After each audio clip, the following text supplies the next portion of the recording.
It's about time we headed over to the Curatorium of Secrets. We have something super important to discuss. You remember, right?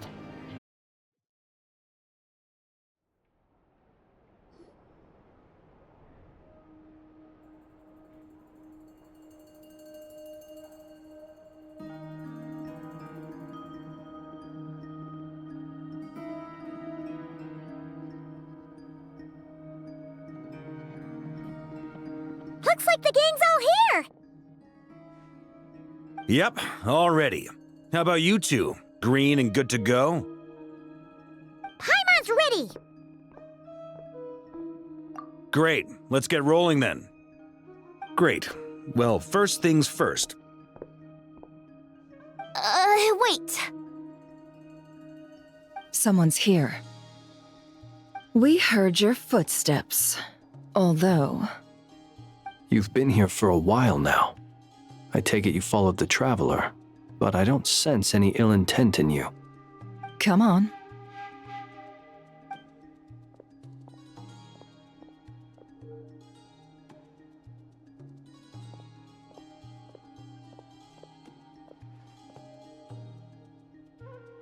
I figured it wouldn't take you long to notice me. I come bearing news from my lady, the Knave. Dottore went through the motions of returning to Snezhnaya, but it was obviously a facade. However, he has not returned to the Kuvaki Experimental Design Bureau, nor has he made an appearance in Nasha Town. Well, in that case, he'll be in his lab way up north. I always wondered why he applied for his own private pad. He was planning this all along. Tell them that Sandrone and I will go on ahead. If they still intend to pursue this matter, they should meet us at the research center in the northern tip of Nod-Krai. Nice of Columbina's two best friends to think of us. We appreciate the heads up. Our sincere thanks to the Fatui for your aid. Lady Damselette may have left our organization, but at least some of her colleagues remain genuinely concerned for her well-being. Not to mention that the Doctor's increasingly cryptic conduct gives us great cause for alarm. We have crossed swords many times before, but it's not personal. We're just on different sides. We don't lack humanity. And so, as fellow friends of Lady Damselette, it's only right that you should be in the know about this. Arlecchino's situational awareness has saved us a lot of trouble. I'll leave the map here with you. If you do decide to head to the research center, please proceed with caution. And remember, at least while you're in Nod-Krai, Lady Arlecchino's subordinates are your comrades if you want them to be. This is very accommodating of you. We can't thank you enough. Just doing my duty. I shall take my leave now. If you need us, you'll find us at the Experimental Design Bureau.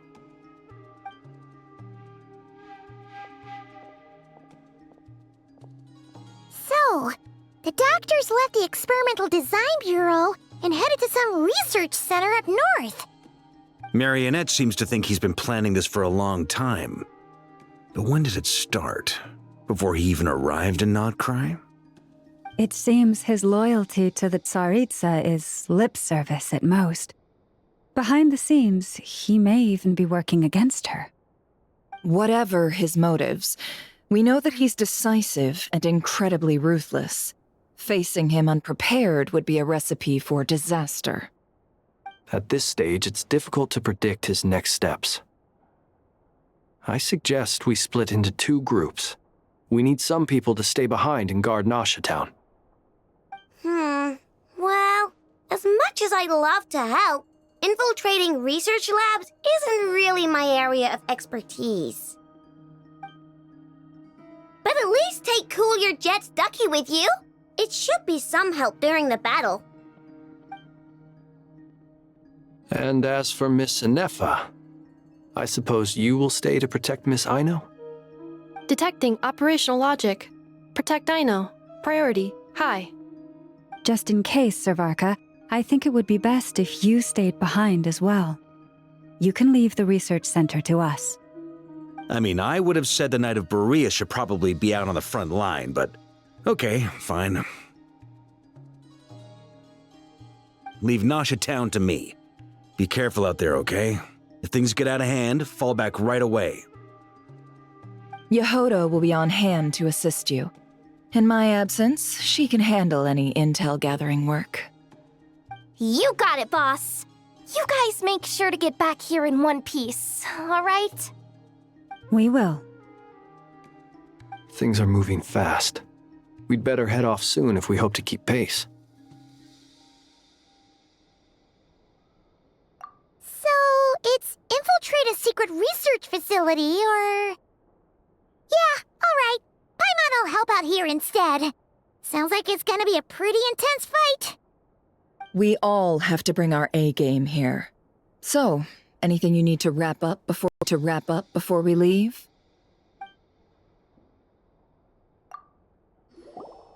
Then you'd better get going. Very well.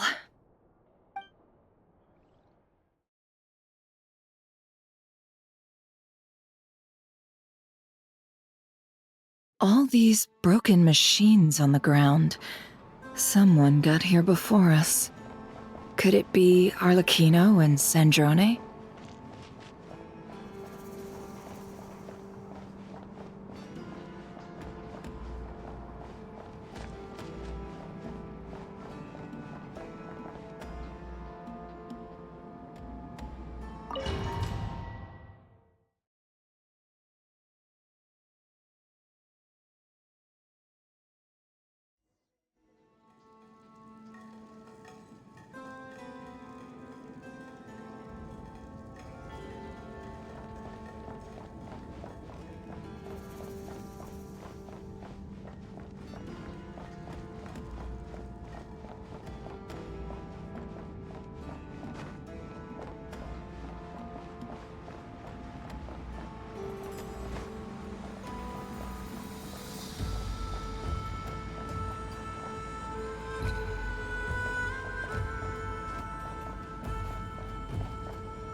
That's quite a welcome party.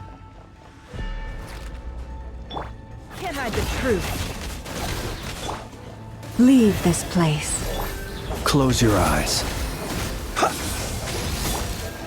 Go! It all adds up.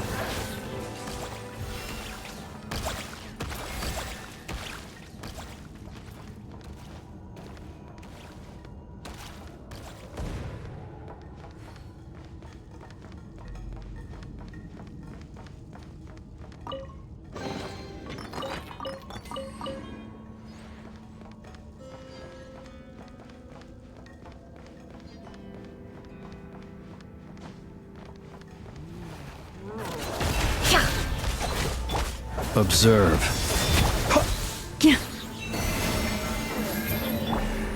Can't hide the truth.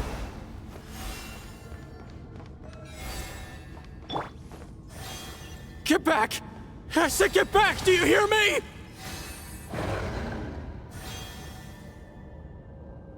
Why isn't it working? No! Don't come any closer! Don't!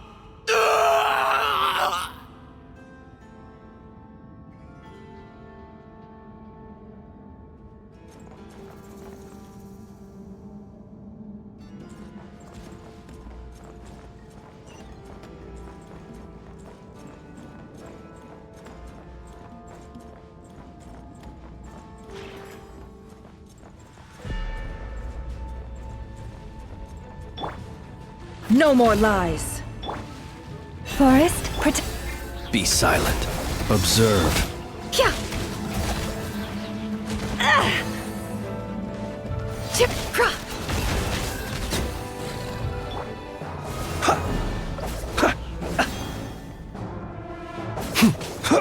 Beware the creatures of the night. You poor souls. May your spirits find peace. Grab that key on the ground. We'll probably need it at some point.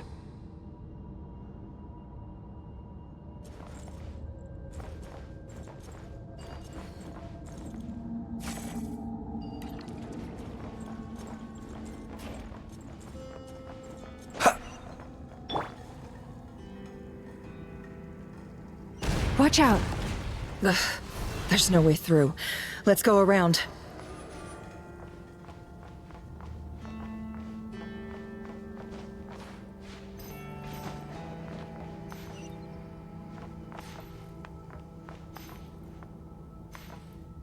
Yeah.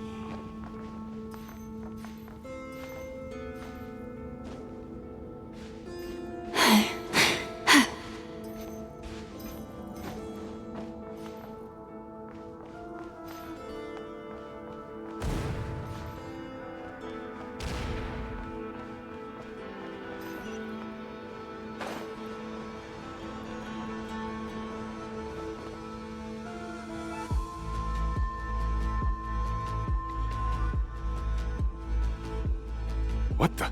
Trespassers? Here? What's wrong with you people? We're looking for the doctor, and we understand he might be here. I see you're fleeing the facility. You looking to settle a score with the doctor? Good luck with that. I don't think you have many chances left. Perhaps. But you might have a chance to live if you start talking. 2 other Harbingers had the same idea as you. They're already inside. But what good is it gonna do? The doctor wouldn't do something like this unprepared. Seems to me that you're not too thrilled about being his subordinate. Also, is it just me, or do I sense monsters nearby? If you'd prefer their company to ours, that can easily be arranged. We need to know what the doctor is up to.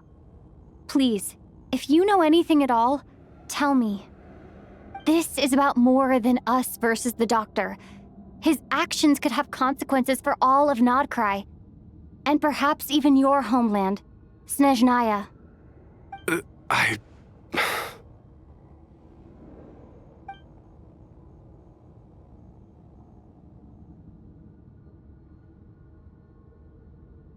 He's building something. Ambitious doesn't even begin to describe it. Feels like this could be the big one. God knows how long he's been planning it. A while back, he told us he'd be returning to Snezhnaya. We weren't expecting him back so soon. This time he brought some gemstones with him, or something. 2 of them. The moon marrow spheres. He stole them from their rightful owner, Columbina. Oh, Lady Damselet? Last I heard, she left the Fatui. Before she went, she told us she'd finished what Her Majesty asked of her, and wished to focus on some personal matters. I remember thinking that leaving us might not be the best choice. I mean, I always looked up to the captain the most, and... Back when this all started, the higher-ups dispatched 3 units to Nod-Krai to execute their plan. They were led by the Doctor, Marionette, and the Damselet, respectively. I was a part of the Damselet's unit to begin with. She never really interacted with us much. In fact, she seemed sort of detached from everything. Not because she was distracted, just felt like she was indifferent to the world around her. Like she had no stake in anything that happened. She always seemed like she was staring off into the distance. Almost as if she didn't see anything worth living for in the present, so she had to look further afield. That's right. She always used to stare up at the sky. The doctor used to stand nearby and watch her. Apparently they got along well at first, but somewhere along the way, she grew wary of him, started avoiding him as much as possible. After she left, everyone in our unit merged with the doctors. He's similarly indifferent to the world, except when it comes to the moons. He seems to have big plans for them. Right now, obtaining the 3 moons is his #1 priority. He even said if he can only get his hands on 2 of them, he'll create a 3rd one himself. How would he create an artificial moon marrow? Maybe the knowledge he gained from the Hyperborean phantoms has something to do with it. Thank you for cooperating. We appreciate the level of detail. I get the sense that you'd serve under Columbina again if you had the chance. Would that be fair? No, she's no longer a Harbinger. As a member of the Fatui, my loyalty will always belong to the Tsaritsa. I'm only telling you all this because I don't completely trust the doctor. His actions do not align with the goals that first brought us to Nod-Krai. I understand. We'll do everything within our power to stop him. The Knaves unit is based at the Kuvaki Experimental Design Bureau. Maybe you can seek refuge with them. Well, now we know what's going on here. Artificial moon marrow. He's likely well on the way to completing it. Dottoro's technological capabilities are far more advanced than I thought. I fear this could get ugly. Everyone, prepare yourselves.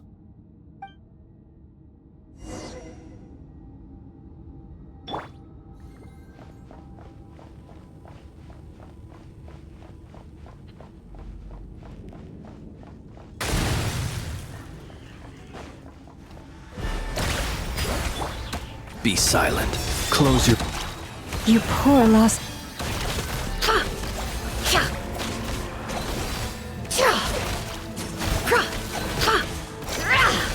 It all adds up.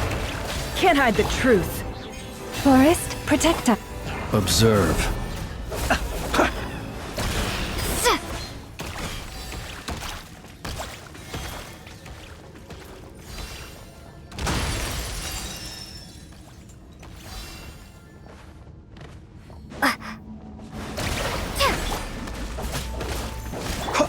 Branch into song. No more lies. It all adds up. The deception ends here.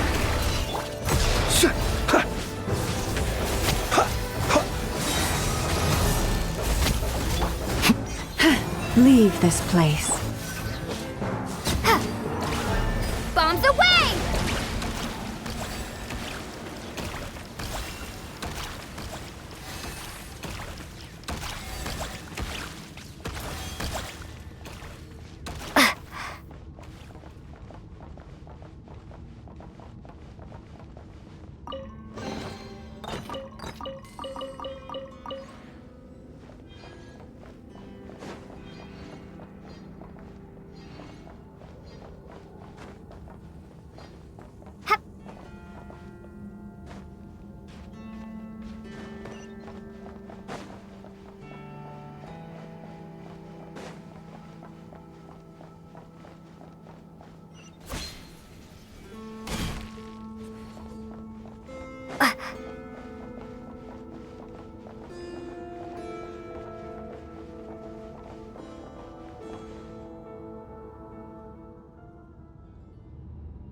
Welcome, one and all. I've been expecting you. I hope my humble research facility is to your liking. Yeah, we really appreciated fighting our way in through a horde of monsters. The gall. You expect us to believe you've just been patiently waiting for us? Of course I have. Should I be worried about something? Everything seems to be going quite smoothly so far, and you've shown up right on schedule. First Sandrone and Arlecchino, now you. Ah, quite a surfeit of guests I've had today.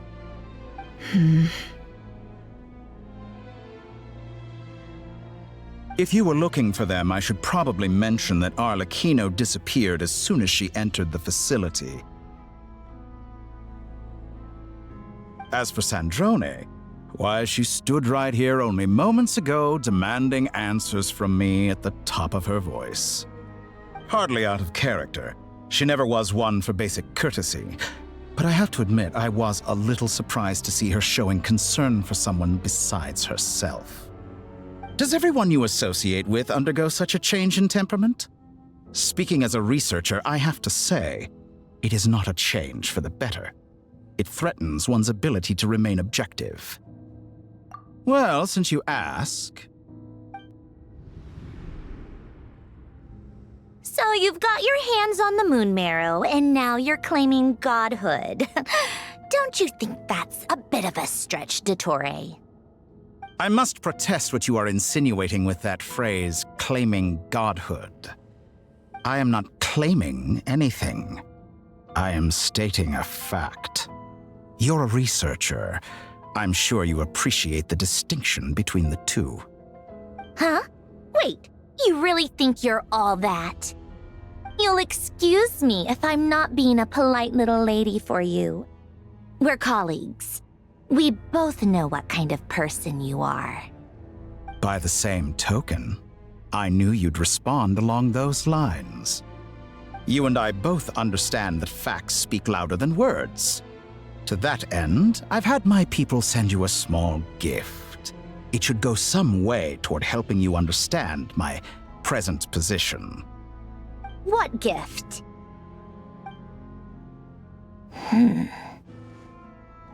Where have all your troops gone? Who knows? Perhaps they are already marching toward a new world, following in the footsteps of an unknown god. As vulgar and arrogant as you may be, dear Sandrone, I have no intention of taking out my displeasure on your subordinates. They will enjoy equal rights to my own. You sent your people to the Experimental Design Bureau? That's the Tsaritsa's property. Yes, and I am very mindful of Her Majesty's instructions. But you know full well that they do not conflict with my present goals. In which case, all I'm doing is conducting another one of my experiments. Is there a problem with that? Now then, you have a judgment call to make. Am I simply lying to stall you? Or is it possible that every word I am saying is the truth? In which case, your subordinates really are in danger. So now you've turned on fellow Fatui soldiers. You're completely insane. I have set a new rule for myself. Each person gets one chance. Naturally, that includes you, Sandrone. If you wish to leave, I won't stop you. We are colleagues, after all. Scumbag!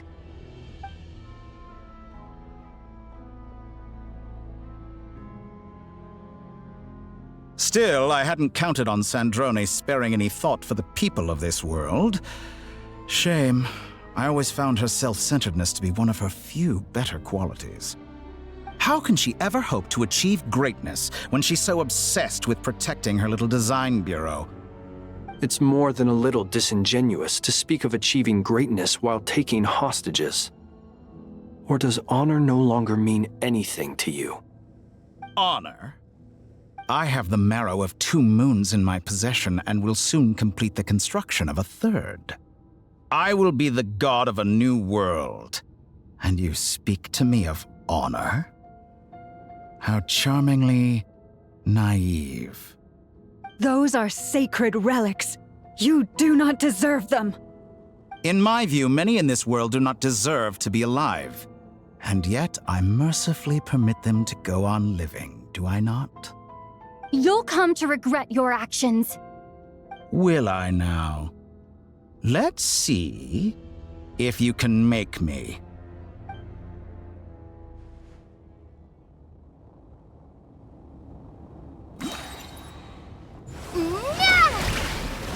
The long sleep beckons. By the frost moon of old. Seek within. No more lies. Target acquired. It all adds up.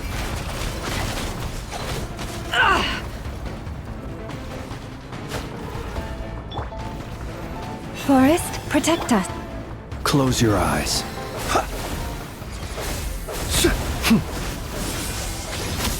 Observe.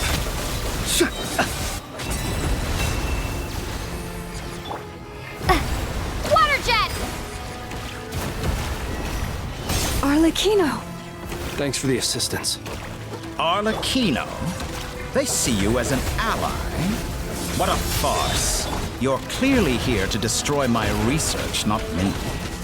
I'd say your research is more valuable than your life. Am I wrong?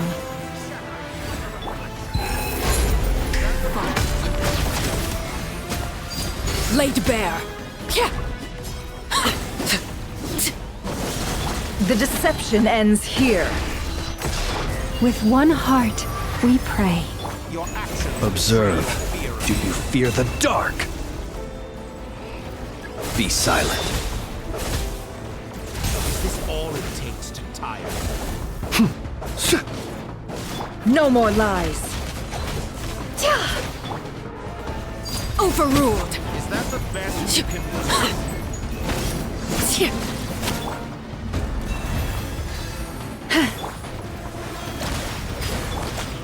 Close your eyes. Target acquired. I expect so much more from you. Steady now.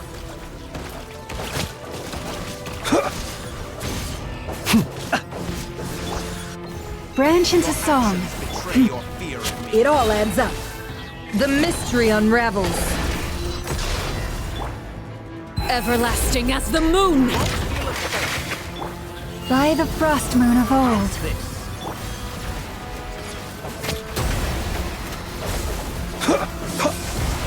Be silent.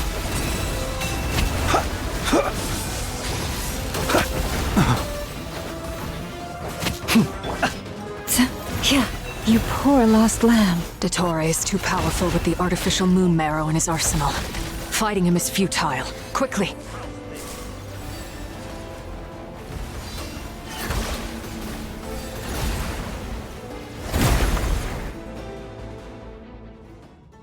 Let's go.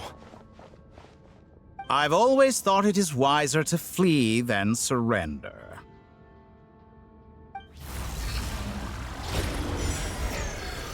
Watch out! What the? Forget about me! You should... Where's the traveler?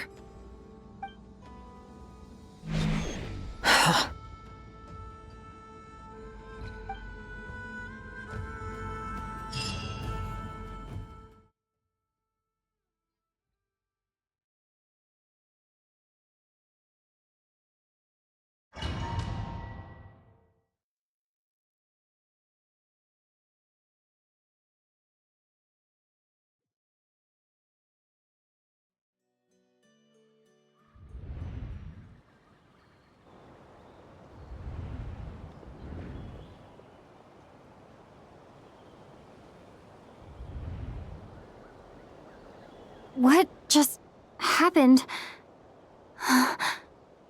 Nasha Town? How did I get here? Strange. I remember being trapped by Dottore during the battle, and now, all of a sudden, I'm here. Something weird is going on. I guess I'll start by exploring the area. Huh? Traveler? What brings you here at this hour? Huh? What are you in the mood for today? A hot dog? Or something else? We've got some special discounts at the moment. Want to see the menu? Sorry, I'm not hungry right now. Ah. Well, feel free to take a seat for now. Let me know if you change your mind. Everyone seems to be acting normal. Am I just overthinking? Oh, darling, look who it is. One of our regular customers. Get the traveler something to eat, would you, dear? Wait. Why is he talking like that? Well, I'd love to, but can't serve a customer unless they order something. Anyway, I take it your business is wrapped up? Yes, thankfully. It was a long trip, and it's left me feeling pretty exhausted. But the upshot is, I won't have to leave again for a good while. We can have some quality time to ourselves. Wait. These two are a couple? I see some kids around too. I didn't know they had a family. Hey there! I haven't seen you in ages! What's keeping you so busy? I've been looking forward to playing with you again. You forgot already? You're silly. Daddy brought you over to our house recently. We had some snacks together. What is she talking about? We've had a lot of customers over the last few days, so we've been real busy. And like my mom always says, some people are more than just customers. They're friends. Oh, another customer's arrived. I better go see what they want. This is all wrong. I never once heard the owner of this restaurant talk about their family. It certainly isn't a family-run business. And that child, I don't recognize her at all. Could this be a false memory? Very good. I knew you had it in you. Aren't you going to try the house special? When did he show up? No, none of this is real. You don't seem to like it here. That's fine. We can change venues.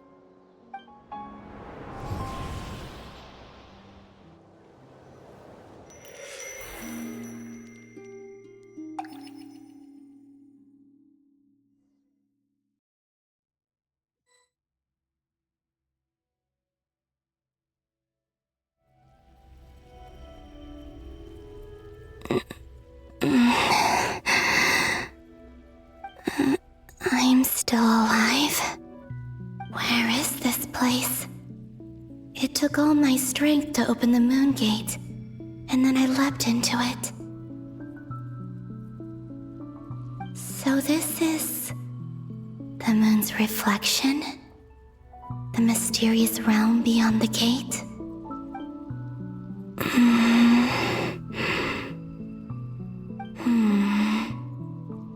I can't sense anything. I guess I could try opening the gate once more.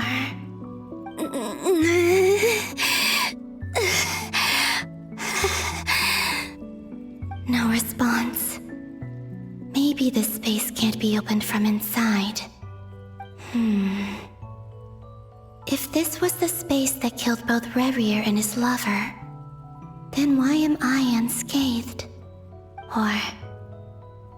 no, I'm not unscathed. Even the air here feels frozen in place. There is nothing here with which I can restore my power. I should conserve my strength and proceed with caution.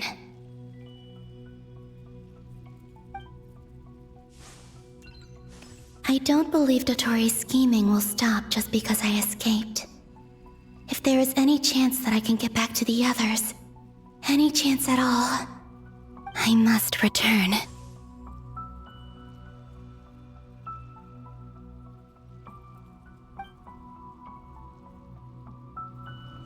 Emptiness, silence.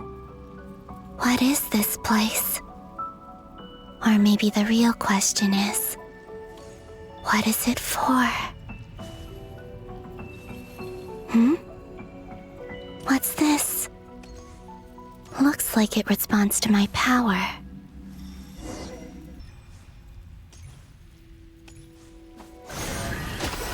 Golden. Like Kuvaki. Is it some sort of guide? And why does it feel so familiar? I might as well follow it.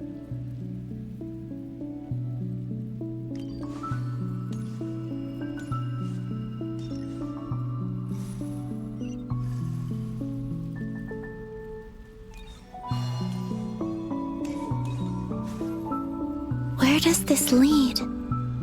Could it be the exit?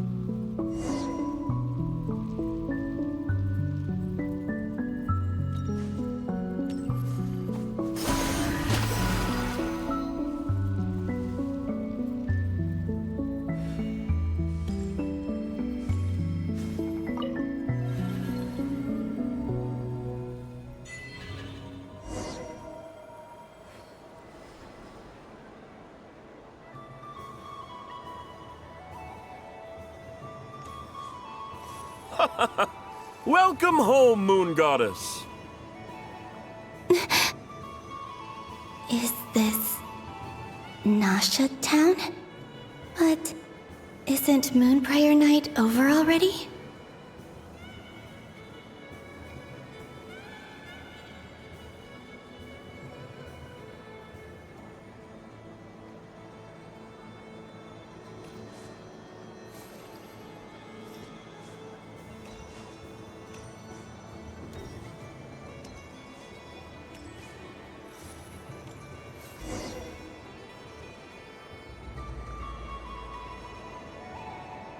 Goodbye for now, Columbina. I hope you have a wonderful night. I will. Everyone else. And me? Are these my memories?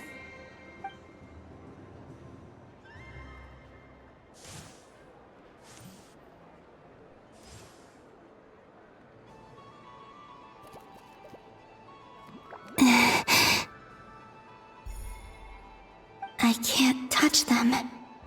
It's as if we're separated by some impenetrable power.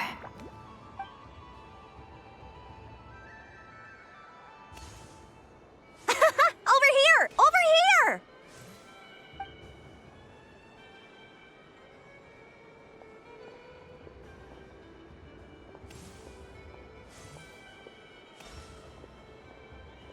But the people in these memories pass right through me. Just like when I disappeared. If only I had known what would come to pass after that. Even so, I should still take a look around. Just being back here. It gives me the strength to keep going.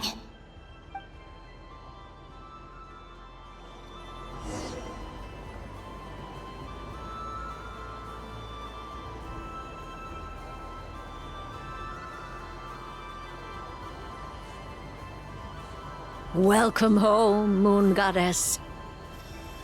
Oh, you're the genuine article. Alice was right. This moon prayer night was worth watching after all. Oh, yes. That was the fortune-telling stall run by Barbeloth from the Hexen Circle.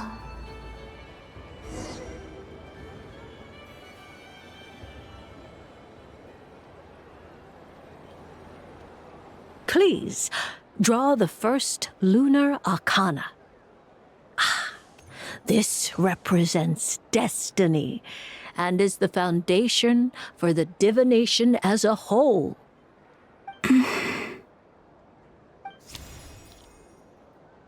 My destiny. I believe the card I drew was the moon. Now that I think about it, Barbeloth's divination was absolutely right. It's almost time to draw the last card. The one that represents the future.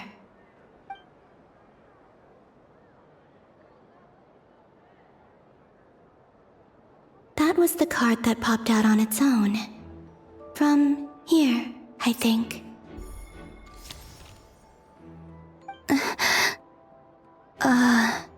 Kuvaki Pulse? What? Fascinating. I've never encountered this before in my role as a diviner. What's going on? Did that card leave the deck? Because of my influence? All I did was try to touch it, and then... Maybe this memory space is not untouchable after all. Are there weak points in the barrier? Or... is it possible that there's more to this space than my memories alone? This card is death. I need to get to the bottom of this. I'll try touching something else.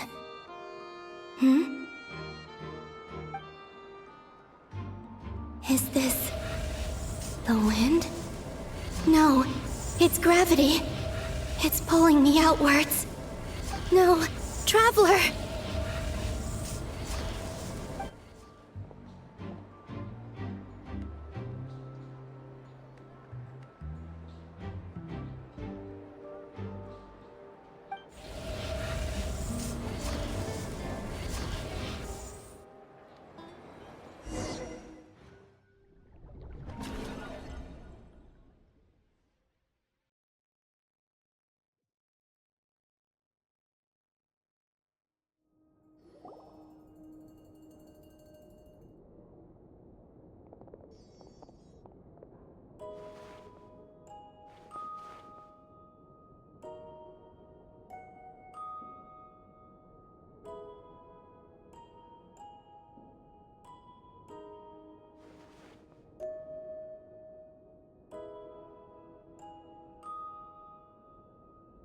Paimon, listen to me. From the bottom of our hearts, we are so sorry. We completely understand how you must feel. The Traveler is trapped, and we all feel responsible for it. Don't say that! Paimon's not a little kid! You didn't leave her behind on purpose! There was nothing you could do!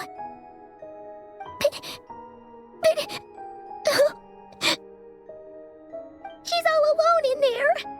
What if something happens to her? What are we gonna do then? We've barely spent any time apart since we met. Is she gonna die? We must find a way to rescue her. We were all involved in the operation where she was captured, and we do not abandon our comrades. That being said, it won't be easy. Through conversation with the others on our return, we've arrived at a basic idea of what we're up against. Dottore's lab has clearly been in operation for a lot longer than we realized. We found many monster samples stored there. In all likelihood, they were materials he used to research his latest technology. We also know that through his contact with the phantoms of Hyperborea, he gained knowledge about the moons and certain Hyperborean technologies. Using this knowledge, he then fashioned an artificial moon marrow to serve as a replacement for the frost moon beyond the sky. Unlike Columbina, Dottore is not being rejected by Teyvat. And even with 2 of the 3 moon marrows, his power far exceeds all of ours combined. Once his 3rd moon marrow is complete, Dottore will have completely seized the authority of the 3 moons. Teyvat's most primordial powers will then be in his grasp. Does that mean... I'm afraid so. No one could have predicted this level of insanity, not even from Dottore. And unfortunately, his insanity is coupled with an intellect and ambition that not even his peers in the Fatui can match. This is dire. Sounds like the world is done for. The 3 moons' authority can influence the very fabric of time and space. I dare not imagine what a monster like him would do with that kind of power. The trouble's already begun, I'm afraid. On our way back, we discovered that part of Nod-Krai is being enveloped by an unknown energy. We cannot ascertain what is happening inside. I'm convinced this is Dottore's doing. Not that there's any way to prove it. The issue is, we have no idea what his intentions are. The only thing more frustrating than facing down evil is knowing that it will surely come, but not knowing when. The Doctor is guilty of numerous crimes in Mondstadt as well. One of our knights, well, former knights, his father was murdered by Dottore. His ideology and methodology are a danger to everything in his path, from individuals to entire nations. He does not feel guilt, even when he acts against his own people. He doesn't see them as his own people, that's why. People like him see everyone else as beneath them. Right. He views other people only in terms of how they can benefit him. That's the basis of all his social connections. Granted, he's hardly the only harbinger to pursue their own interests. We all do. And Her Majesty is gracious enough to permit it. Still, her mercy has its limits. Dottore's actions have gone beyond even what the Fatui could have imagined. Usurping divine authority to become a god. For a servant of the Tsaritsa, that goes beyond being disloyal. It's treason of the highest order. We can't expect him to heed the Tsaritsa's will once he gains the 3 moons' authority. Even we harbingers consider him the most self-interested among us. Poor Traveler! Of all the people to get caught by... We have to go save her! Right now! Please! We gotta find a way! Paimon, I promise you, we are with you all the way. I get how you feel. I do.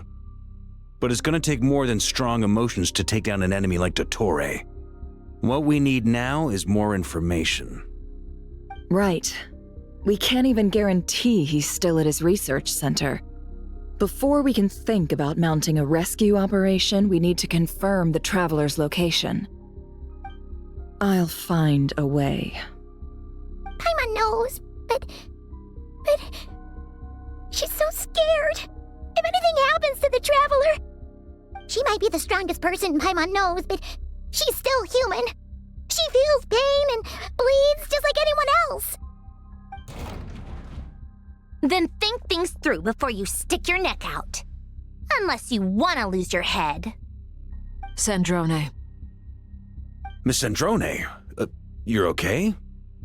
Put the stuff over there, and be gentle with it. Am I okay? As you can see, I've had to move my whole livelihood out of the Experimental Design Bureau. It's been swallowed up by Dottoro's energy field. If I'd left it any longer, I probably would have gotten stuck there.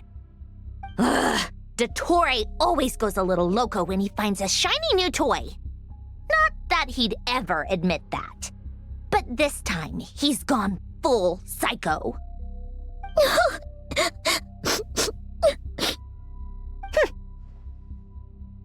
Just go ahead and cry already. Sorry.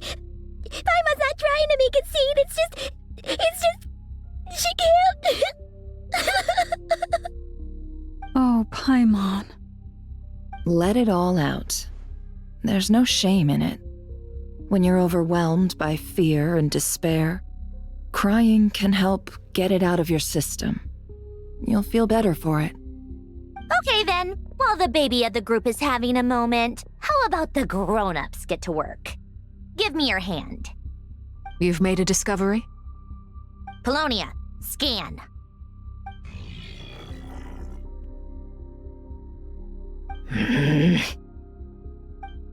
You, hand, now. Oh, I thought you'd never ask, my lady.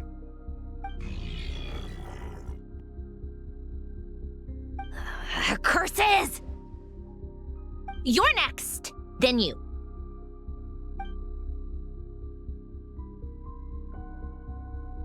Dottore, you son of a... He's done something to us!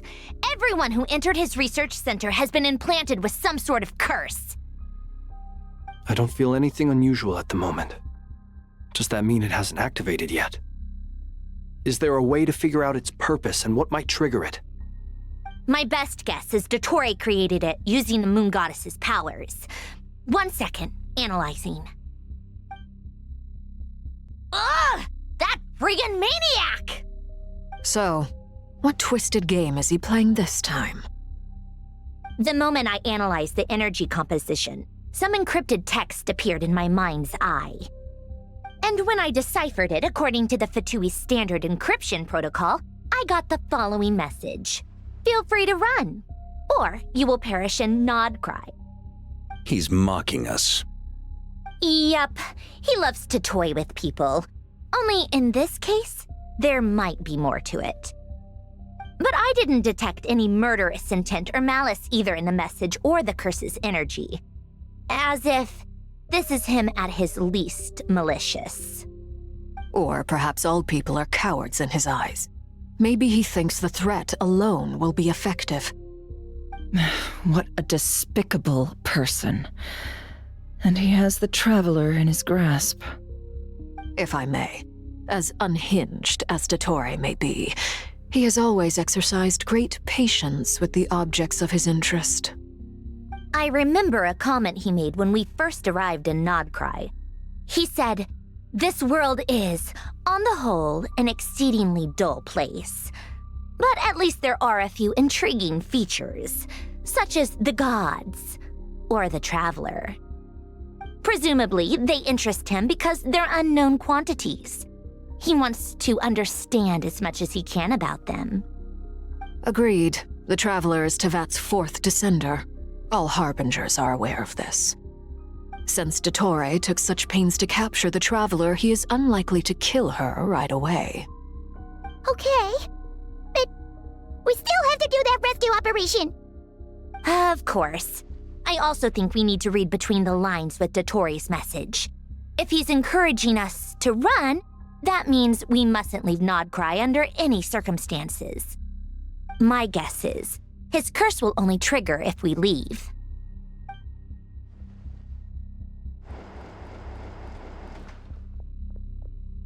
We've discovered multiple energy fields. Albedo is still attempting to analyze their structure. He told me to report back first. Each field is slowly growing, swallowing up more of the surrounding area in the process. And the pace of their expansion has increased since we first examined them. He's probably trying to swallow Nod-Krai whole. His nefarious ambition knows no bounds. If this continues, the whole of Teyvat will be in trouble, not just Nod-Krai. The loss of Columbina could not have come at a worse time. Do we think she's truly gone for good? She entered the space beyond the Moon Gate, knowing what became of Rerir and Thelindis. I'm sorry, but I fear the odds aren't good. Don't be ridiculous. If I know her, she's busy finding a way back as we speak just so she can annoy me. She isn't dead. Whatever has become of her, the fact remains that we are two comrades short on the eve of a decisive battle. We need to find out the Traveler's location, but there is also other work to be done. Agreed. Whatever Dottore planning, we have to get the local populace somewhere safe. So, as well as a rescue mission, we have to organize a mass evacuation at the same time. It would be best if someone could approach leaders of neighboring nations and negotiate emergency asylum for Nod-Krai's inhabitants. Can anyone handle that? Snezhnaya is one option. I'll see what I can do. This would be so much easier if the Traveler was here. No! Stop thinking like that, Paimon. Paimon will join you. She's pretty well connected thanks to the Traveler. Maybe it'll come in handy. Either way, that's what the Traveler would do if she was here.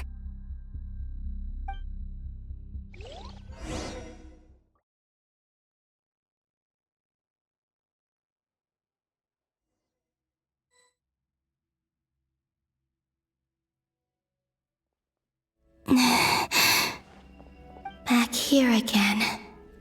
That gravitational force that pulled me back. Is this where it came from? When I saw that memory of Moon Prayer Night, I think I influenced reality. Was it just a coincidence? Or... if only I could have sent the others some kind of warning on Moon Prayer Night. Maybe we could have stopped Dottore. I feel so heavy. Does entering that space consume a lot of energy? Well, even so, I have to keep moving forward. Back to emptiness and silence again. I should try and find my way back inside that memory.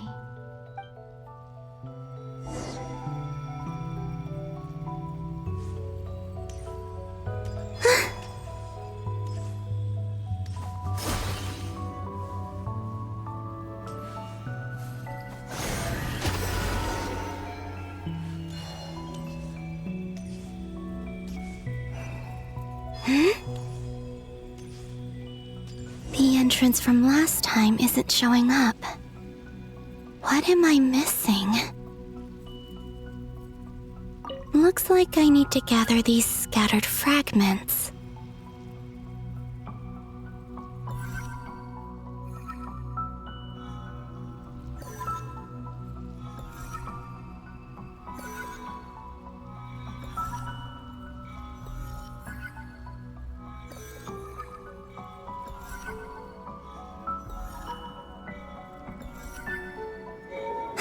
It worked! Hopefully I can stay inside for a bit longer this time.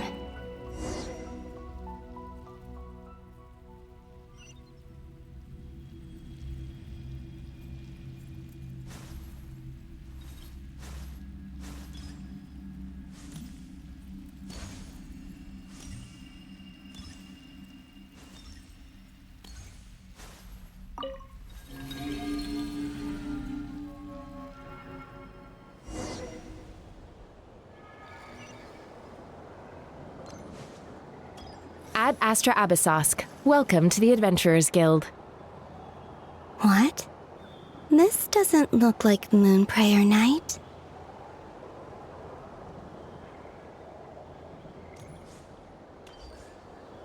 Extra, extra! Latest issue of the Nasha Express! I don't think I've ever been here. Maybe this space isn't comprised of my memories after all. There aren't any festive decorations around. Is this Nasha Town after Moonprayer Night ended? Did Dottoro's plan not affect the town? Or is no one aware of what happened because he used the Three Moons' authority? Let me see if I can influence anyone else.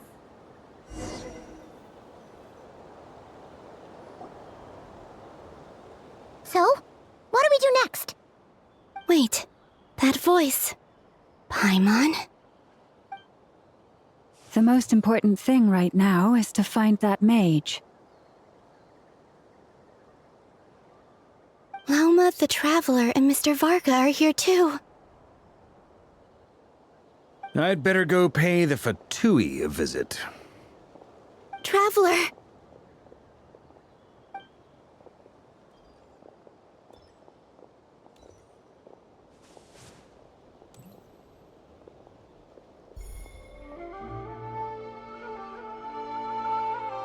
Huh?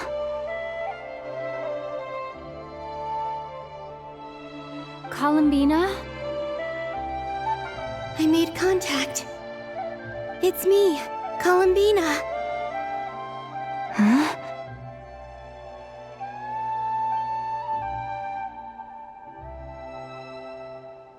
Traveler? Let's go! This is no time to be spacing out! Huh? Huh? Wait a moment. This has happened before. Huh? This is what happened when I disappeared. I stood right over there, thinking that no one would ever find me again. It was only when she called my name that I decided to follow them. But did she turn around because she sensed my touch just now? Is it really possible that from in here, I can change the past? If I keep following them, maybe... Huh? It's that gravity again.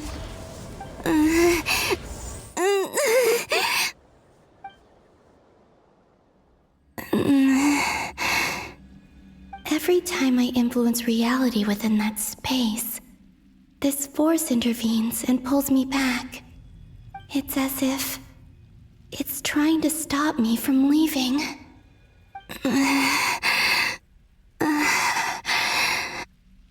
I'm getting weaker and weaker.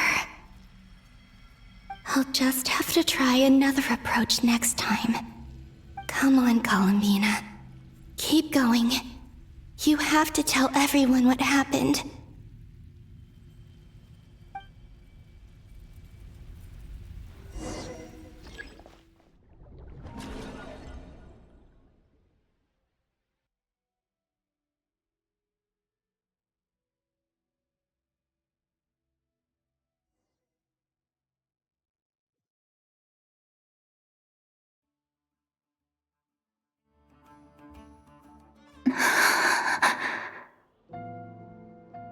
Suddenly, I've been plunged into darkness, alone. It feels strange, as if something has grabbed hold of me. Is Dottore now powerful enough to interfere with space itself?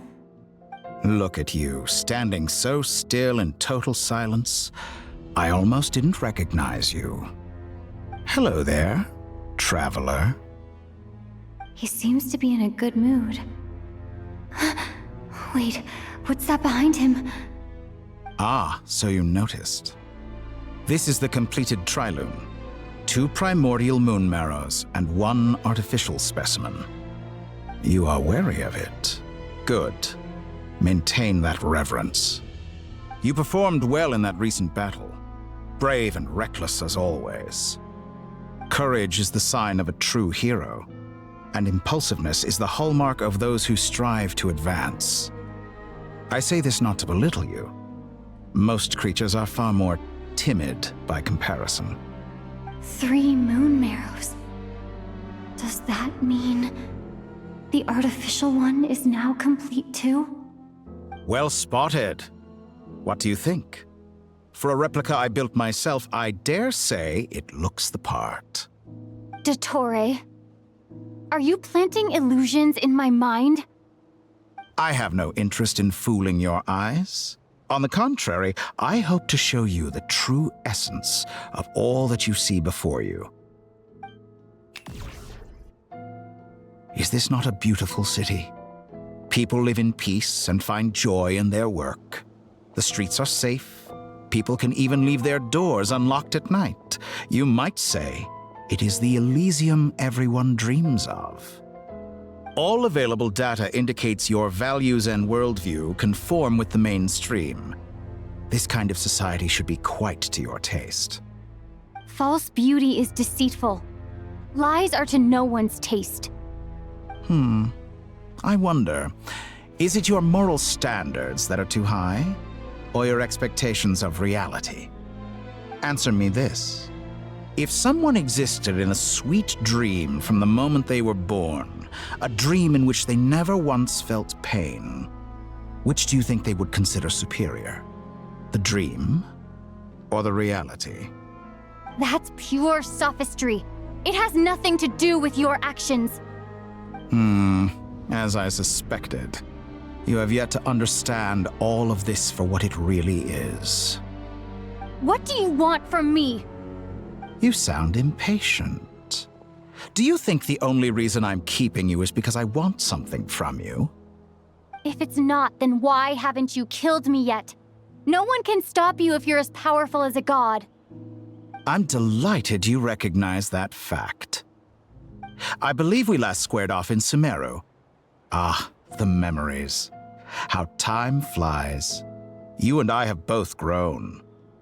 I'm not surprised that Arlecchino and Sandrone worked with you. You've always a way of slowly but surely ingratiating yourself with all levels of society. People laud you as a hero, but I suspect there's more to it than that. Oh, but to be clear, I don't say that to flatter you. Do you always give your opponent an appraisal before you deal the final blow? Call it a long-time habit. I'm a researcher, and one of my duties is to give an objective assessment of my subjects. But you misunderstand. We are not opponents. Not at this moment. I just want to talk. Think back to Tartaglia, Arlecchino, Capitano, Columbina, and now even Sandrone.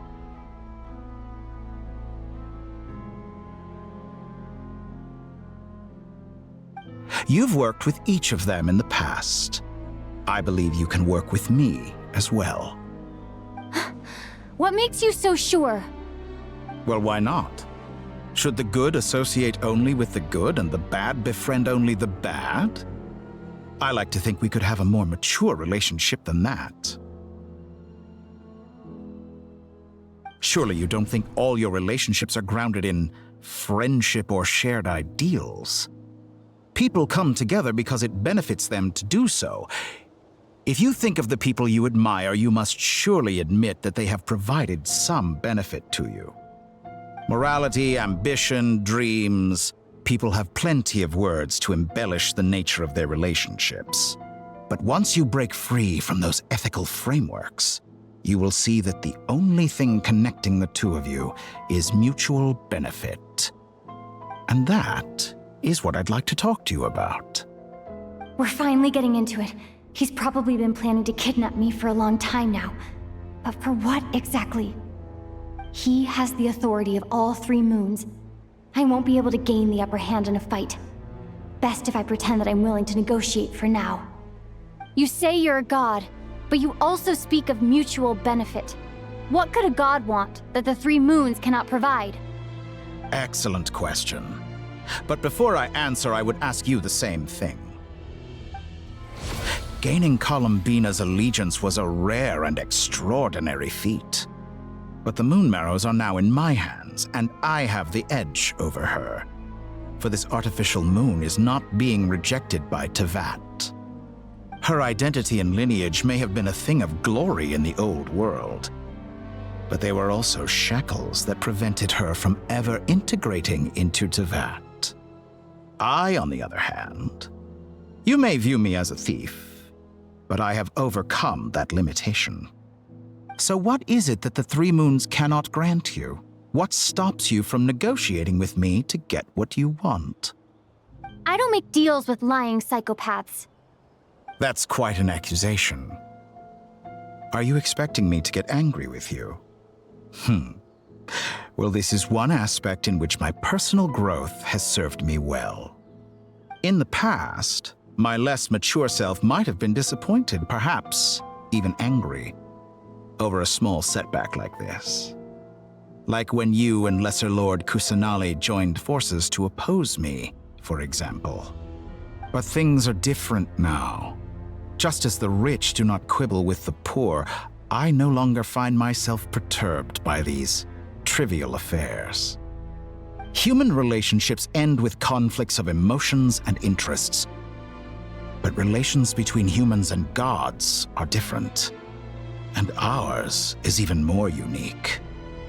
I have ascended to the highest heights and laid claim to unprecedented horizons. And you were no ordinary person to begin with.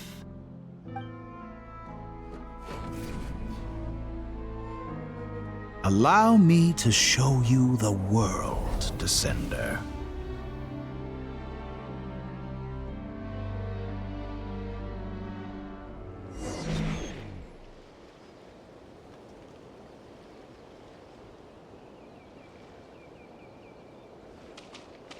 To stand, walk, jump, sit, and lie down.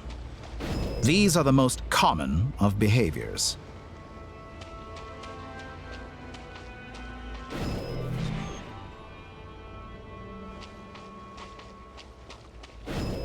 Have you ever wondered why we were born following such laws?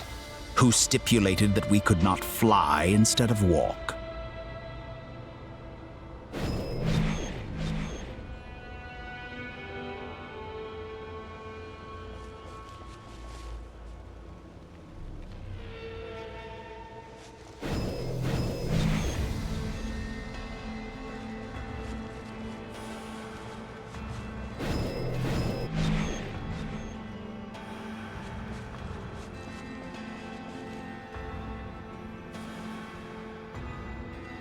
Someone of your talent and experience must surely know of the four great rulers who serve the heavenly principles.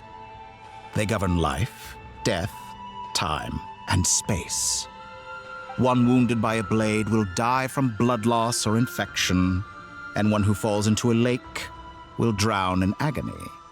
The elderly wallow in solitude, and the solitary age faster. Eventually, new life is born, only to embark on the same path of suffering. These four divisions anchor the world and shackle those who live in it. But they themselves transcend its boundaries, squandering the power bestowed by the heavens. All who live yearn for equality, but unless the gods prostrate themselves and profess that they are mere servants of the living, equality can never exist. Who makes the rules we must live by? Who has the right to restrict us?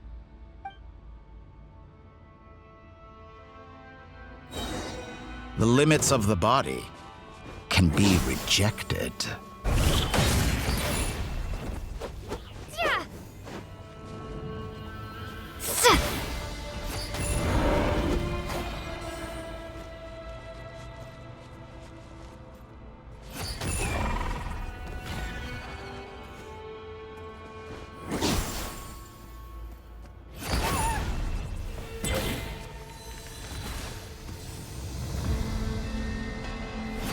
How does it feel to be among those with absolute power?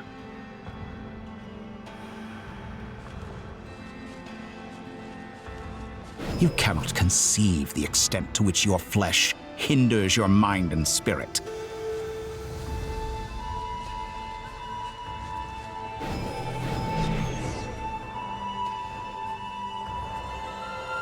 Only by discarding our useless, primitive eyes can we perceive a new world.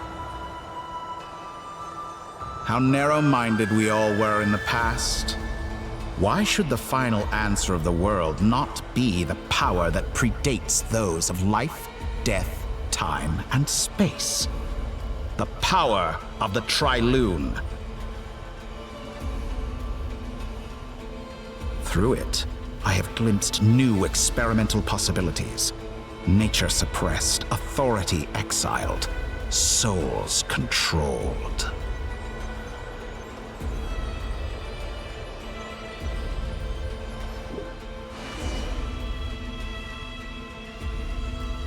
You know, I heard recently that a group of critics reviewed countless stories and drew an interesting conclusion. They found that it is more often than not the villains who strive tirelessly to push the boundaries of progress. In fact, long before this, someone voiced a similar idea in an academia editorial. I felt a great affinity with this perspective. I have never been afraid to step up and play the role of the villain. Fanatics are trampled down for their transgressions, and those who transcend are rebuked for their audacity. And so, the majority of creatures are too timid to follow my lead. But all sacrifices made during my experiments have been worthwhile, as you can now see. I can offer you something new, something unique, precisely because I am a villain. Think about it. We are eternally bound through mutual interest. Can you truly say you would never turn to malice if it could give you the life you dream of? After all, what value do perfection and purity really have? They are fragile and feeble things, utterly tedious. I say, better to be governed by a flawed humanity than a gnosis. The true seeker of knowledge is the villain who undergoes countless tribulations in pursuit of their goal. I'm sure many people have told you that you're different. Because I'm a descender? Exactly. Very clever. But what has that got to do with you? I do not conceal my wicked deeds, my selfish desires, or my greed. A true researcher must act as I do if they are to understand and speak of the truth. And yet, a knowledge seeker like myself will inevitably grow tired of studying Teyvat beyond a point. You have traveled to all corners of the world and met many people. Along the way, there have been moments when you were misunderstood or even became a wanted criminal. And all the while, you have spent your days doing some of the most mundane jobs in the world. You fight and toil, claim minuscule rewards from my friend Pantalone, then you fight some more, winning some battles and losing others as your search goes on. And this cycle continues, with no end in sight. Surely you must sometimes grow weary of being stuck in this same loop day after day. We're completely different. I embrace everything that life throws at me. I am engaged in every step of my journey. How does that make us different? I too embrace what life brings, researching everything that interests me. Think of all the novel things I've managed to create, like the artificial moon marrow. Don't you see? As unique a specimen as she was, even Columbina is not irreplaceable. Take that back! She's gone because of your actions! I didn't say that to anger you. Though admittedly, I don't see what there is to be angry about. Anything Columbina could do for you, I can do better. I know what your ultimate goal is. You wish to walk the path your brother walked and seek answers from him at the end of that journey, don't you? Someone like you could never understand what it feels like to care about another person the way I care about him. Perhaps not. But that doesn't mean I can't help. I could find your brother right now, bring him before you, and make him give you the answers you seek. Don't be so presumptuous. You'll never begin to understand the situation between us. Oh, no. This is no presumption. I'm only offering what I know is possible with the power of the Trilune. But it seems like you would sooner continue with your journey through this world. Why? Do you truly desire this journey? Or is it simply a necessary process from which you cannot escape? Think of all the time and energy you have spent, everything you've had to endure just to make it this far. Is this really what you want? Or has your hand been forced by the promise of that final answer? Yes, you have made many friends. But do they ever spare a thought for the void in your heart and what it yearns for? What you want is not friends. It is family. But do they know this? I, on the other hand, am far more considerate. Join my experiment, and in return, I will bring your meaningless journey and all its struggles to an end. This is a malicious attempt to manipulate me. But at the same time, he's stating some very human truths. Of course, he's right about my predicament. How can I deny it? I have faced ungrateful strangers, never-ending troubles, an endless quest for answers. I want to see him. After everything I've been through, words can't describe how much I miss him, how much I want to be reunited with him. Wherever you are right now, do you miss me too?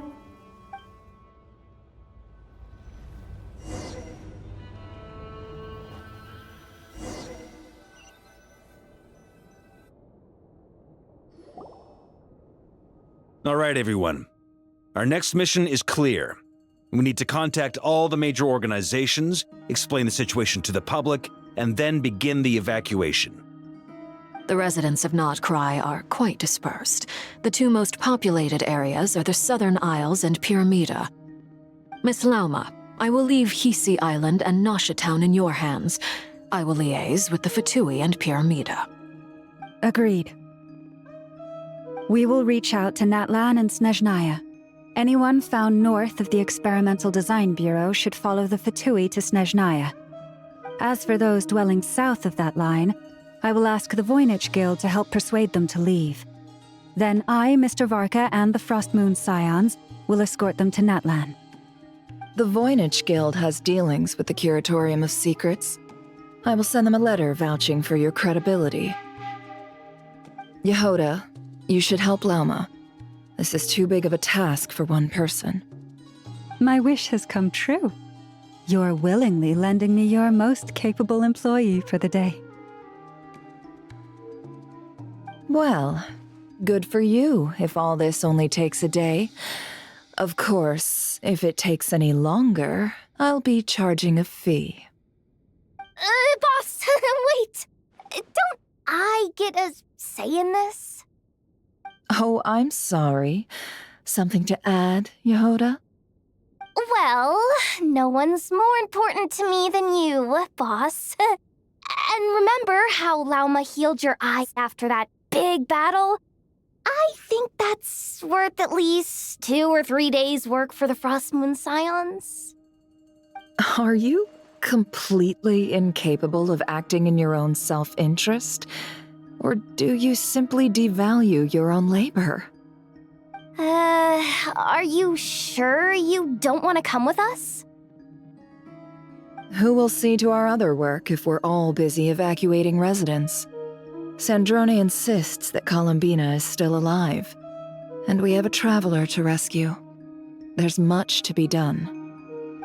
But boss, I'm just worried that... Well, Nefer, I'll link up with you once my tasks are complete. What makes you think I'd need you to do that? I'll need it. And considering the way you approach certain matters, I think you'll be better off with me present. That's quite enough. Just focus on your work first. I bet we're in for an uphill battle here. But we can help out too. Ineffa and I are gonna help Nasha Town's residents carry their stuff. Loading schedule. Store essential local research data and technology samples, then escort the people to Natlan. Understood. I will execute this to the best of my abilities. Great stuff. Thank you, ladies. I've contacted the Lightkeepers. A colleague of mine will join us shortly. I will persuade them to conduct a thorough search of the region to ensure that no civilians get left behind. As for me, I guess I'll be making an early return to Sumeru. I think it's important that someone informs the Dendro Archon of what's going on in Nod-Krai. Roger that. Someone should inform Mondstadt, too. Mr. Duran, can I trust you to handle that? I think you fly faster than any of us can run. As an added incentive, get there fast enough and I'll see about getting your gliding exam waived. Really? Ha!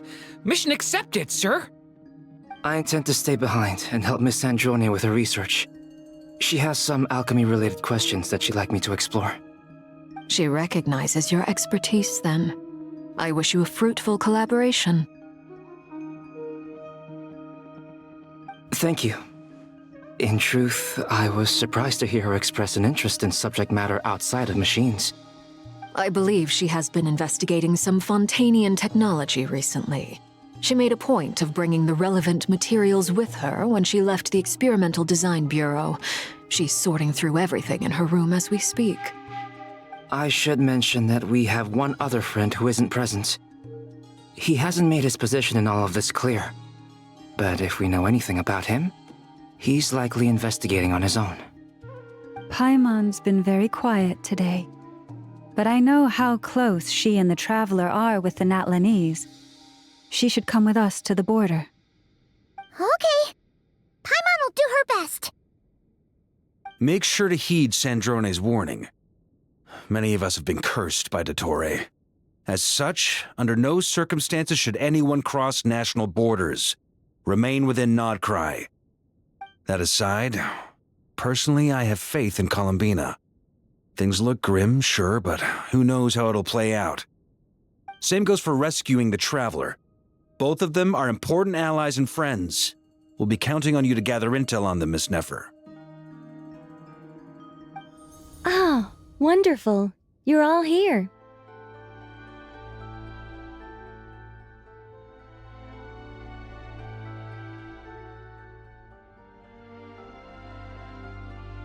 That voice again!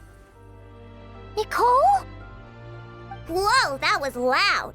And it came out of nowhere. So mysterious. Sorry, this is the only way I can speak to you all right now. Please accept my apology. Anyway, time is short. I'll cut to the chase.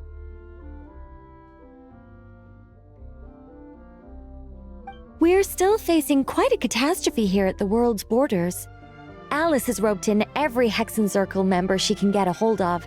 Except for me. She told me I had to come and help you all out as a matter of urgency. I quote, "You love talking, don't you? Well, now it's finally your time to shine. Take these. Make sure the whole party gets one each. You'll be in charge of making sure everyone stays connected." Huh? Is this a Dodo communication device? Scanning. Unknown device. Analyzing. Unknown device. Conclusion. Cute. Affirmative. It is cute and good. I believe that I quite like it. This is no ordinary Dodo communication device. It's my very own special modified version, specifically... sorry. I almost went off on another tangent there. Anyway, help yourselves. It will allow us to communicate over long distances within Nod-Krai. No more worrying about shuttling messages back and forth. What astounding technology. Am I right in assuming that it relies on your personal abilities to function, Miss Nicole? Yes, exactly. Right on cue, Albedo. I'd love to brag to you all about how it all works. But no, next time. Anyway, I'll be right with you all, serving as a communication hub. That's all from me. Head off as soon as you're ready. I'll be staying here to keep watch, and I'll be sending you my blessings.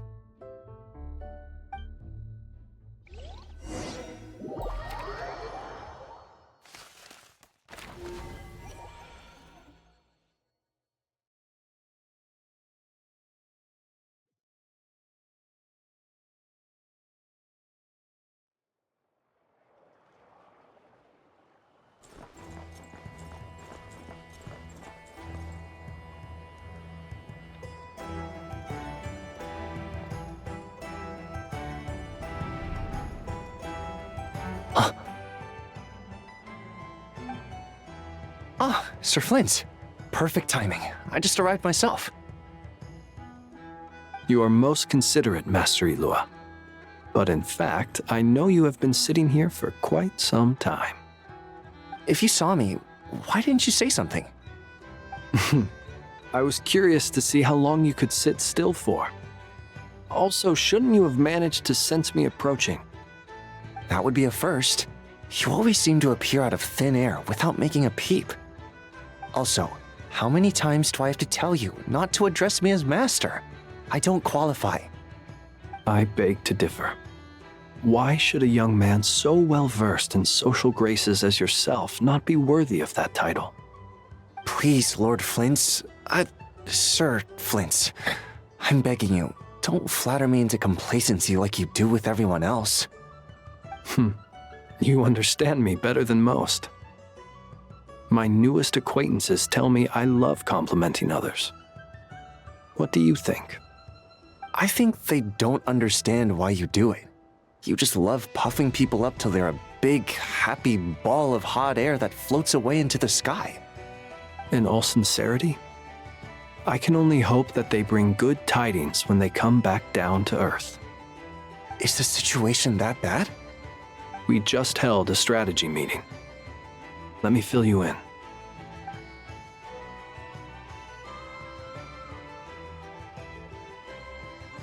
In short, we need everyone gone from Pyramida. We also need a team of lightkeepers to scour the more remote regions of Nod-Krai for civilians to evacuate. I only hope we have enough personnel. We do. Old Man Nikita will definitely help, and we can recall anyone out on patrol to focus on this instead. Good. I'm sure you and the others will make short work of this. Now, don't forget, once you've completed this task, make sure you and the rest of the team evacuate to either Snezhnaya or Natlan as well. Flint? If you've got something to say, Master Ilua, why not guess what I'm thinking right now? You mentioned that you have something else to deal with later. How difficult is it going to be? I doubt it will be easy. I know you're a lightkeeper, and it's your duty to protect others in times of crisis. But I have a feeling that you'll be walking into grave danger. However bad things have gotten in the past, Nod-Krai has never faced a mass evacuation before. But from the sounds of it, you don't intend to come with us. I don't mean to pry, and it's probably none of my business.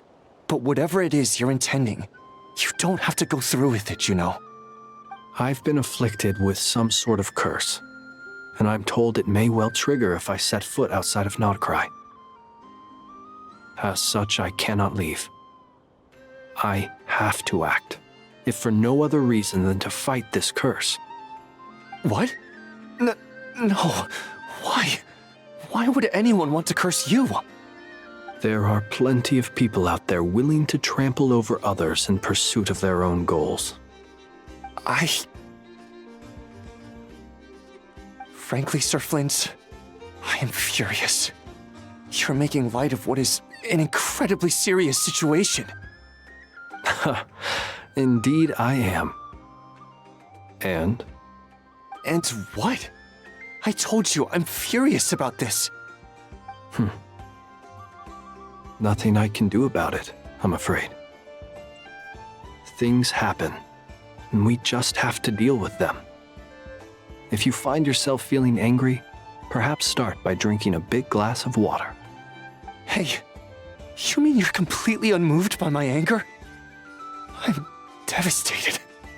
Then allow me to express my sincerest regret. Come by the lighthouse sometime. We'll catch ourselves a few fish, have a little barbecue, play some cards, and bask in the sun. Maybe I need to spell this out. Lean in a little, Flint's. Oh my, this doesn't bode well. Word is that you were caught up in a real horror show recently. People were amazed that you returned safe and sound. They've been debating whether you're even human. I've returned safe and sound from plenty of crises. When you say people, do you mean other people, or do you just mean you? Fine. I'll be frank. You're not human, are you? Heavens. Now that's a horrifying thought. You know what? Forget it. We'll revisit this once it's all over. A sound plan. Albeit a little ominous sounding. Just promise me you'll come back in one piece, all right? For you, Master Ilua. How could I refuse? Also, please pass my regards on to our colleagues. Tell them, thank you all for your assistance. Please put safety first as you proceed with the operation.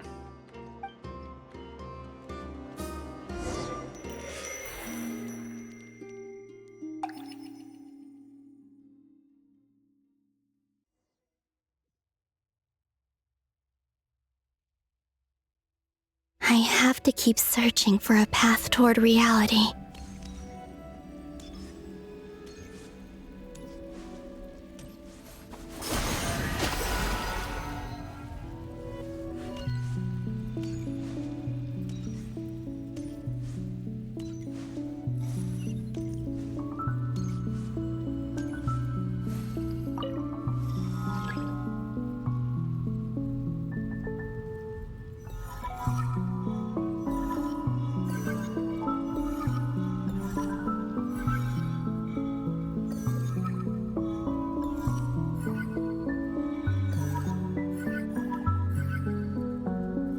This should do it. The last 2 times I tried to influence reality in this space, it consumed a lot of Kuvaki. I'll try and be more careful this time. I need to leave key clues behind using less power. I hope everyone still remembers what I said on Moon Prayer Night.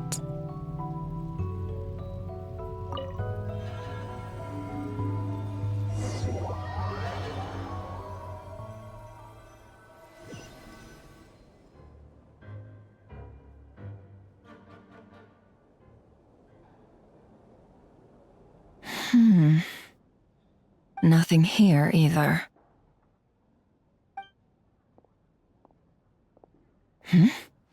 Flint's? Ah, Miss Nefer. What are you doing here? Unless... I just spoke with Ilua about arrangements for the search and came for a walk nearby. As for you, why would... It appears we think along similar lines, and neither of us likes to accept things at face value.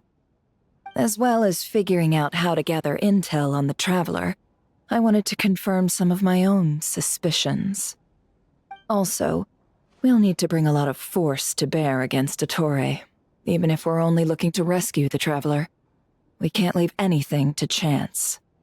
You don't think Columbina perished either, do you? I'm merely considering the possibility that she survived, just as you are. How much can we really know about a deity like her anyway? Do you remember what she said on Moon Prayer Night? About using moonlight to send messages to us? Of course. I think that's why we're both here. Where have you checked so far? I've been focusing on the outdoors. Anywhere the moonlight shines. I checked most of Nasha Town, but didn't find anything. I checked the Curatorium of Secrets and a few rooms where I thought I might find some leads, but no luck here either. The only places I haven't looked yet are the rooms in the flagship. But process of elimination isn't the only thing that brought me here. Oh, really? What's your other reason? After all that build-up, our mystery ally never showed up even once!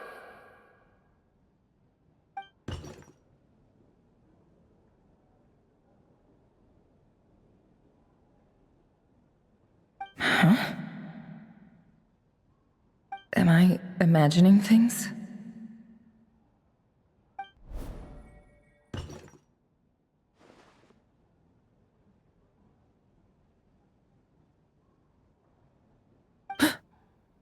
Come on, let's see what's going on. Oh no. I knocked over a vase as soon as I came in. It must have been caused by a Kuvaki fluctuation when I entered the space. Although, it seems like I'm not about to be pulled away this time. It looks like as long as I'm careful with my actions, it doesn't count as influencing reality. Anyway, is this the flagship? The Traveler mentioned that's where she was staying.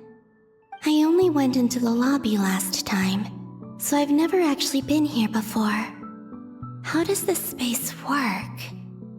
If nothing else, I can now be sure that it is not simply memory. She mentioned where her room was. I think it's this one.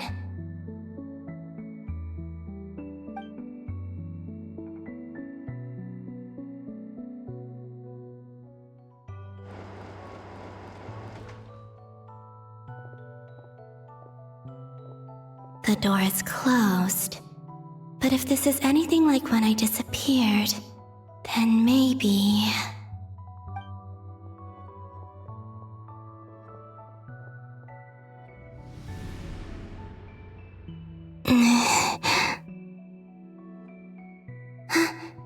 I'm in.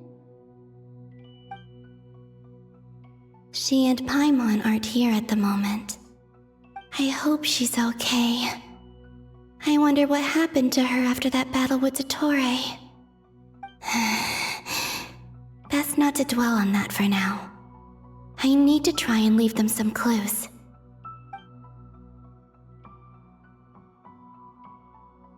Please, Traveler. I really hope you find this.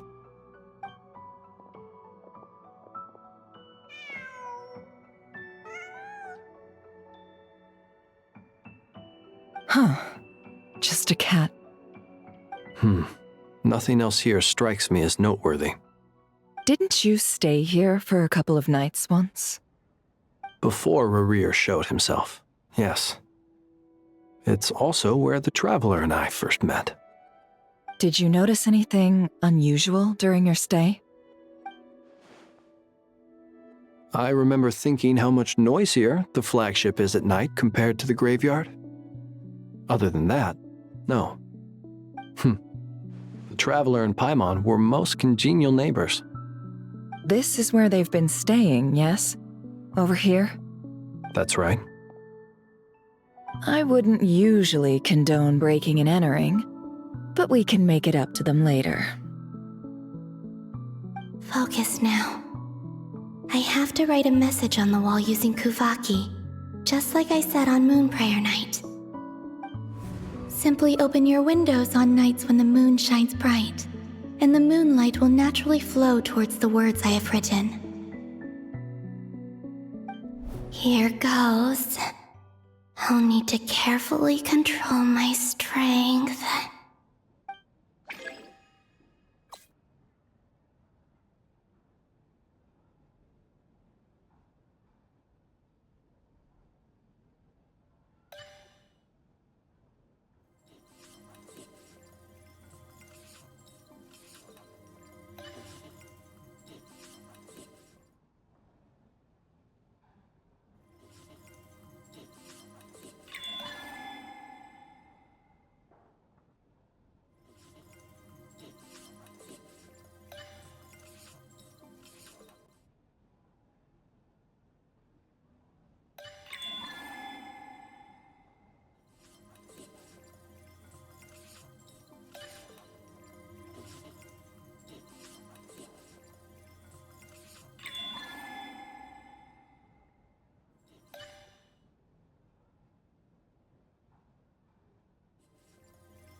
There's a noise outside the door. Is she back?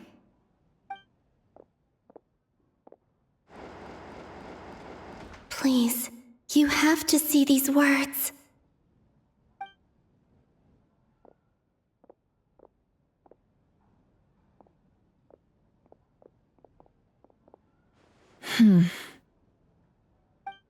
Well, do you sense anything? Unfortunately, no. And this place was our last chance. Not necessarily. We've only looked in Nasha Town so far. Miss Columbina said she would leave messages at her friends' dwellings. It's still worth checking where Miss Lauma lives and where I live. Let's try and make some time to look into those then. Wait. What are you waiting for? Paimon might have overeaten slightly.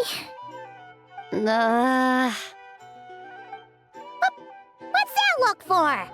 This is a victory feast. It's normal to eat a little more than usual. The Traveler in Paimon. It's really you. But why are they talking about a victory feast? Huh. You worried Paimon's sick while you were out there fighting Rare. So this is your chance to make it up to her, alright? Wait. So this is the night after the battle against Rare. How did I end up here? That's quite a long time ago now. Wait. Time. That's it. Every time I've entered reality within this space, it's been at an earlier point in time. Every one of those points has been before I fell into the moon's reflection. And everything I've done to affect reality really did happen in the past. Does this mean that, within the moon's reflection, time flows backwards? Starting from the moment I fell in? Not long till Moon Prayer Night now. It's gonna be even livelier than tonight. Although, it's gonna be sad saying goodbye to the damselette. She seems like a really nice person. Paimon. No, I can't. Even if I make contact, they probably won't understand what's going on. And in any case, I'll likely get pulled away again if I do. Instead, I have to find a way to get them to notice what I've written using the moonlight. Wait, even I hadn't thought of doing that before Moon Prayer Night. They'd never conceive of that possibility. Is there truly no other way? Don't lose heart. We'll find a way somehow. Huh? Oh, you say that, but the Frost Moon is beyond the fall sky. If we wanted to go visit her, how would we make it through to the other side? We might not have all the answers now, but I'm sure we'll find a way one day. Huh. Guess someone's gotta be the optimist. The present. The future. That's right. There are still things I can do. What's your plan? Flint's, when you were staying next door, did you ever open the window? No. The rooms here are dark and damp, and there's such a buildup of dust on the windows that the moonlight can't even get in. I didn't think it was worth the trouble. The moonlight? I think I see where you're going. One moment. I'll see if the owner is available. Don't bother. Time is of the essence.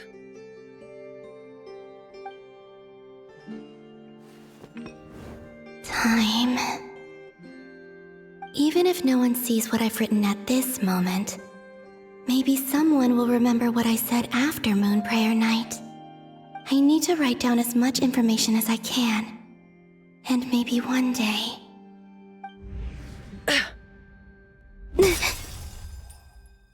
Huh? What's up with you? You can't even hold your cup steady.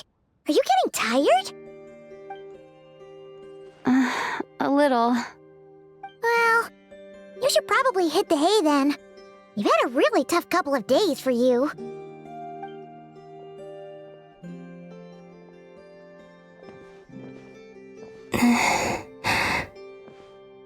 You truly have. You helped defeat Rerir, helped me reclaim my name, and you helped the others organize Moonprayer Night. Wherever you are right now, I'm sure you're still fighting against the injustices of fate. This is all I can leave for them. How I wish I could stay here. But it's time for me to go. I hope to see you again in the next time. And if the opportunity presents itself. I will surely return to your side. Huh. Columbina. She's alive. Not only that, but she's left us an entire wall's worth of clues. She even wrote down what would happen on Moonprayer Night. It's just a shame we found it too late. I am here. Time in this place flows backwards. I am constantly moving forward. It sounds like she's found a way to influence the past using Kuvaki. But her future is our past. So, these words have been here ever since we defeated the Ray hero Solnari. We just never discovered them. Which came first, the chicken or the egg? Do you ever mull over questions like that? Only when I'm in a good mood, and at leisure. Well, I never do. Everything that has happened already belongs to the realm of fact. As a business person, and especially an intel broker, what I do is extrapolate from those facts to try and read the future. An admirable philosophy. It's a means of survival.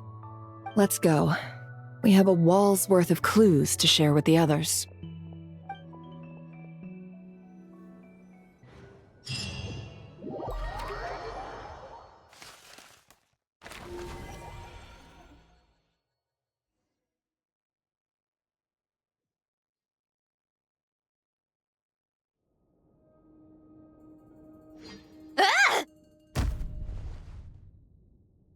It appears that the doctor's energy signature has changed to something similar to Kuvaki, but not like the Kuvaki we're used to. Nod-Krai's Kuvaki devices will only have a limited effect on it. I can see why you've chosen to place your hopes in alchemy instead. Also, I must say these books are rather profound. My subordinates just shipped them in from Fontaine. Some of them are from the Narcissenkreuz Ordo. Some are incident reports from Petrichor, and then there's a few test reports for these junk machines. Additionally, after some further scanning, I've discovered something extremely annoying. What's that? Teyvat's skies contain multiple moons. A long time ago, when I did my first scan, I detected 3, just as the legends say. But when I checked again just now, I detected 4 moons. So there's one extra? Yeah. Originally, I thought that if I could still find 3 moons, that would at least mean Columbina's still alive. But then it occurred to me that apart from the frost moon, Teyvat's moons are just husks. And husks surely shouldn't show up in the scan, since they're not alive. It's weird, isn't it? If we can't even distinguish between a dead and a living moon, how are we supposed to know whether a moon goddess is still alive? Or does this mean that the moon marrows are equivalent to the moons themselves? It's certainly possible. In which case, the 4th moon you detected may be Dottore artificial creation. So he wasn't bluffing. He really built his own moon marrow. Ugh! I'm so mad right now! It's easy to get overwhelmed when you have too much on your plate. Maybe you need to relax. Perhaps try going for a walk, or simply take a few deep breaths. Nothing can calm me down at a time like this. I need more time, and I need progress.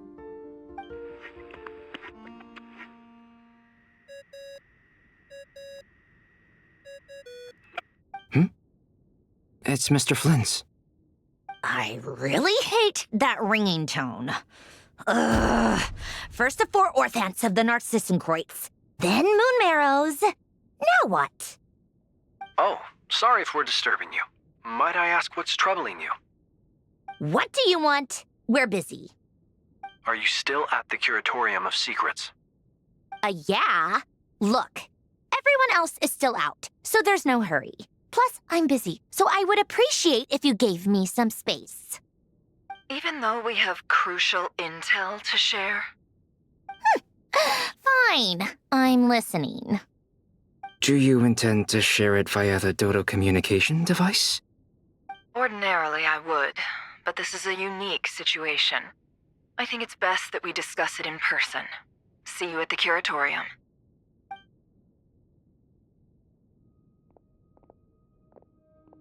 All right, then. So, what's the situation? The rest of the team is still out working on their missions and evacuations, but we've decided to fill you in on the most crucial information first. Sandrone, you were right. Columbina is most likely still alive.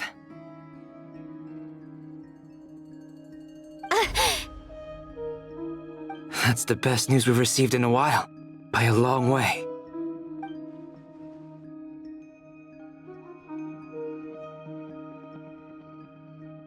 Random locations. Appearing in reverse order? Are you serious? So not dying isn't enough for the moon goddess, huh? She has to show off too. Anyway, does this mean we can deduce her condition from the moon marrows? Miss Androne, there's nothing wrong with simply admitting that you're happy to hear the good news. I'm not. And she's the least of our problems. We're facing a huge crisis. If she can't control the flow of time in there, she's just gonna keep moving backwards. Different points in time won't intersect, and she'll never find a way out. Let's say life begins with a drop of water. When did time begin? The moment this planet came into being? No, that's not right. Her final destination would be the moment at which the space she is in was created. But it doesn't seem like we can influence that space from the outside world. So how can we help her? Also, if she's alive, Rerir and Thelindis might be too. But as far as we know, neither of them have come back out. That space may not have an exit at all. I'm afraid I must concur with Miss Nefer in this. Can't exactly argue with that. Let's leave it there for now. I've taken notes on everything you said. Will it help with your research? I doubt it's gonna help with breaking Dottore energy fields. But who knows when it might come in handy. Better to have it all written down than try to remember everything when I need it.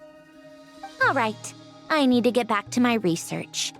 Mr. Albedo has made a lot of suggestions that will require my undivided attention. Sure, I'll stay here. I have things to work on.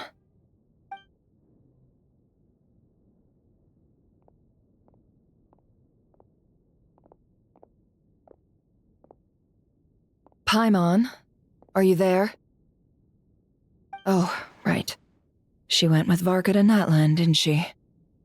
Good thing we've moved her and the Traveler's luggage in here. Speaking of the Traveler, where could they be? There's a note from Paimon. Paimon here. Not in at the moment, but if anyone needs to borrow her stuff or the Travelers, go ahead and help yourself. Paimon won't be mad. Also, Traveler, if you get back before Paimon, make sure to get some rest. Paimon misses you a lot, but put your health first, all right? How sweet. Well, since you offered, Paimon, don't mind if I do. This is the Traveler and Paimon's luggage. All the items they use day to day are here. It's well organized. I wonder which of them is responsible for that. What do we have here?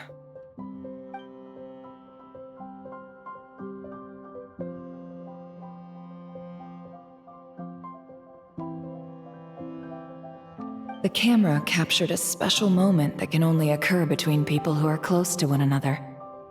You can really sense how the photographer feels about their subject. I wonder why this picture was placed outside. Is it because Paimon recently looked at it?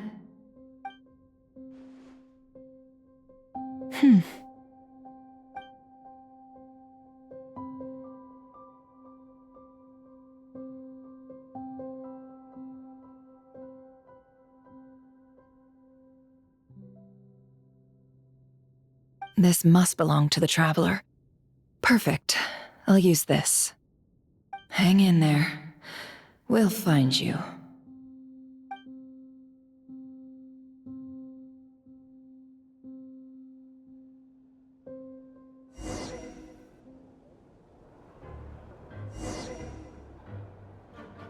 Polonia. Search keyword world formula and bring me all relevant books.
Let's see.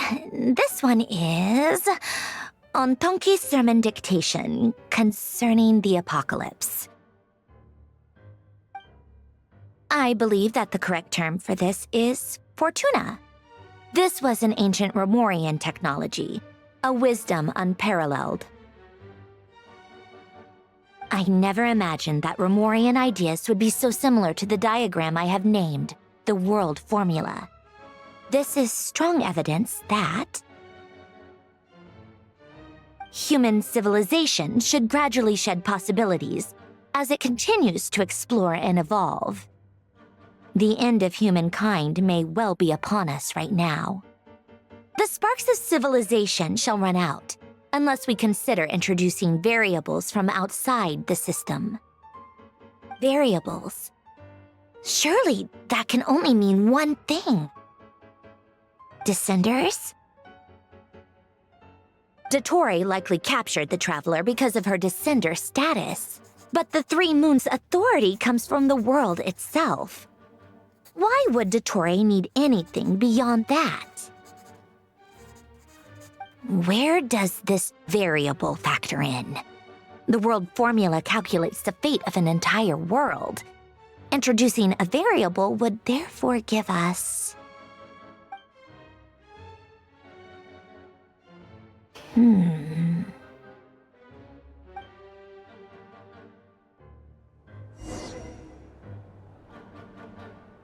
Polonia, search keyword pathway and bring me all relevant books.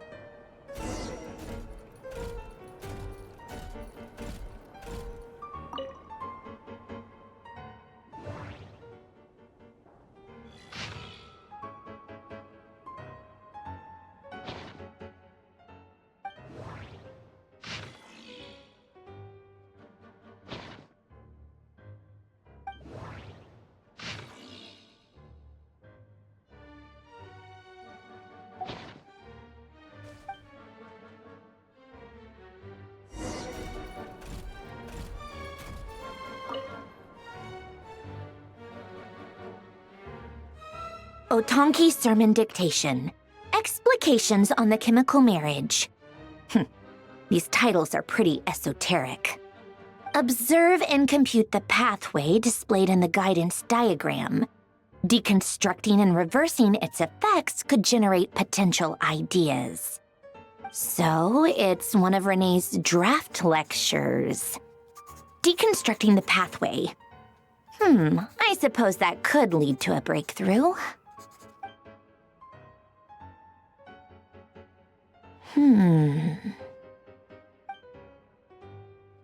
Ugh, this is so long. This guy sure loves showing off his knowledge.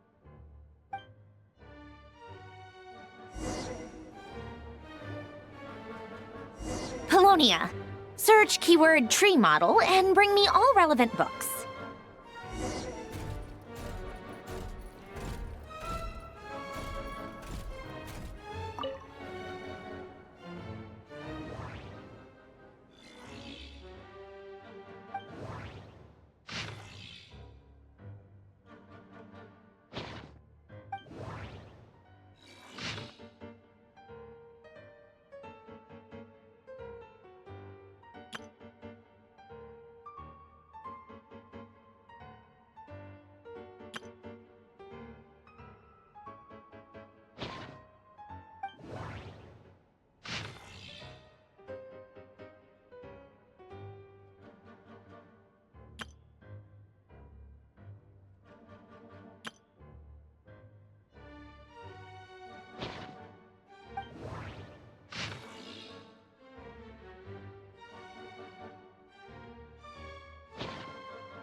Most of the experimental devices proposed by the Lilia Crucis Ordo are built based on the simple and basic logical structure of a tree model.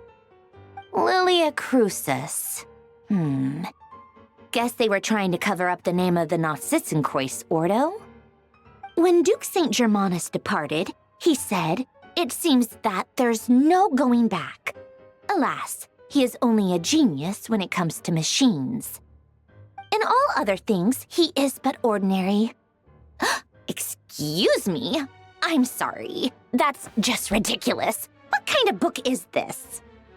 Great Detective Herlock, the Alchemist and the Clockwork Saint? Isn't this a novel? Come on. Still, the author swears that they knew Renee well. Whatever. I guess it's not beyond the realms of possibility that Renee would say nonsense like that on occasion. Memory, wishes, souls, and persona. Frankly, this sounds more like occultism, but if Albedo vouches for it, I suppose there must be some alchemical basis to these techniques. The way Alain Guillotin saw it, the world was comprised of machines. The universe needed machines, and thus his technologies were created. That's why I was born. René, his full name was René de Petrichor, if I recall correctly. Sounds like he and the town must be intricately connected.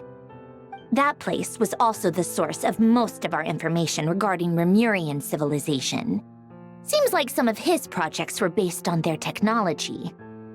The cutting of souls and storing them in vessels. These seemingly unrelated techniques underpinned René's research, assuming that the four orthants correspond to alchemical categories. The chemical marriage model? Alain would have scoffed at that. He never would have let those theories or parameters anywhere near his mathematical formulas.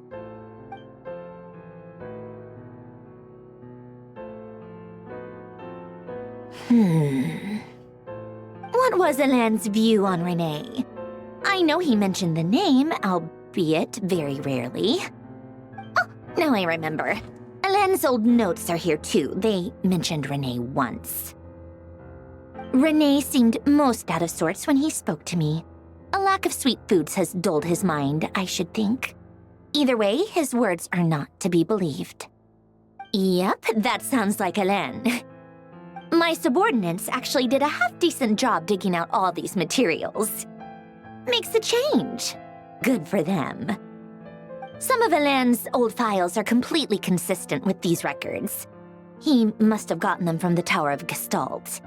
I never knew he got his hands on Renee's records that early. Heh, he may have kept them, but he never even attempted to use them. Didn't believe a word they said. Come to think of it, Renee's world formula was filled with calculations of constants. That shows he believed that the fate of the world to be predetermined. As for Alain... it's been too long. I forget what he said. What would he have said? A guy like him, fervent believer in machines, but not headstrong enough.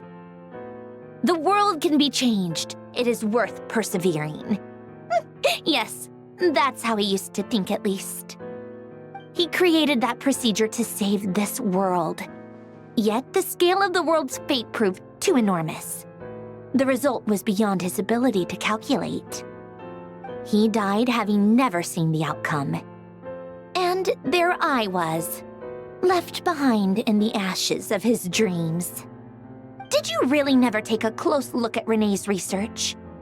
Or did you read it but deem his philosophy incompatible with your model?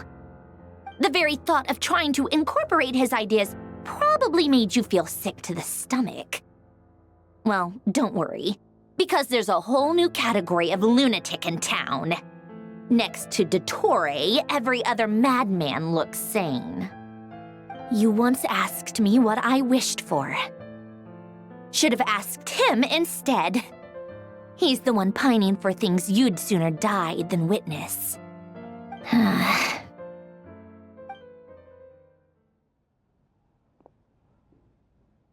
Even the tiniest variable can make big waves in the present.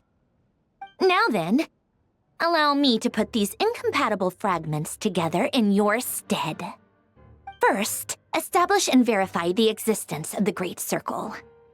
Absolute nihil on one end, absolute reality on the other. Now, search between these two extremes. Then, the construction criteria. Variables. The sparks of civilization shall run out unless we consider introducing variables from outside the system. Input variables. Traverse the world, space-time, and civilization, then extract the essential nodes from the records to determine which variables they point to. The primordial power that differentiated itself from the void. The power of light. Yes, light. Records. Hyperborea. This is so horrendously complicated. After all that, I'm still missing a few variables. I need to think this through again. How do you think it looks, Polonia? Like the frenzied scrawlings of a madwoman? Fine, keep it to yourself. It's not like you can talk anyway. I'll assume you gave it a passing grade. I jest. But true madness does often start with trying to save the world. What would Arlecchino and Columbina think if they saw this incomprehensible hen scratch? They'd probably have me institutionalized. So would Rosaline. She's been dead for a while now. When I close my eyes and think back, I can still see her face. And that enormous dress she used to wear. Such a bizarre choice. What possessed her? Oh, and the clack-clack of those heels used to drive me insane. No one's asking me, obviously, but I hope you all know that I never wanted to save the world. I'm not crazy. I don't have delusional ambitions, and that's a clinical fact. The world needs a solution, but I don't need the world's validation. It's the world begging me for answers, not the other way around.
Oh, cookies to go with the tea.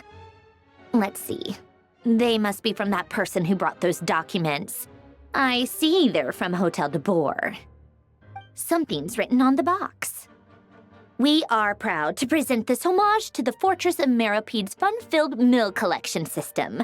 Fortune cookies. Have a lucky start to your day. Sounds like a dumb gimmick to me. Be early to bed and early to rise.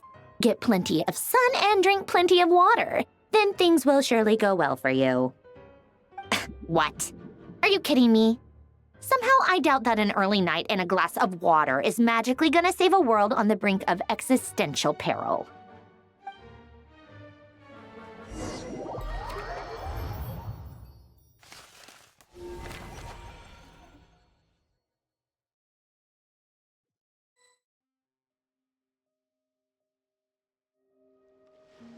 Lady Arlecchino, word has reached us that Lady Marionette's troops are all in position. They are ready to act as soon as the order is given. Excellent. The only thing is, they are fewer in number than we expected. It looks like many of them must have lost their lives at the hand of the monsters released by the Doctor. Can't be helped. Allow them to join our ranks, and keep in contact. As you wish.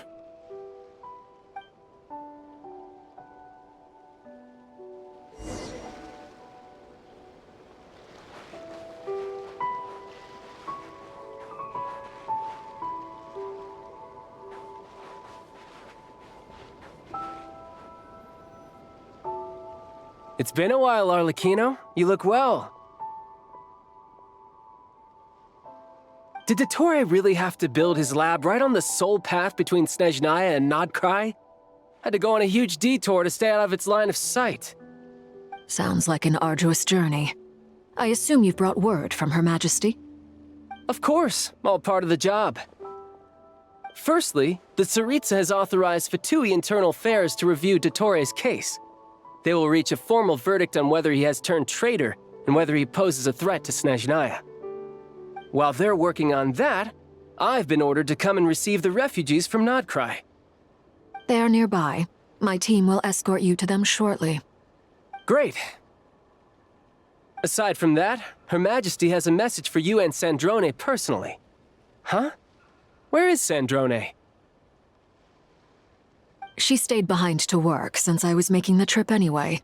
It seemed sensible to have one person on standby at base while the other came out to meet you. All right, guess that's just how she rolls. In that case, tell her that the Tsaritsa's decree this time is pretty awesome sounding. I think she'll like this one. Still, I wonder what... Wait, what's that? Did one of our troops turn into a monster? Take him out.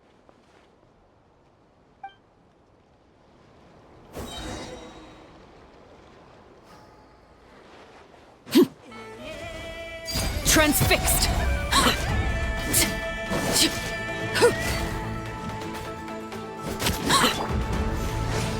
Shouldn't let your guard down.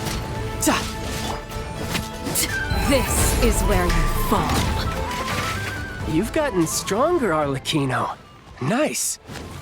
Stop that right now. I appreciate the praise, but I am not fighting you today. I knew it. Yeah.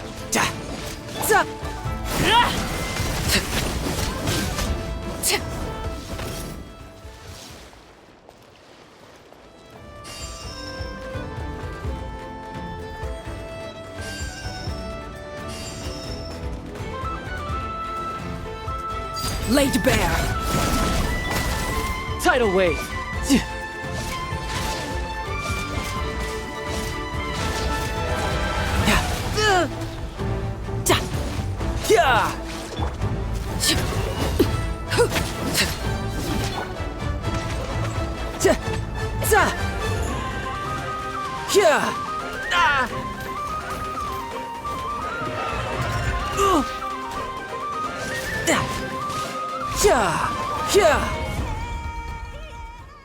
I can't believe it. He was a living, breathing human one moment, and the next?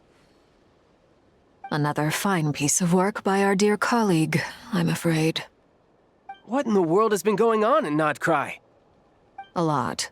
But long story short, Dottore stole 2 moon marrows that should have belonged to Columbina, then built a 3rd moon marrow of his own to concentrate the Tri-Lunar Authority in his hands. What? What do you mean he built a moon marrow?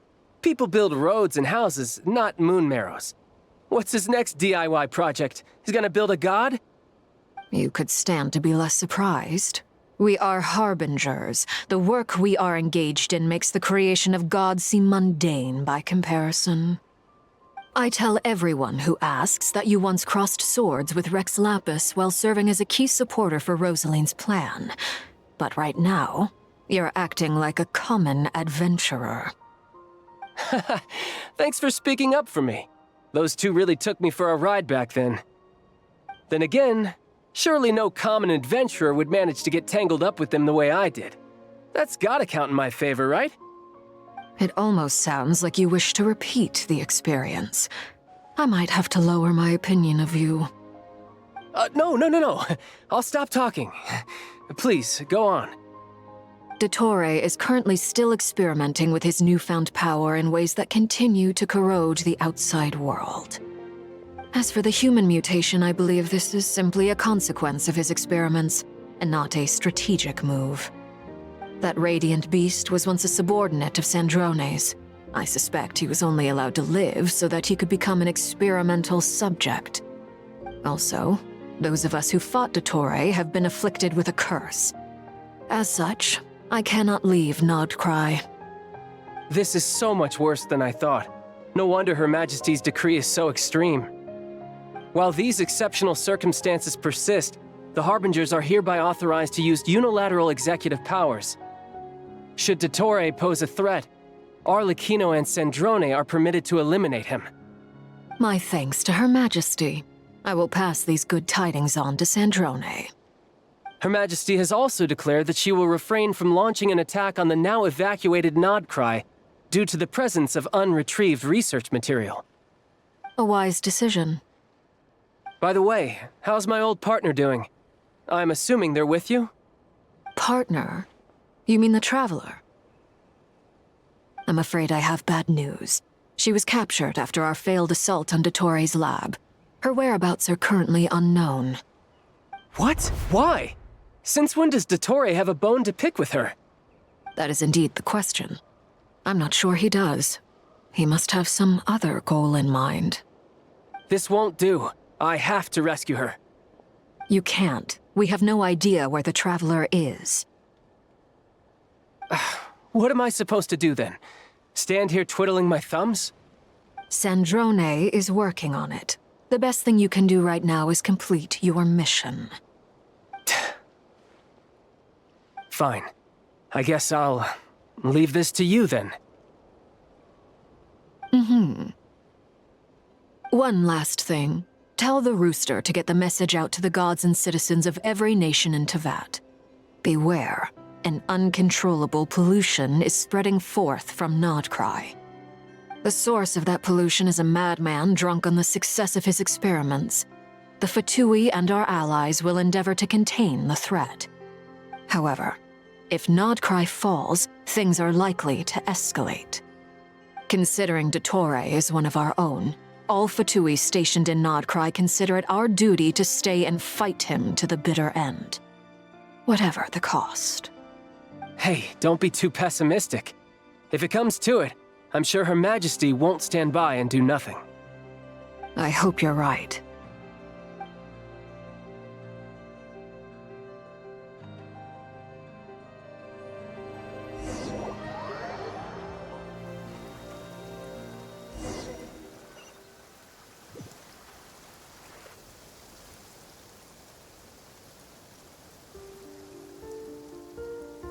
You're right on time. Thanks. Hey, do you think I'll get that gliding exam exemption? I made sure I was on my best behavior in Mondstadt. I landed well outside the city and walked in through the gates. I'll help you apply, don't worry. For now, let's see what we have here. What are the doctor's energy fields even made from? The usual attract and repel principles that govern Kuvaki don't seem to apply to them. They are very mysterious, but ultimately, they appear to be comprised of energies from the three realms.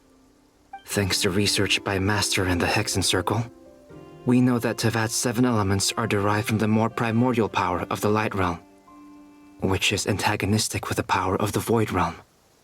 Since you have the power of the Dragon Durin within you, I'm sure you can already tell that this energy field contains no abyssal energy. That's true. It's not abyssal energy, it's something pure, wild, and untamed. I've been thinking about something. Do you still remember the device that Dory supplied from the Academia when you and Miss Columbina fought Rarier? That was one of the most marvelous feats of ingenuity I've ever seen. The design, the craftsmanship, the material selection. I couldn't fault any of it. Not to mention the operating principles. Surely the most ingenious feature of all. Dory didn't go into detail on how it functions, but I have a working theory. The clue was that Miss Columbina was somehow able to use the pyro energy that you provided, despite the fact that, as a moon goddess, she should only be able to use light realm energy in principle.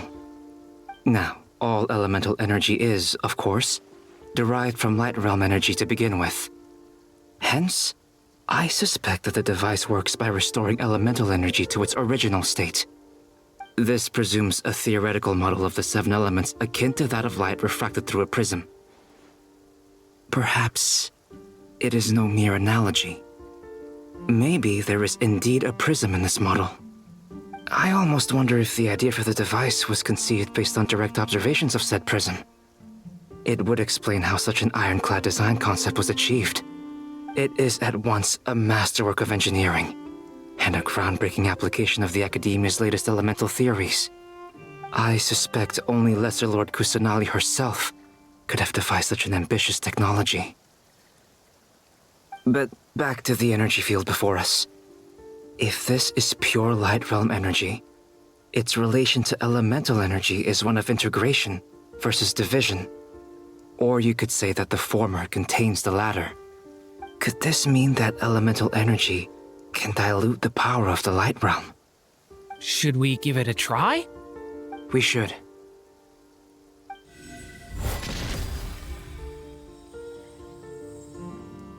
Ha! It works! Clear signs of disruption were detected at the periphery of the energy field. This indicates that elemental energy can disturb or even negate the field. Now you try.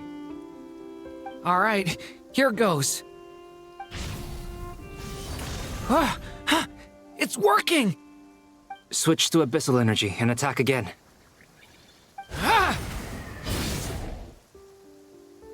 No surprises there. Abyssal power drains the energy field to a significantly greater extent. I now feel confident in asserting that the energy field is indeed pure light realm energy, and that elemental energy can dilute it. But the energy field is huge. How much elemental energy will it take to neutralize it? We don't have to neutralize it completely. We can try other approaches. That's all for theory. Would you like to continue watching? So you knew I was here. Huh? When did you get here? A while ago. But Albedo sounded like he was working on his thesis defense back there. Back in Sumeru. You can end a person's whole career by interrupting them mid-speech. Very thoughtful of you. I'm truly touched. Could I ask you to lend me a hand? With what?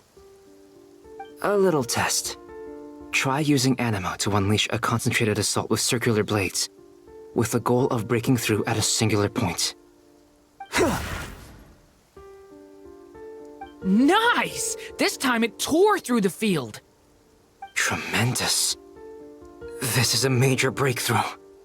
Should we go through? We probably shouldn't risk having mutually antagonistic energies in such close proximity. Durin, you stay here and watch the entrance. Hat Guy and I will go in to investigate. Sounds sensible to me. Keep your eyes peeled, Durin. Don't worry, I got this. You two be careful in there. Just give me the signal if you need help, and I'll dive right in. What do you mean, signal?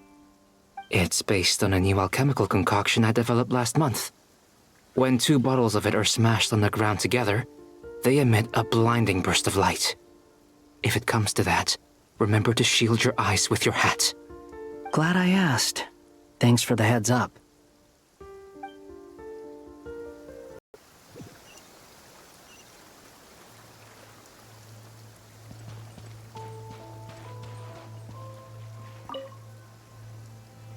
Like I thought.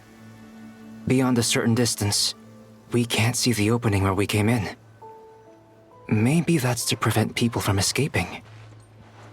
Sounds like Dottore style to me. Not much has changed. Things are basically the same here as they were before the energy field appeared.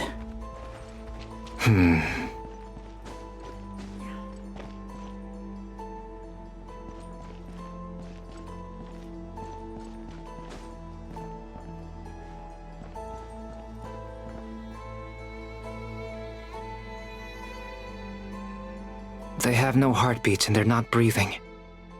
We can only assume they're dead. But there are no visible wounds. Also, there's an animal squatting next to each body. It's watching us. That's not an animal's gaze. What are you trying to tell us? Doesn't seem eager to talk. I guess maybe it's just an animal after all. Let's keep looking around.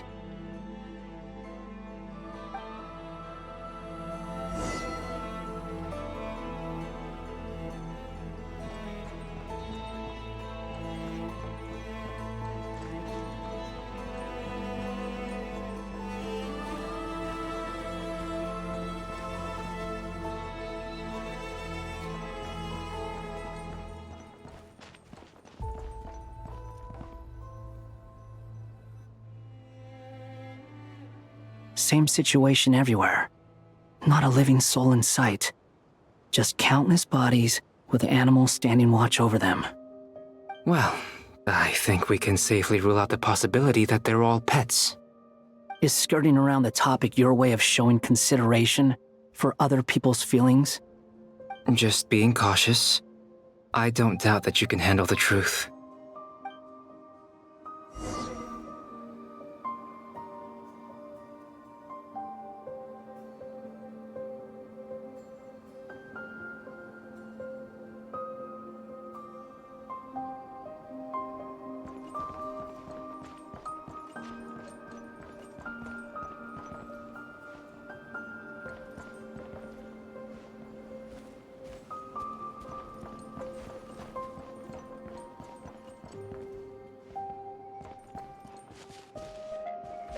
Careful. Please, help us. Please. Over there, I hear a voice.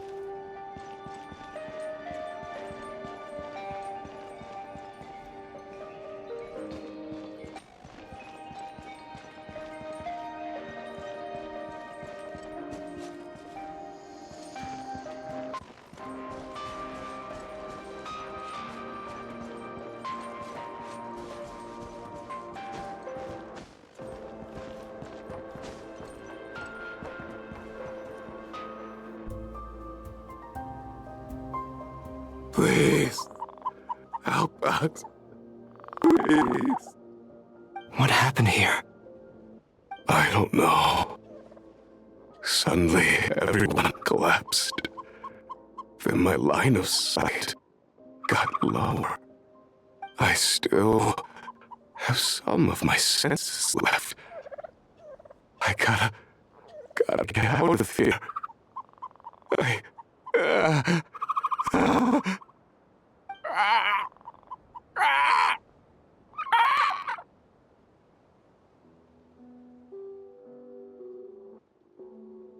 It looks like there's a huge experiment going on inside this energy field. Maybe each energy field is its own giant experiment. Vile. He's swapping human minds with those of animals. Even without the other circumstances, this would be an extremely radical experiment. Those people may have lost their sense of selves, but they are not fully animals either. If they were, they would have left. But instead, their instincts are driving them to remain by their dead bodies. We should go. No sense in sticking around here longer than we need to. Agreed.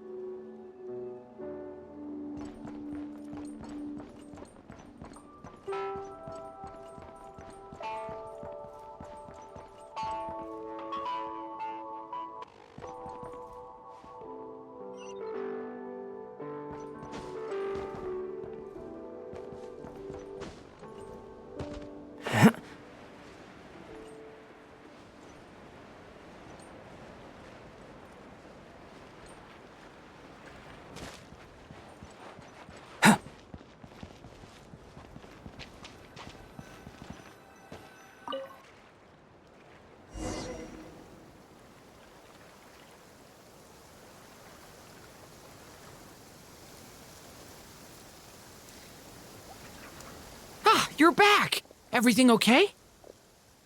We saw some things that take a strong stomach. Otherwise, we're fine. We should share our findings with the others.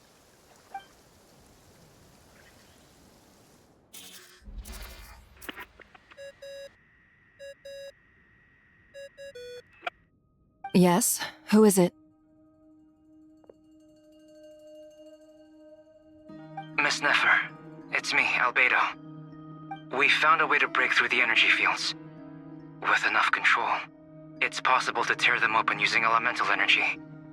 Also, we managed to take a look inside. Dottore is carrying out his cruel experiments on an immense scale. Any residents who have failed to evacuate in time will likely meet a grisly end. Sounds like he's living down to our expectations. Might I ask how things are proceeding on your end? I'm just about to get started. I'll be in touch once I have a result. Understood. Stay safe. I will.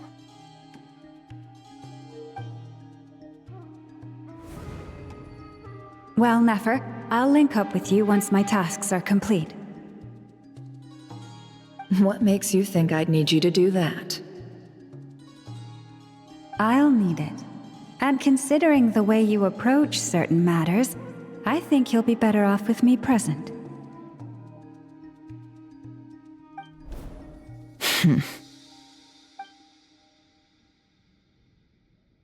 Let's begin. Entering simulation mode.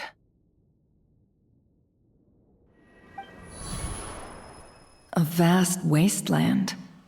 Is this the Traveler's inner world? I was expecting something more vibrant, to be honest. Wait, someone's there. What are you looking at?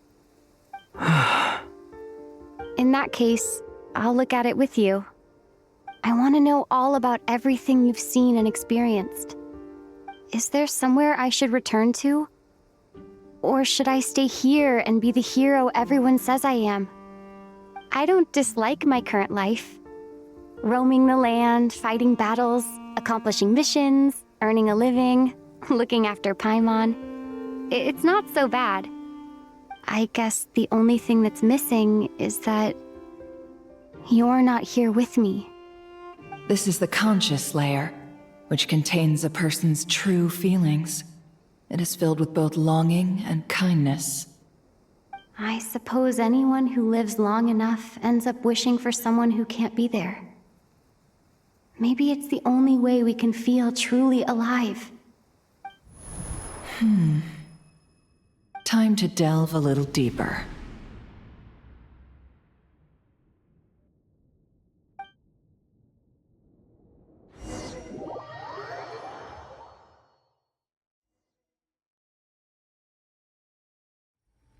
Nasha Town is hardly the optimal choice for a place to live, but it has character and a reasonable population density.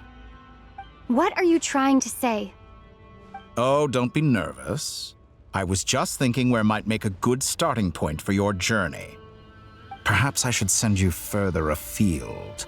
Conria, perhaps. Conria ceased to exist long ago. Once again, you fail to understand the possibilities that the Tri-Lune creates. Anything that has existed in the past, I can now recreate. You simply do not wish to see that happen. That might be because you miss your sibling and fear getting answers that you are not ready to learn. But this is not for me to judge. If we are to collaborate, we need to maintain an amicable relationship. In a moment, you will be able to... Oh no. What are you...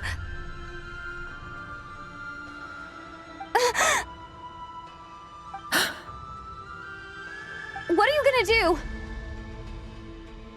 Don't move. Something unwanted has crept into... Oh? Gone as quickly as it came.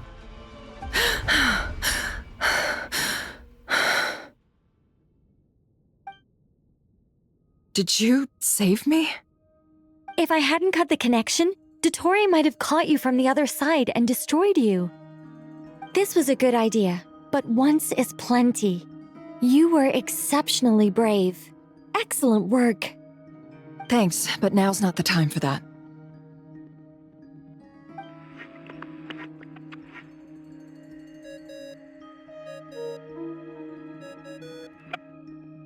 Albedo speaking. I think I know where she is. What is this endless darkness? I can't see anything, even though my eyes are wide open. But why? What happened? Ah, sorry about that. I take it you didn't notice. Just now, a friend of yours took a little peek into your mind. Could it be Nefer? How did she do it? Did she use something as a medium to connect to me? Do you think she's aware of your current circumstances?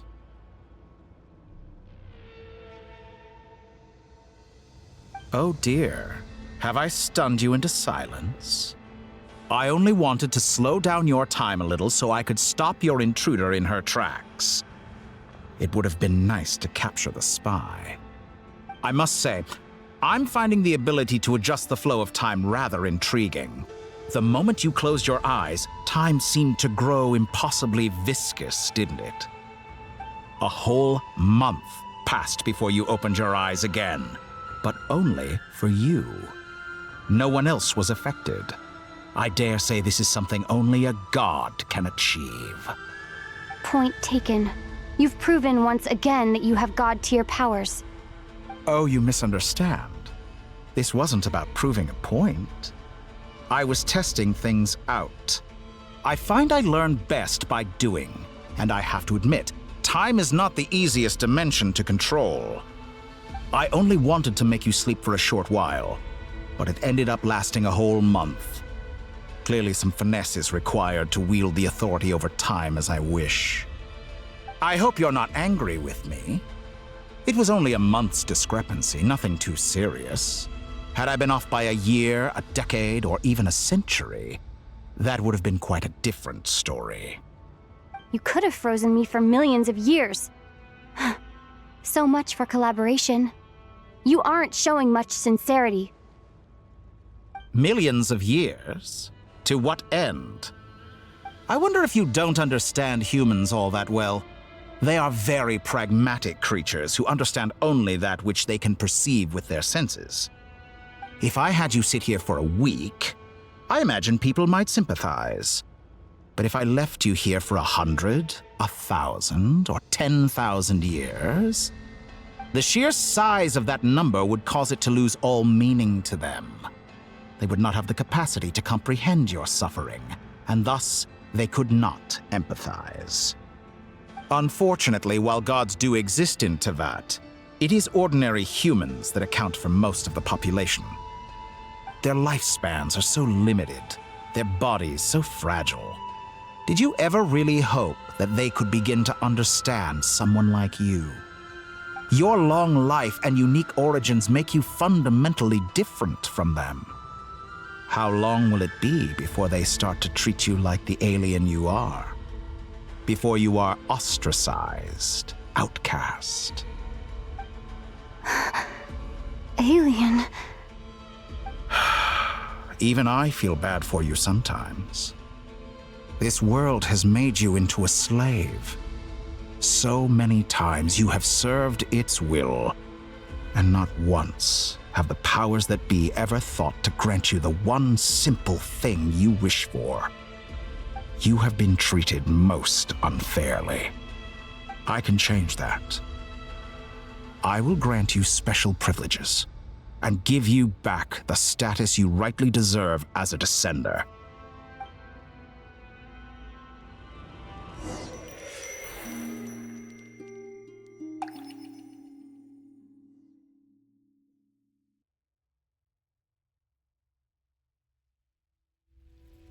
I've entered the past 3 times at this point, but I still have so many questions.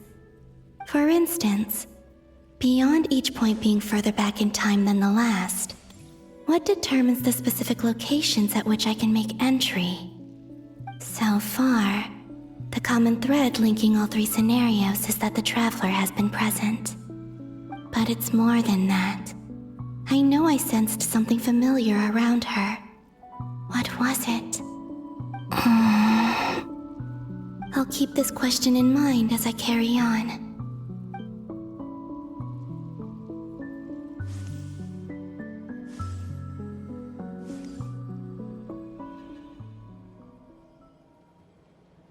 Humans, you never change. Always trying to use powers you neither comprehend nor control. This looks like Star Sand Shoal. Was this before Rerir regained his physical form?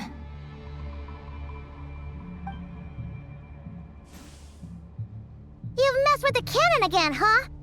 Sorry, but this round's not gonna go your way. The cannon. That's right. I was at Silvermoon Hall and I sensed an abnormal Kuvaki fluctuation coming from Nasha Town. And right after that, came an ominous power emanating from Star Sand Shoal. My body was once torn into countless pieces and hurled into the swirling chaos of time itself. But even so, my life and will were not extinguished. I wonder if I could try to prevent his resurrection. But how would I do it? What can I do, here and now? Traveler!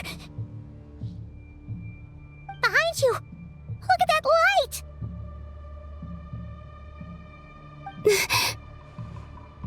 No, I won't make it in time.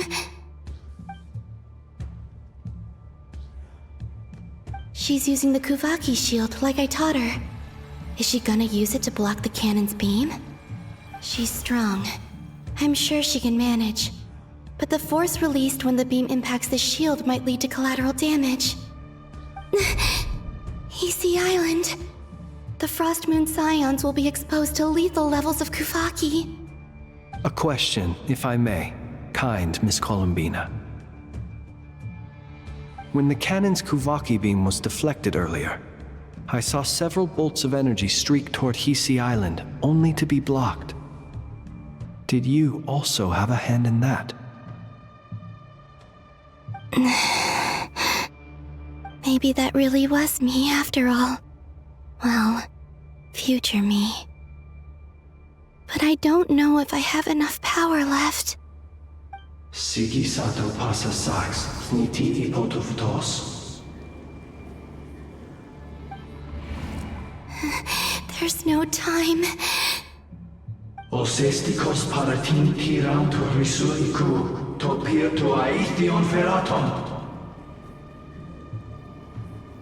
I have to make it. Oh, Frost Moon. Oh, great land. Oh, slumbering moonlight of Nod-Krai. If you can hear me, if you can sense my call, then please, heed me once more!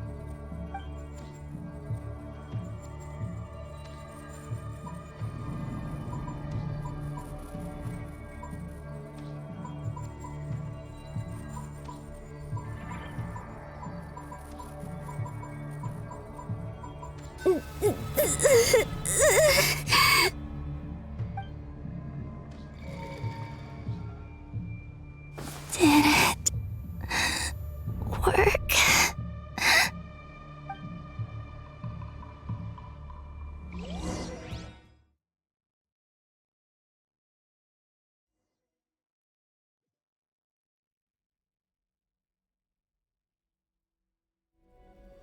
Hey, wake up. Hey, did you hear me? Columbina, I said wake up now! Hmm? Oh, good morning, Sandrone. It's 3 in the afternoon, actually. And could you kindly not use my quarters as your personal nap room next time? But I feel so safe here.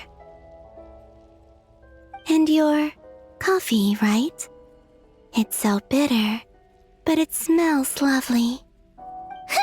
It's like you were raised by wolves in a forest or something. What did you drink growing up? Grass tea? The Frost Moon Scions certainly led a more frugal existence than the Fatui. Then I'll bet you've never eaten one of these before. It smells delicious. That's because it's a Fontanian recipe. I had a little free time today, so I made a batch. Rosaline will be here shortly, but if you really can't wait, I guess you can go ahead and... Hey, at least let me finish before you start eating! Did the Frost Moon Scions not teach you basic table manners? Or did the rules not apply to you because you're the high and mighty moon goddess? These are so tasty. Of course they are. I made them. I was worried they might contain traces of machine oil. What?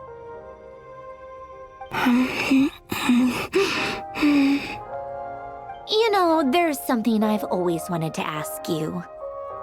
Why did you leave your old home and join the Fatui? I mean, I'm sure their food was awful. But there's gotta be more to it than that. Well, life there didn't go quite how I imagined. What were you expecting?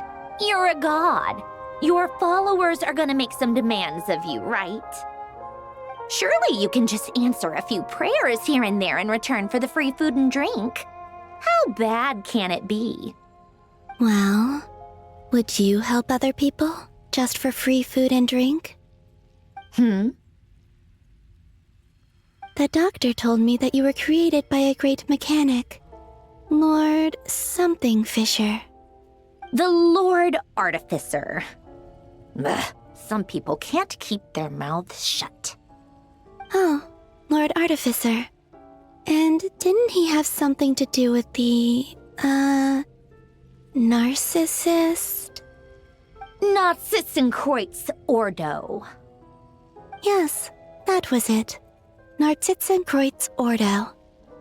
So, would you try to fulfill their wishes? You must be joking. I wouldn't go even if they paid me. I don't even know them. Exactly. Well, I felt the same way. I did not know the people who made demands of me. What do you know? We're on the same page for once. In his later years, Alain did ask me if there was anything I wanted to do. If I had any wishes of my own. Well, I don't. And I'm not in any mood to fulfill someone else's either. Who's Alain? He was the... You know what? Never mind. You're not gonna remember. Anyway, the point I'm trying to make is, neither of us is the self-sacrificing type. Let me ask you this. What sort of place would you like to live in, if you could choose? A place where people don't ask me for things I cannot give them. Where they don't worship me, or fear me, but just want to chat with me like a normal person. I'd also like the freedom to come and go as I please. And ideally, it would be somewhere with the smell of coffee and snacks. Not to burst your bubble, but no such place exists in the world. Now, take your snacks and scram.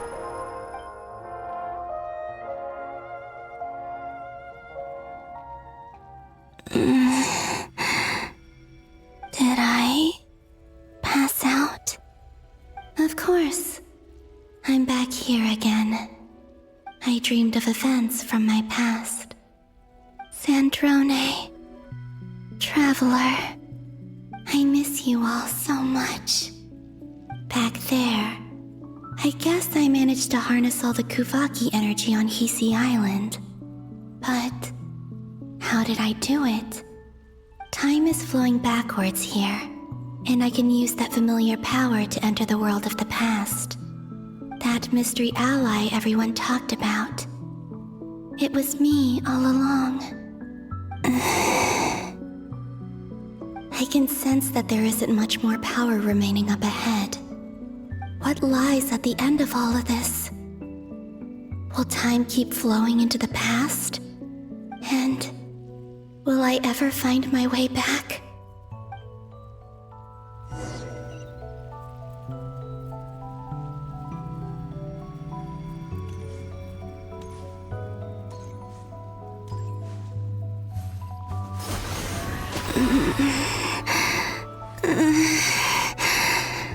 It's getting harder and harder to use my power.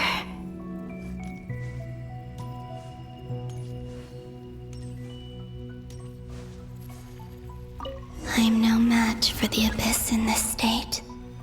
I need to avoid the contaminated fragments.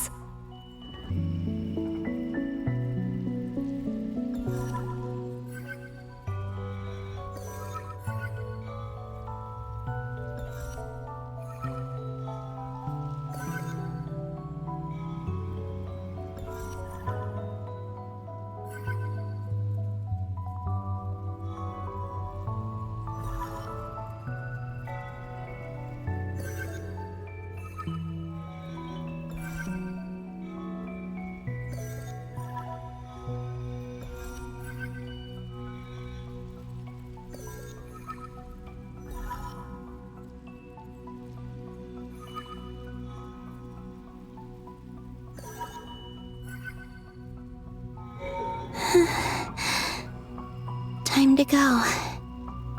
I wonder where I'll find myself this time.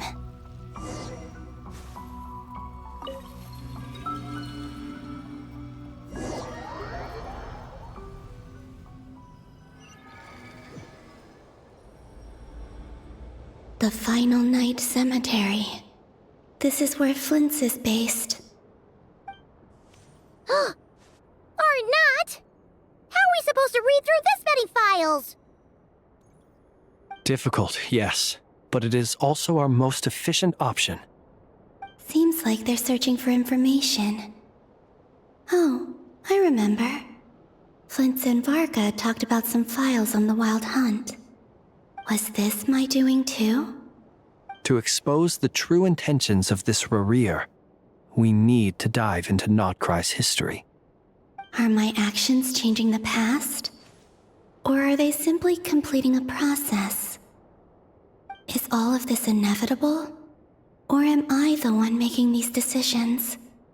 If I choose not to help them now, will it change how things turn out? Hope we don't land on our heads then. They're my friends. I can't not help them.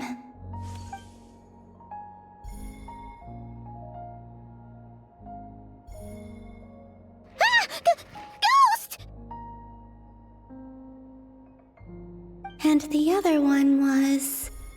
here. Hey! Another file's moving!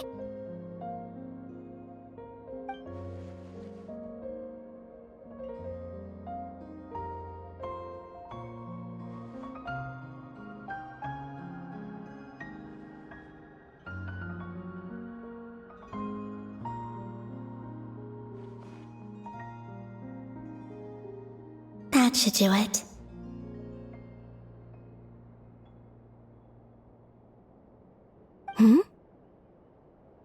Luanatar? You can sense my presence? Wait!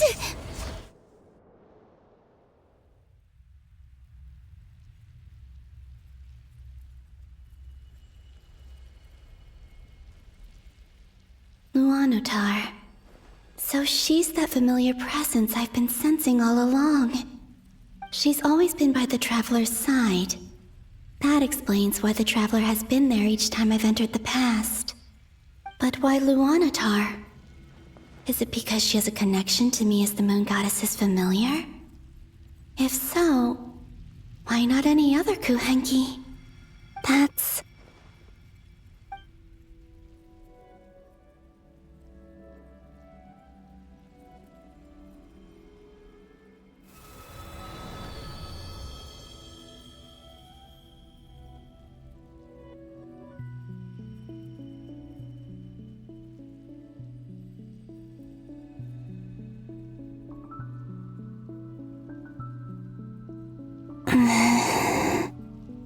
I cannot sense any power up ahead.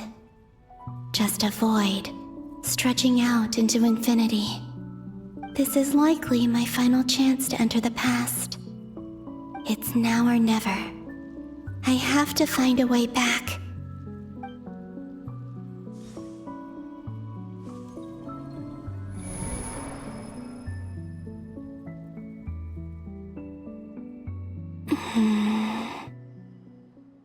Sea Island? How far back in time is this? Where's Luanatar? I can't sense her presence this time.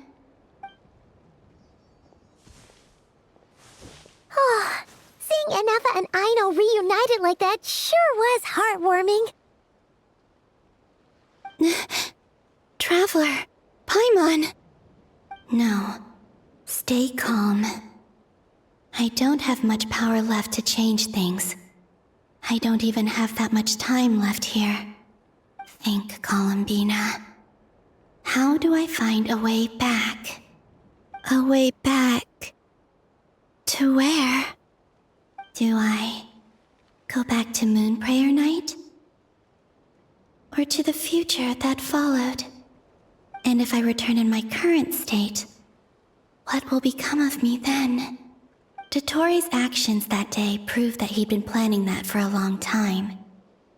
He had already seized the power of 2 moon marrows before capturing me. Even if I managed to get back, how can I fight against him when he wields the Tri-Lune Authority?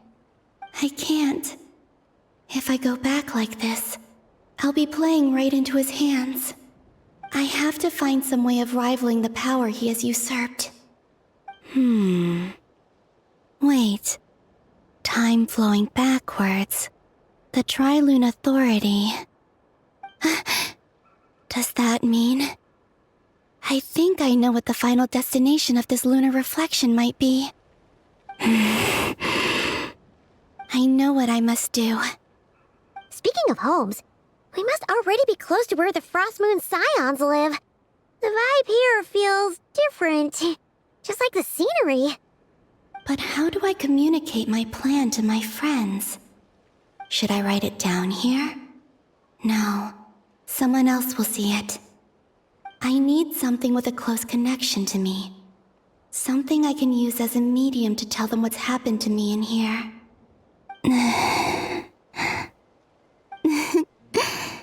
Now it makes sense.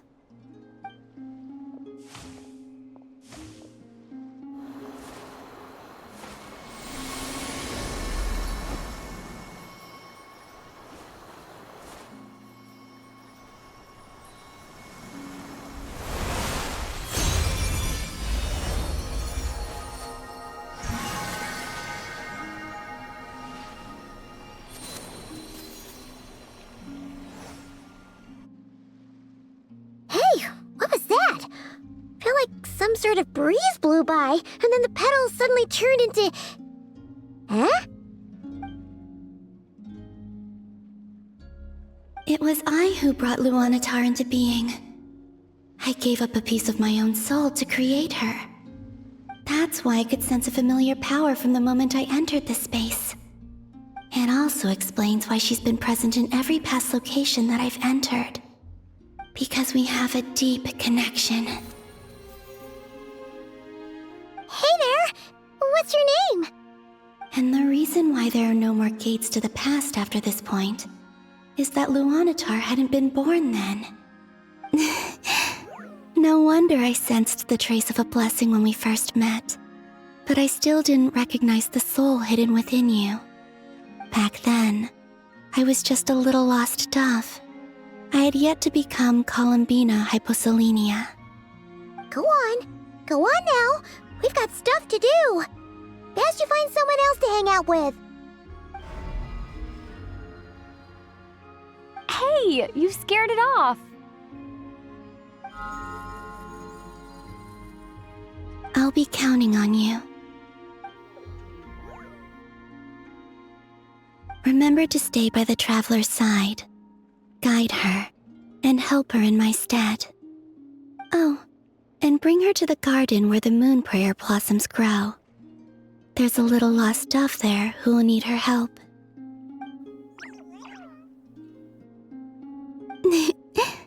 Go on.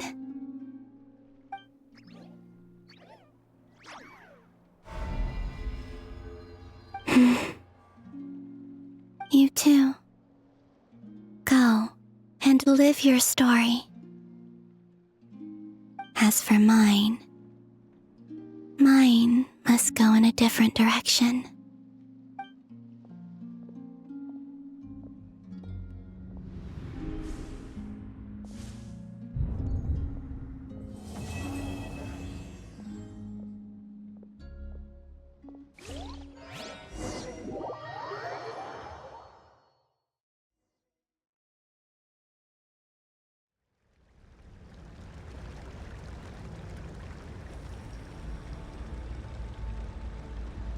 How would you like to experience the thrill of never being held accountable for your actions? You could crush people like ants without consequence, or tear off their heads or limbs as you please. Believe me, such a life is but one small step away. What point is he trying to make? Freedom? But the freedom to kill? To do evil and get away with it?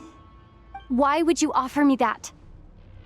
The creation of a world is the ultimate scientific experiment. I have taken my research to the highest level, where I shall be not just a god, but also a servant to many sacred spirits. I shall heed the truth and perform holy deeds. A god's laboratory is the perfect playground, but it needs the right occupant to explore its full potential. Mortals are found everywhere one looks. Not so with Descenders. I'd prefer my first guest to be a distinguished individual such as yourself. And I know you could make the most of the opportunities it offers. So the condition for entering the new world is to take innocent lives. The same dilemma that Rerir once faced. Could I really bring myself to kill others for my own benefit? Rerir did. And look where it got him. Have you made up your mind? I can't do it. Your playground is no place for me. You're putting your hopes in the wrong person. But we both know I'm not quite the hero you say I am either. I have my own reasons for the journey I'm on, and they aren't all selfless.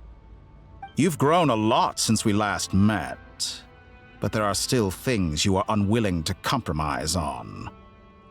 This will only hinder you. Why don't I lower my requirements a little as a gesture of goodwill? I'll give you a little time to learn to be a less noble soul. That'll make things much easier for you. I really doubt I could live that sort of life. And yet you already sound less defiant than a moment ago. The benefits appeal to you because you can read the signs of the times. Why don't we return to my research facility? Your last visit was so rushed. There is much that I have yet to show you.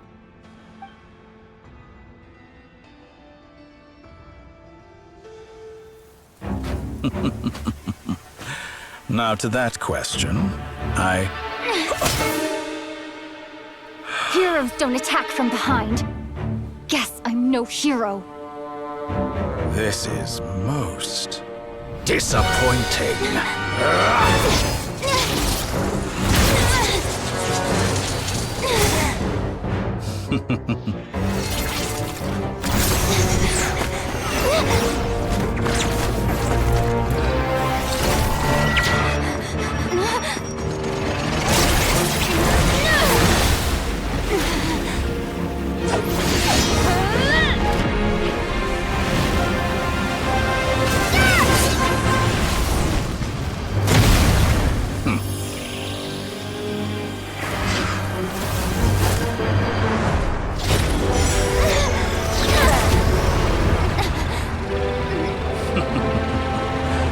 Now then.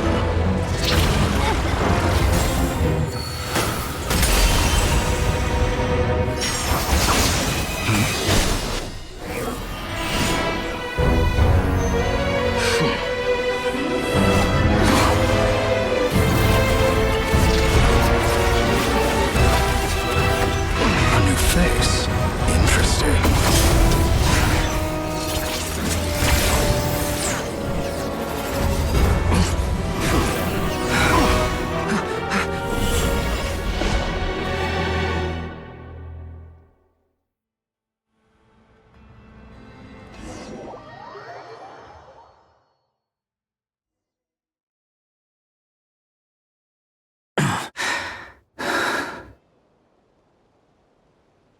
You're still gonna call me Hat Guy after that, huh? I didn't see anyone else in there who needed saving.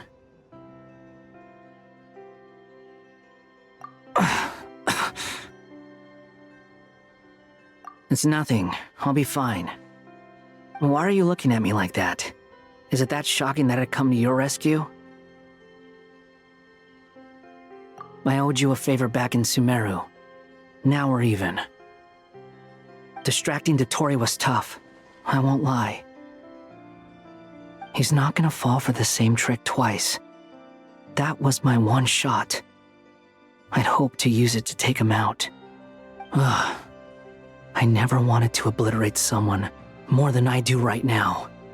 Dottore doesn't recognize me, but his segments were originally made based on an analysis of my operational principles. I expect it's only a matter of time before he figures out what I am. So Dottore doesn't recognize Wanderer because he deleted himself from Irminsul. Did he really miss his only chance for revenge by saving me? Why the long face? Hey, I'm not blaming you, okay? And I'm not complaining either. Rescuing you and killing Dottore are equally important goals. Everyone would be pretty stuck without you. It's best you live to fight another day. How are you holding up? Are you all right? Hat Guy said to put safety first, so we agreed to run as far away as we could after leaving the energy field and only meet up once it was safe. You don't look injured. It seems that Dottore didn't do anything to you. All right. Rescue operation complete.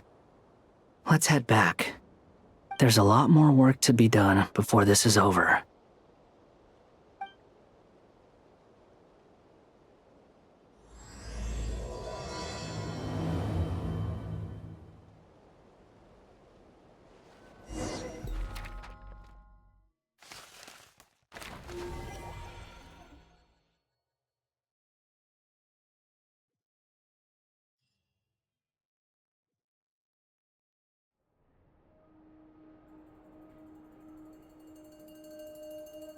Understood. I will bear the Tsaritsa's decree in mind. I don't see what's so awesome about it, though. Does he You really think everyone else is as immature as him? I'm not stooping to Tartaglia's level. I thought you might say that. How's your progress? Quite promising, actually. That alchemist Albedo gave me a few ideas. Remember how I asked you to look up some files for me? That stuff on the Nazi-Kreuz Institute. René de Petrichor and Jakob Ingold. Alain Guillotin despised René's theories and methods, but he never managed to come up with better alternatives either. So I adopted some of René's ideas. I thought Alain was like a father to you. He and René were mortal enemies, were they not? And what would you say if Linny and his friends one day learned something useful from someone you utterly detested? I would applaud them for it. That would mean that they have surpassed me. For all we know, Alain Guillotin might have thought the same thing. Not that it matters, though. He's dead, and I'm alive. So it's my call to make. Once you die, it doesn't matter how great you were in life. Only the living get to decide what happens next. Hey, come on out. They're back. Huh?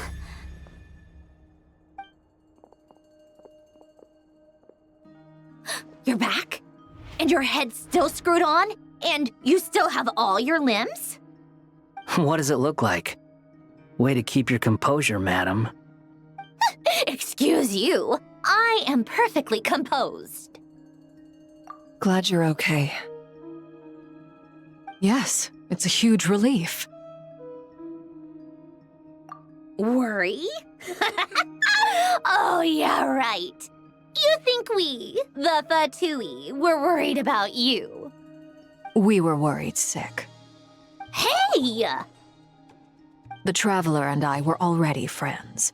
You are free to join this mission in whatever capacity you please, much like your tea parties. It's a laugh a minute with you guys. I must say, I was quite surprised when Mr. Albedo told me he would need no additional aid. We discussed this on our way back as well.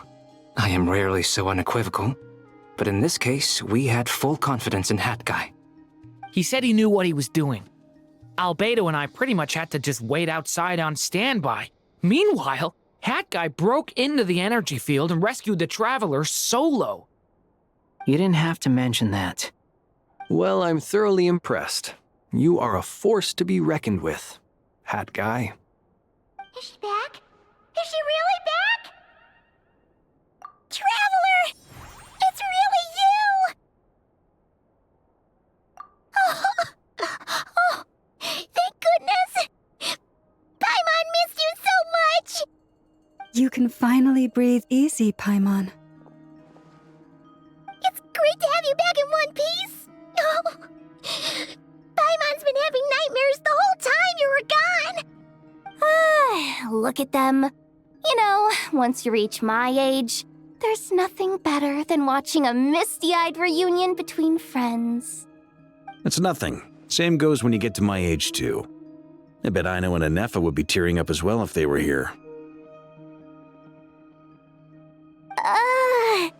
Varka, I'm not sure Anefa can cry. Oh, yeah, good point.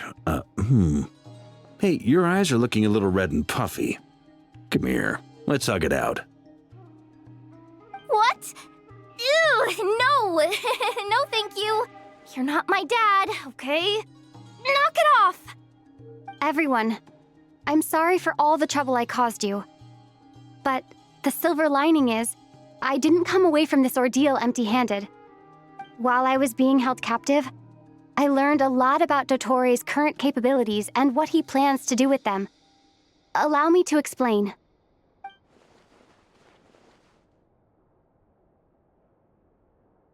The three moon goddesses were even more powerful than we imagined.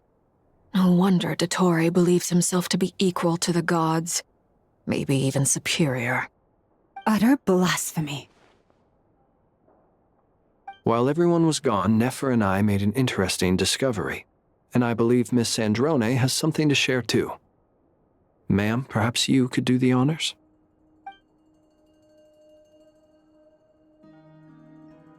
Called it. Getting rid of a pesky troublemaker like her is like trying to clean up after a crumbly cake. It always comes back to haunt you. Our next step is to find a way to bring her back. A place where time flows backwards, with no destination in sight. Surely it must have been created for a specific purpose. But I fear the answers are buried deep in Teyvat's history, held by great powers beyond our reach. It sounds like she's on a specific path through time, just traveling in the opposite direction to us. The question is, where does that path lead? Or will it keep going to infinity?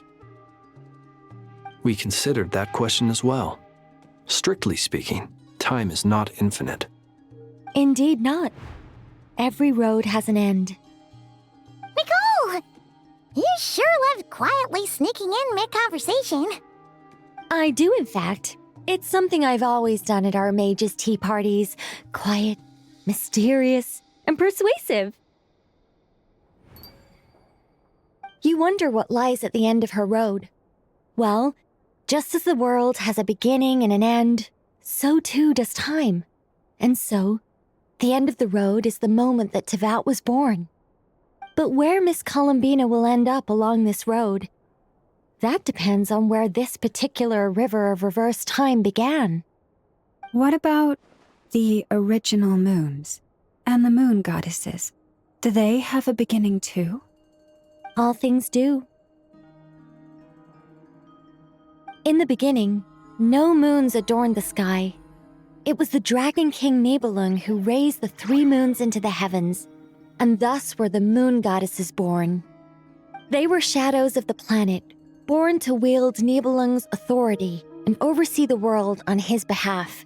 They were extensions of his will, manifestations of his majesty. But then one day, they disappeared just as suddenly as they had once been brought into being. Nobody knew where they had gone.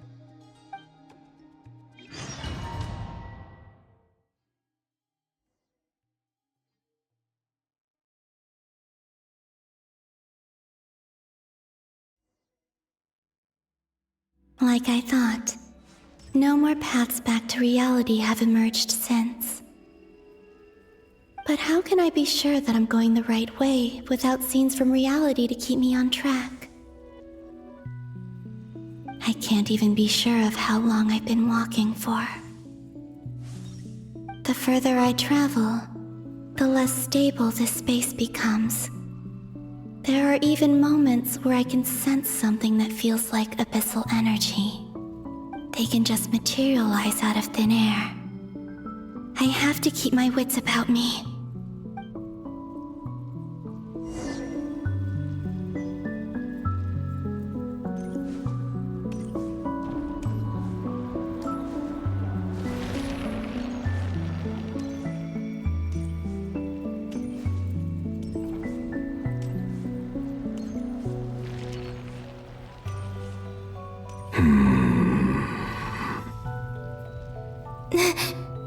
Is that the Ray here of Solnari?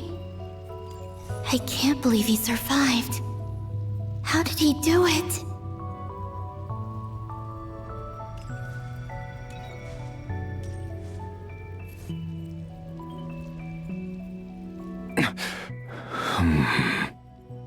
You are the moon goddess. But how? Please, there's no need. I'm not interested in fighting anymore. I find that a little difficult to believe. Yeah. Honestly, so do I. The way you used my own power against me was... It was a brilliant strategy. And then, in the final moment before I was thrown into this space, I got to see an old friend. Mr. Dainsleif. Right. It was so so long ago now. But we were friends once. When I first got here, I was filled with hatred, remorse, and rage. How I cursed and devoured. I tore everything here apart. I was consumed by the desire to leave this place and have my vengeance. But to no avail. This is a place with no exit. This is the second time I've entered this space. Though I have no memory of the first. I was torn to shreds the moment I entered. But this time I survived. It must be partly because of this new body, and partly because of all the Kuvaki I absorbed in Nod-Krai. Are you the source of the abyssal power in here? Not all of it. Some is from when I first arrived here and tried to destroy everything. But there was already a degree of abyssal power here before I entered. And like a venomous snake baking in the merciless sun, it tried to slither into my shadow. Tried to? So, you rejected it? Yes. Because after that, the world suddenly became silent for a moment. What do you mean? The voices in my head, they were gone. And then I saw her. Her? Thelindis. My former lover. Never mentioned that she saw a memory of Thelindis leaping into the moon's reflection. More precisely, I saw her afterimage. I'm sure the real her is long gone. She was just an ordinary Conrian. She couldn't have survived here for very long. Anyway, why have you come here? Didn't you know it was a dead end? If I hadn't escaped through the moon gate, my friends would have been in far greater danger. Oh, I see. Because of your power. The power of a moon goddess. What? You'd like to know how I know, wouldn't you? The one who resurrected me said so. I could hear a deep lust for power in his voice. Do you mean... Dottore? Dottore. So that's what he's called. He'd been collecting fragments of my body for a long time, all so that he could resurrect me at the moment of his choosing. I had no interest in his research. But being as corroded by the abyss as I was, we were aligned as far as hunting the moons and recovering my strength were concerned. So that's why the Wild Hunt suddenly became so active in Nod-Krai. When I left the Fatui in my weakened state, Dottore must have felt that his time had come. Moon Goddess, could I ask a favor of you? What? I know this is a lot to ask, especially from someone who tried to kill you. If you refuse, I won't fight it. But this is the only thing I desire now. Nothing else matters. What do you want? I'd like you to take a message to Thelindis for me. Thelindis? But... Yes, she's dead. But like I said, I saw her afterimage. I can sense that some part of her soul remains here.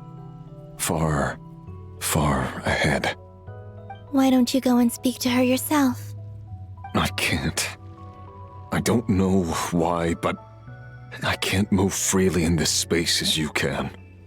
All I can see is a glimpse of her walking away. Just like the moment when I last saw her in life. In return, I will clear these abyssal obstacles for you. No, not in return. I'll clear them for you, whether you want to help me or not. It feels like something I ought to do. Why? Yeah. Why, indeed. I've been asking myself that question a lot recently. Why did I do the things I did? I'm tired of it all. Tired of the person I became. People used me. And then I turned around and started using others. I hurt a lot of people. I think I grew tired of it long ago. But I wouldn't admit it to myself. And ultimately, that's how I ended up here. What do you wish to tell her? All of it. My past. My mistakes. Everything that happened after we were separated. Is it okay if I give her the abridged version? Yeah, I'm sure there's plenty you can skip over. Just tell her the important parts. Whatever you think that means. Like the part where you relentlessly tried to kill us? It's up to you. Love demands honesty. But my relationship with Thelindis was built on lies. We hid too much from each other. But after living my whole life in the shadows, I don't want to hide anything anymore. I will do my best.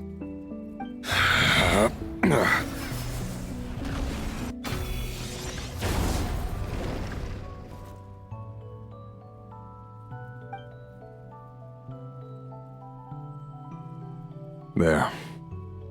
The abyss will no longer stand in your way. Even though Mr. Dainsliff felt he had to fight you, I think he still regarded you as a friend. Dane? He said that you betrayed him, but he also felt great remorse at never having understood what you were truly going through.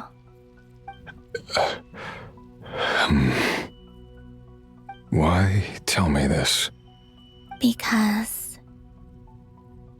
if he'd known that someone could take a message to you, I believe that's what he would have said. Thank you.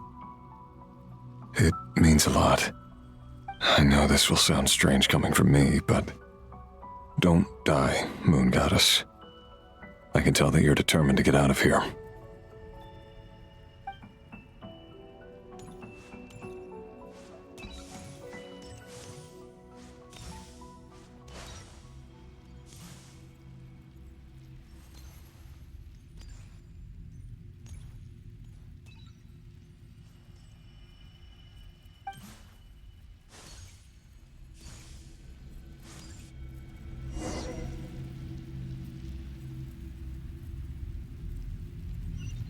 He kept his word. The abyss is no longer obstructing my path.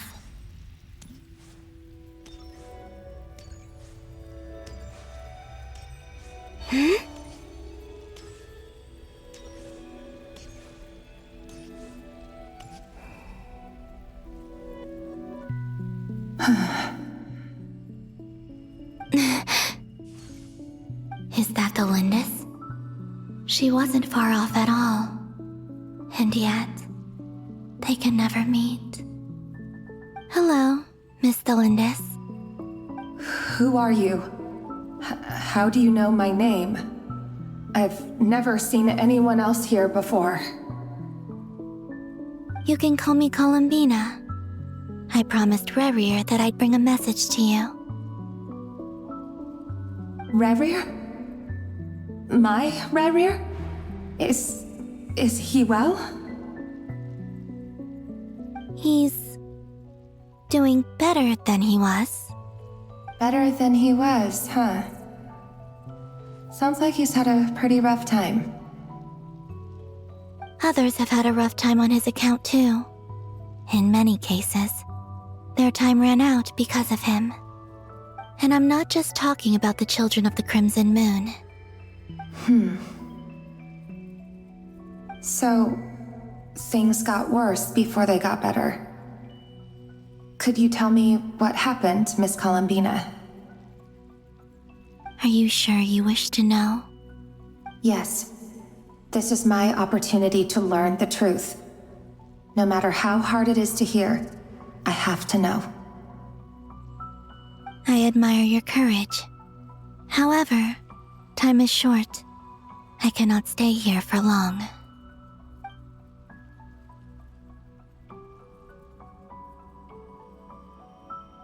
Rerir had seeds of hatred in his heart, and many people nursed them for their own ends. On some level, everything he did was to try and find a way to see you again. But in the end, he came to regret his mistakes. He wanted to apologize for hiding his past from you. Beyond that, he did not say specifically what it was he wished to convey to you, but I'm sure that you've always been on his mind. You are what has kept him going over all these years.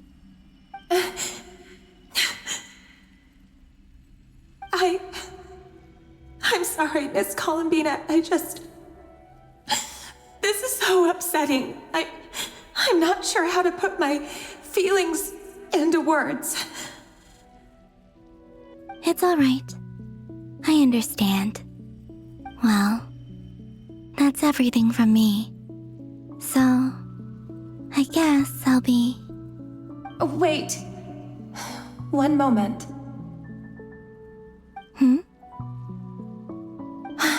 Time flows backwards here. The road ahead only leads further and further into the past. I know. I intend to reach the end of that road. Without a moon marrow, without the 3 moons' power, you won't make it far. Wait, unless... Are you one of the moon goddesses? You could say that. I see. I often think to myself, if life is like a train ride, why haven't I reached the terminus? Where am I even going?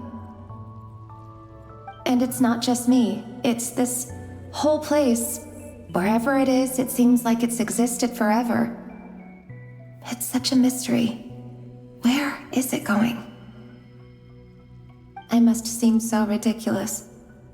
I can't answer these basic questions, and yet I jumped right in here without hesitating, only to be torn apart the moment I entered by powerful energy currents. Only my soul remains now. Thinking back, I was suddenly overcome with fear and terror in that moment. Perhaps I too became bewitched by the abyss. I may have been the leverage it needed to control Rerir.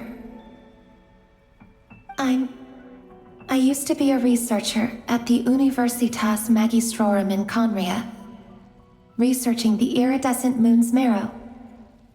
Eventually, I came to the conclusion that time in here flows in reverse. Rerir was one of the Finster King's retainers. With me, he was in an impossible position. It plagued him constantly. I wanted to help him escape his lot in life. I wanted him to be happy, so I thought I'd use this place to return to the past. At the time, I thought I could just go back to the day that the Finster King first found the prince. It was only after meeting the prince that the Finster King started going too far with his research into the abyss. That was the day all of our woes began. I thought I could stop the king from ever meeting him and solve everything. I couldn't kill the Finster King himself, so I had to find another way to save Rerir.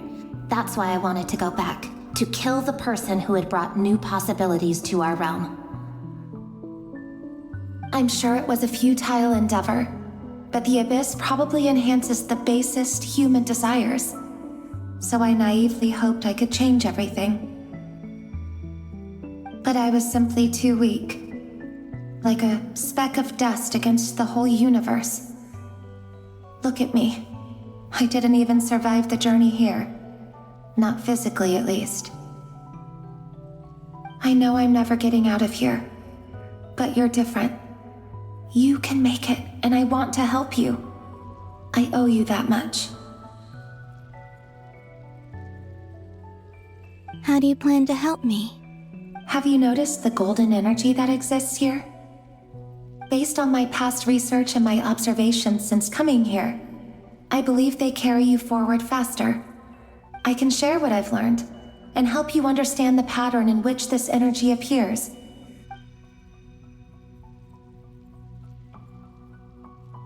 I think you just might... Now, I know you will be able to change the past. Also, I've been speculating about where this phase ends. The documentation was scant, but from what I know of the legends about the moons, the oldest ones seem to begin with Nibelung, king of dragonkind. I have no way of verifying any of it by this point, but if it's true, you might be able to reach that era if you keep walking. Understood. Thank you, Miss Thelindis. I'm the one who should be thanking you. If you hadn't entered this realm of everlasting death, what use would my deductions be? Thanks to you, they have some meaning. About Rayrir, I'm so sorry. For everything. It wasn't your fault. That's not true. Because we both feared bringing trouble upon each other, neither of us ever told the truth. And that dishonesty sealed our fates. But enough about that. I wish you a safe journey, Miss Columbina.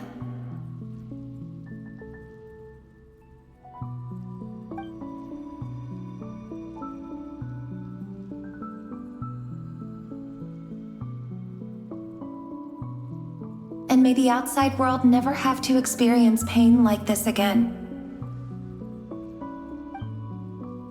Rayrir, you're there, aren't you? I cannot see you, because you exist in the future. I expect we'll be trapped in this prison of space-time for all eternity. But please, gaze upon the past, and then sit for a while. Let's find a place to sit down together, just like we did when we first met.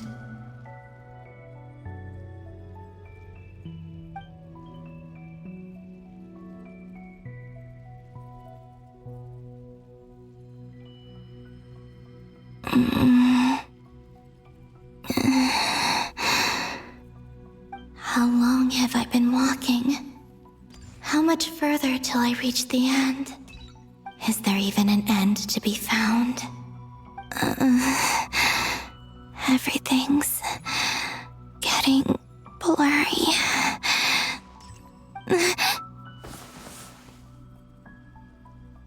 Huh? Are you all right, little sister?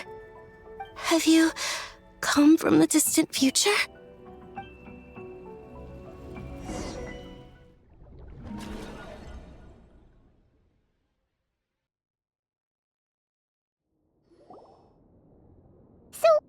How exactly did the moons just disappear? Shouldn't it be a little harder to get rid of major creations like moons? The world is a vast and ancient place. On a certain scale, all life lasts for but a fleeting moment. Miss Nicole explained that the moon goddesses likely perished in the War of Funerary Flame. The moons themselves were also destroyed at that time, save for the Frost Moon, from which a new moon goddess was later born. Am I missing something then? 'Cause the stories say that the moon goddesses were born on the moon, but doesn't Columbina say she was born in Nod-Krai? Huh, you're right! Why do their birthplaces differ? What's the difference between the two generations of moon goddesses? Also, remember what Sandrone said? Her scans detected 4 moons. In other words, 4 moon marrows.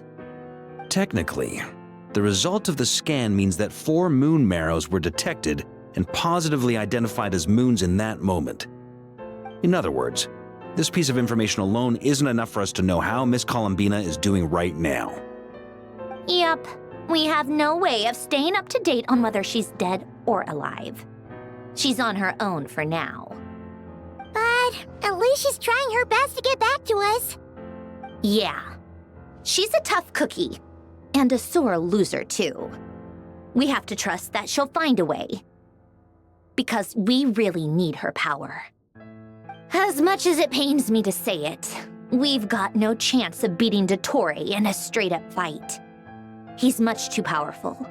It wouldn't even be close.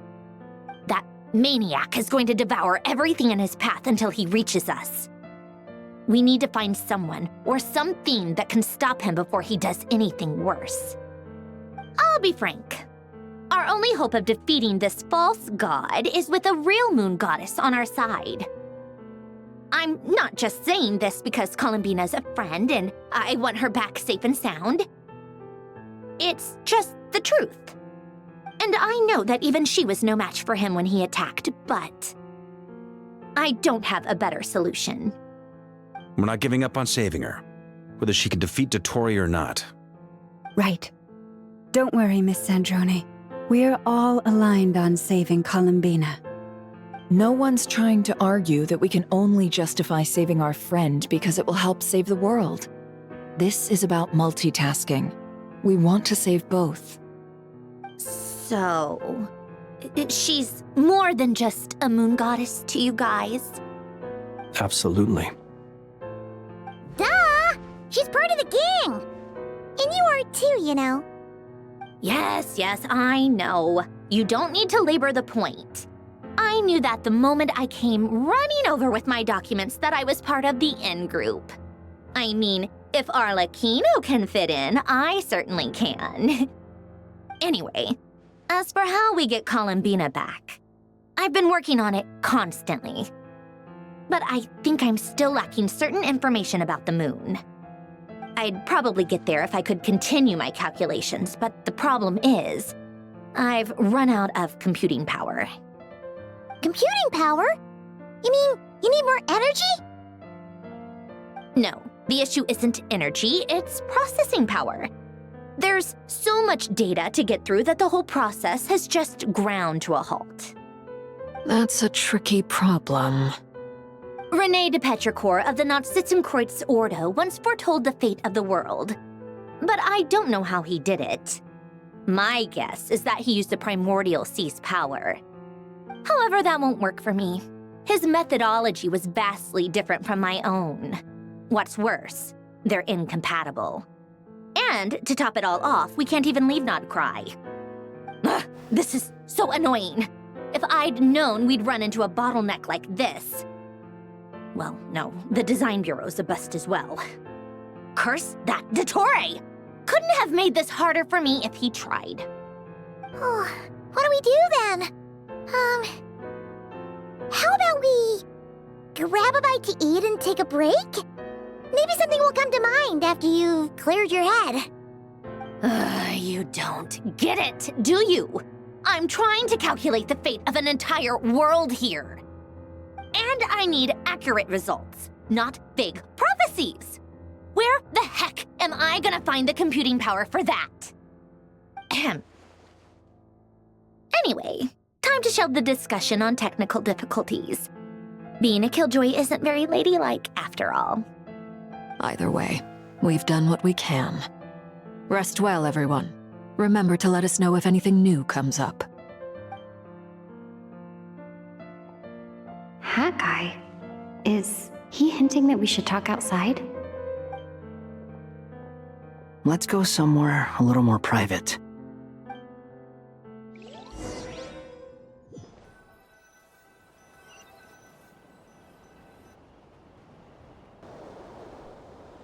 You know that Dory went back to Sumeru, right? Yeah. She mentioned she was planning to head back. Things aren't looking good for Nod-Krai. She's gone to spread the word so that Sumeru has a chance to prepare for the worst.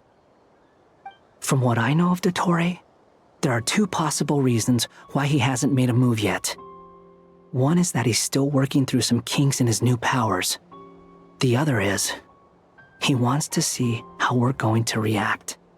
He'll easily devour everything eventually, so I guess he's in no rush to make it happen. The first false god he made was me. Now it's his turn. Even though my records were erased from Irminsul, Dottore ideas haven't changed one bit. He once told me that becoming a god was like turning yourself into a hungry wolf or giant serpent to devour the moon. Clearly, he began studying the moon goddess's powers long before he even tried making a god. He's always wanted to get his greedy hands on divine authority one way or another. And in the end, he devoured the moon where I failed. In the desert of Sumeru, there is a chessboard built by King Deshret, also known as Al-Ahmar. I don't know if it was a real game, or if he was just trying to challenge his servants and citizens in some way.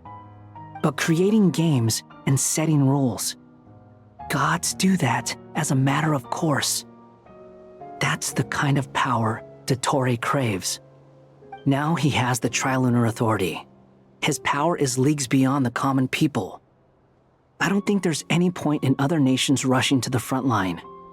They're better off focusing on defense and hoping they can fend off any threats that spill out from Nod-Krai. Either way, Dori will inform Lesser Lord Kusanali, and she will contact the other gods in turn. The Seven will have some recourse available. If nothing else, their protection should keep the rest of the world from descending into chaos as quickly as Nod-Krai has. So on the bright side, even if Nod-Krai is doomed, your friends in other nations won't be in any immediate peril. That's good to know. But I'm not ready to give up on Nod-Krai yet. There's a word for people who refuse to let anything go.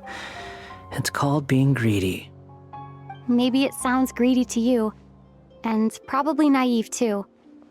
But whatever you call it, that's what gives me the determination to keep fighting.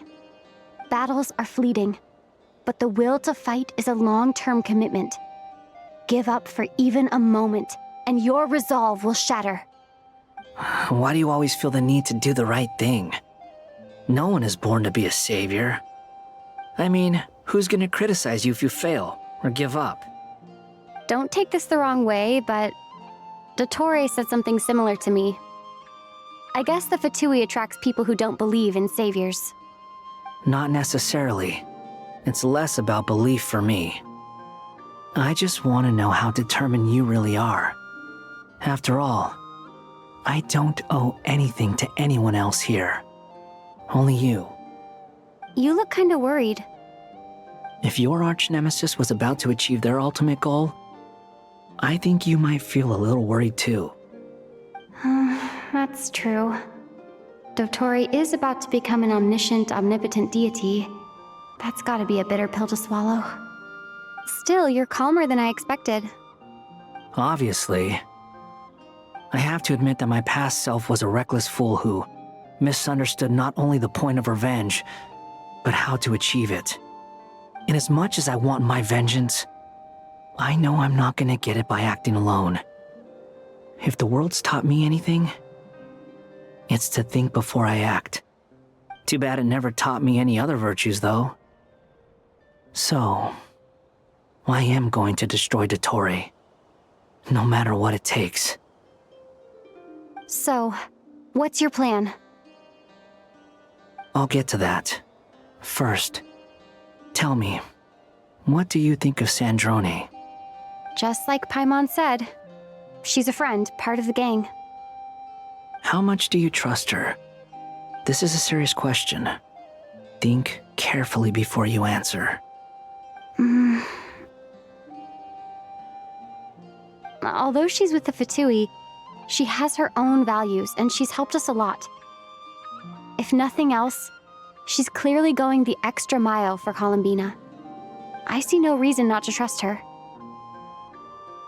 If you say so. In that case, the three of us need to talk. I have some thoughts about her computing problem. It can be solved, but it will come with a cost. How much? If I can afford it, I'll cover it. Sometimes your heroism really backs me into a corner. You know that? Come on, let's go talk to her.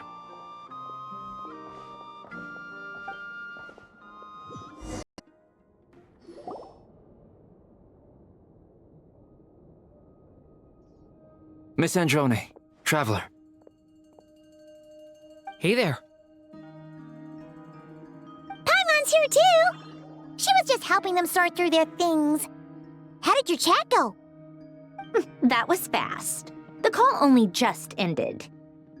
Well, you said it was urgent, so we got here as quickly as we could. Albedo, I have some alchemy questions for you. I see. Looks like my knowledge proved useful after all.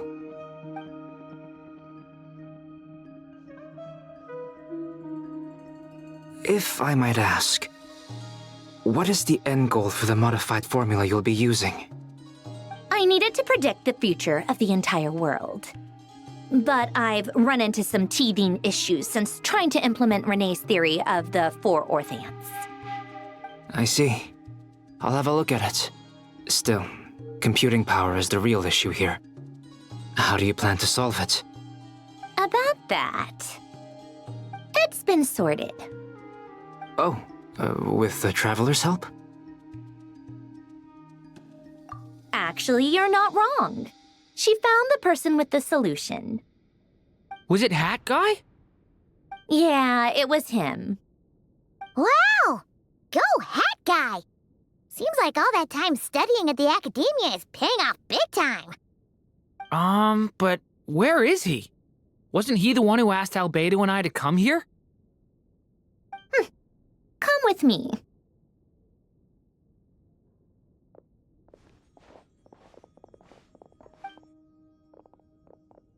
Hat Guy? What's happened to him? Hat Guy! Can you hear us? No response. I guess he's in hibernation. Hat Guy mentioned that he was a puppet. It seems that his functions are currently shut down.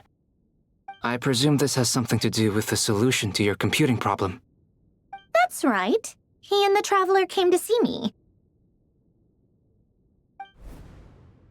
Wait, what? You have a solution? Would you calm down? Why do you always react so hysterically to everything? Excuse me? How would you know? You shouldn't be so quick to judge complete strangers. It's very bad manners. Oh, please. It doesn't take that long to figure out that you have a temper. Where does a mere student get that kind of confidence? I've actually published more papers than you. Not that status counts for much. Even Paimon's applied for academia admission. Huh? Are you serious? See? This is why I can't be bothered to explain myself. She recognizes no one's skills but her own. Okay, fine. I'll hear you out. So, tell me, how do you propose to solve my computing power problem? This world itself is constantly processing all kinds of information. If it's the world's future you're trying to calculate, you need a processing device that's designed to cope with that volume. Easier said than done.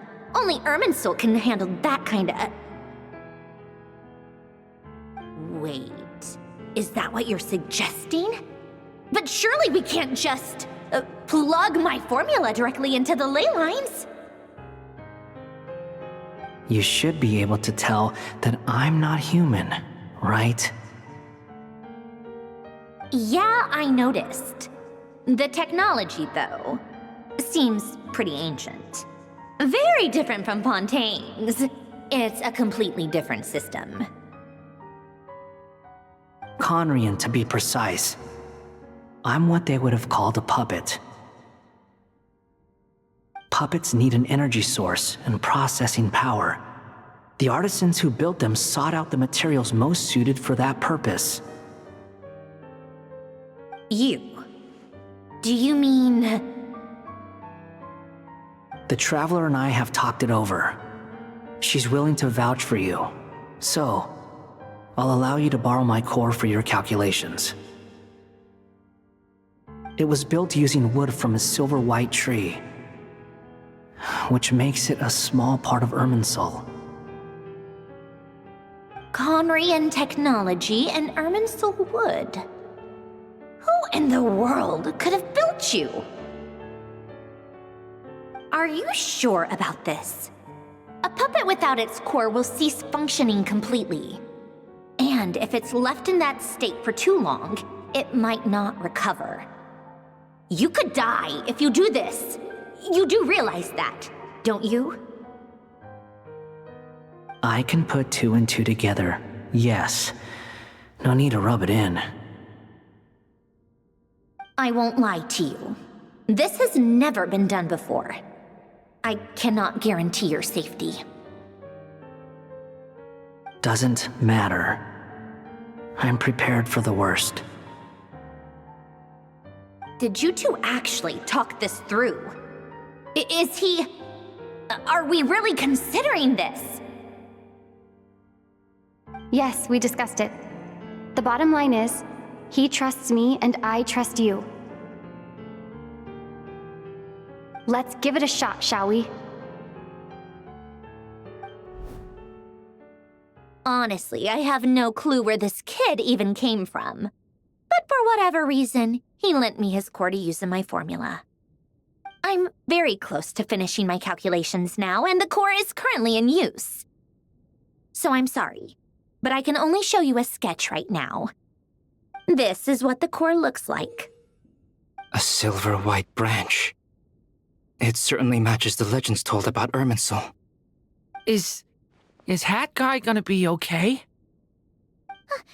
He's not gonna die, right? Right? In theory, he should be fine. As long as we put his core back in time. Beyond that, all I can say is that I'll try my best to avoid risk and make sure the core doesn't sustain any damage. I think I know why you called us here now.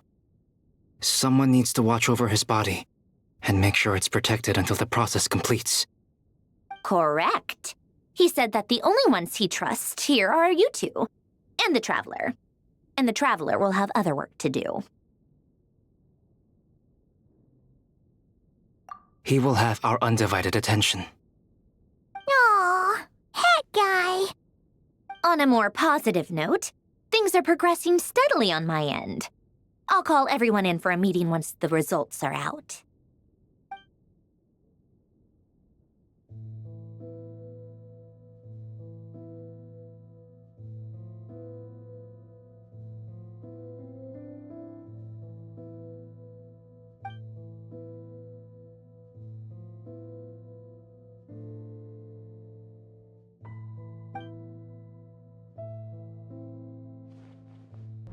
The worst-case scenario with the core removal is either a system reset or a total loss of function. But I'm not afraid. A quiet death should have been my fate long ago. A core is completely different from a heart. It's like another vital organ entirely. I never believed it could be a true replacement for what I sought.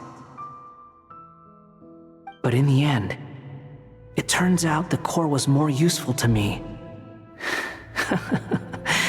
Pretty funny when you think about it. It's like the punchline of my entire life. Do you think there's any difference between a puppet and a human? If not, then this would just be another samsara. I have already experienced both a past life and a next life. Part of me wonders whether I'm only capable of making this decision because I've become a real human. What's with that expression? Isn't this a good thing? Sandrone will succeed, won't she? She has to. She will. We all have to persevere until this is over. That's right. And I'll protect you all until a moment of victory arrives.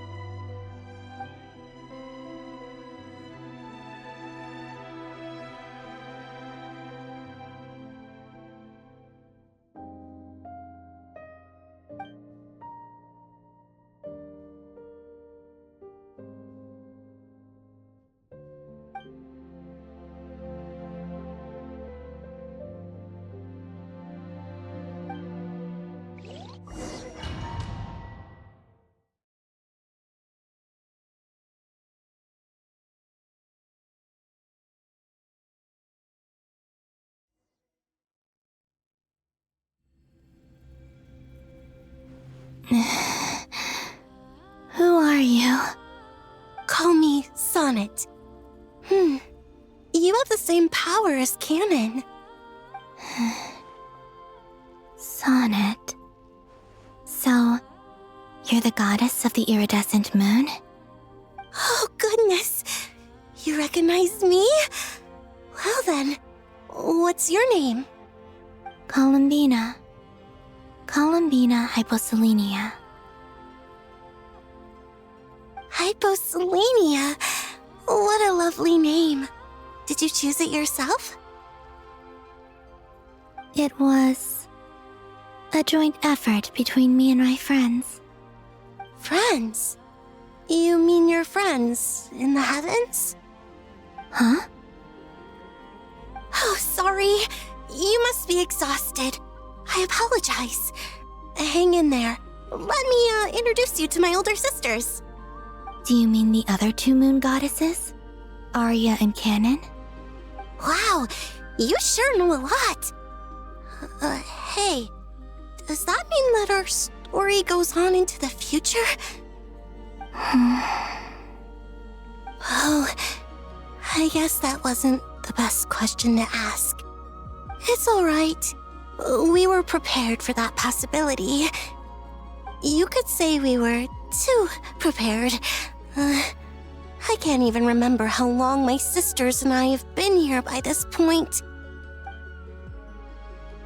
When did you get here? How long has it been? I can't say for sure, but it feels like it's been forever. I see. Are you feeling alright? You look a little unwell. I can hold out a while longer.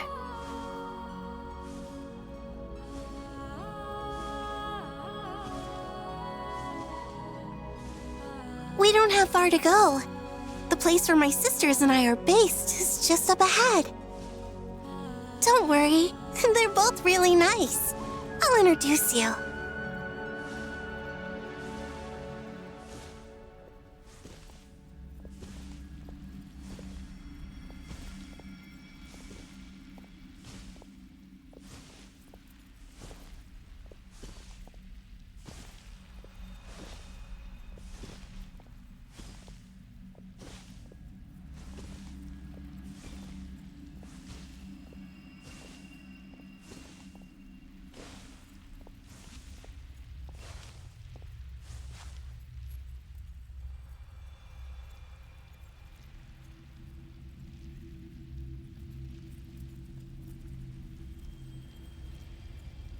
Sisters! I'm back! And look who I've brought with me!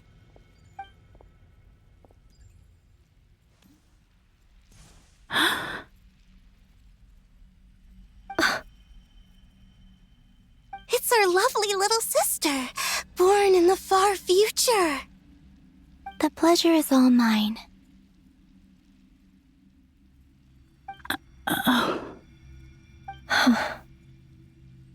Allow me to introduce you to Columbina Hyposelenia.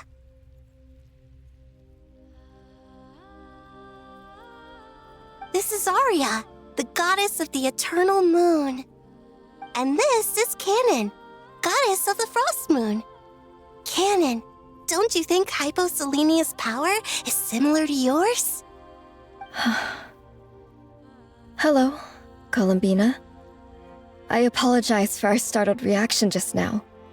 And please, Forgive our little sister if she's been annoying you. She tends to talk a lot. It's fine. You seem shy. Don't worry, Columbina Hyposelenia. No one can hurt you here. Could you tell me where here is? Please. I must know.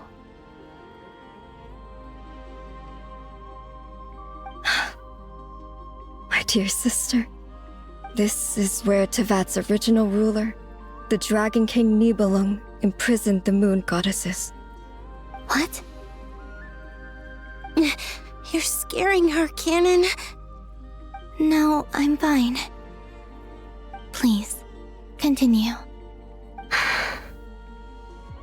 Nibelung, our original master, created us in the distant past to maintain Teyvat.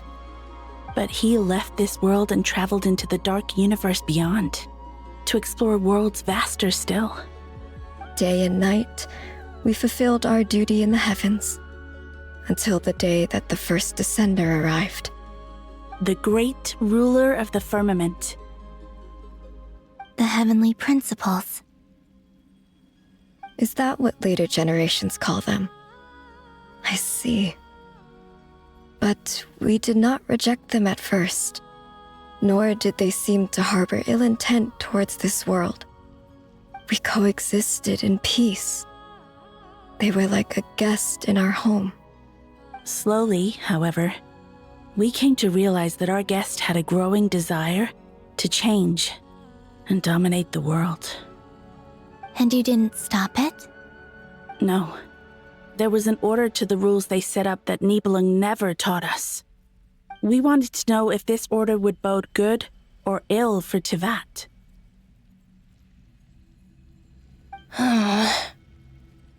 All right. Canon and I wanted to know. Sonnet was against it from the outset. Later, we discovered that this great ruler of the firmament bore an almost paranoid hostility toward the desire of certain life forms to seek power. Or perhaps they feared them. They would even cast down celestial nails as manifestations of their power, to punish the civilizations of the world below. Only this was far beyond mere punishment. Right. Their rules brought order, but the price people paid for merely testing the limits of those rules was far too great. I did everything in my power to help the punished escape catastrophe, but still, too many lives were lost. The ancestors of the Frost Moon Scions were some of the ones you helped. But just when we had decided to take countermeasures, the Dragon King, Nibelung, returned.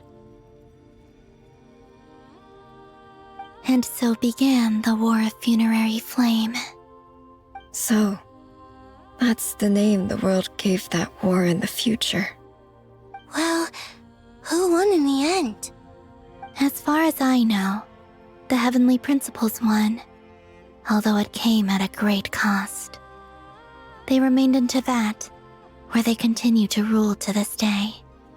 And the world's original master, the Dragon King Nibelung, was destroyed. And what of the moons? Are there still 3 moons in Teyvat's skies? You can tell us the truth, Columbina. We know we are but remnants of a bygone age. We are prepared for the answer. Only the Frost Moon remains, but it has been cast beyond the false firmament by the Heavenly Principles. The eternal and iridescent moons were both shattered during the war. So death finally came for us in the end. Sonnet. But you're still here, aren't you? A moon goddess cannot live without her moon, Columbina. She's right. That's why I began to disappear. Because the frost moon is cut off by the false sky. how much worse it would have been if it were outright destroyed.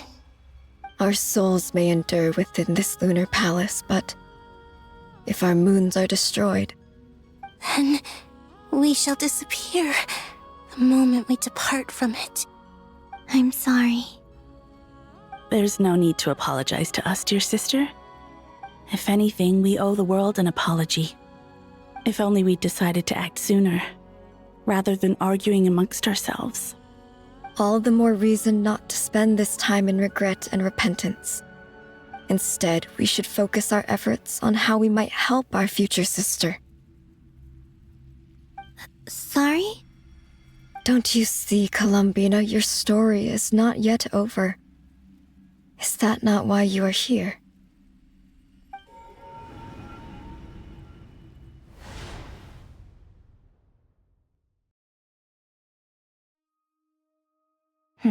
It's done.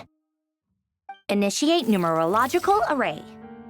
Continue running primary process. Calculate the world's fate through extrapolation, and identify nodes of potential change. Secondary process, scan for moons. Still 4. The number of moon marrows hasn't changed. Wait, let me think. Is it possible that there's something I've been misunderstanding about the moons all along? Variables. Variables in the world. I know where potential variables within the world come from. So what about the moons? Are there any variables there? Like their life or death, for instance. What if being alive or dead makes no difference to a moon? But that's so strange. Even immortal gods can die. Why would the moons alone be? Wait!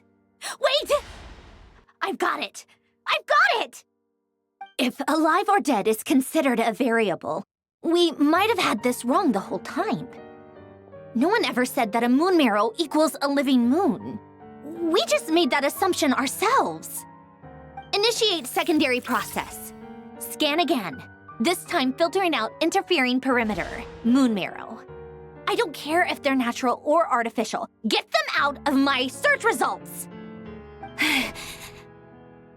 Why? It says 3 moons still exist in Teyvat, even after excluding the moon marrows. But we know for a fact that 2 of them are dead. Redo the scan. Narrow the results to living moons and real moons. No, scrap that. Narrow it down to moons that have lunar authority and remain alive. Why? Why is it still 3? What is this, Columbina? Has the world lied to us? Or are you the one pulling the wool over our eyes?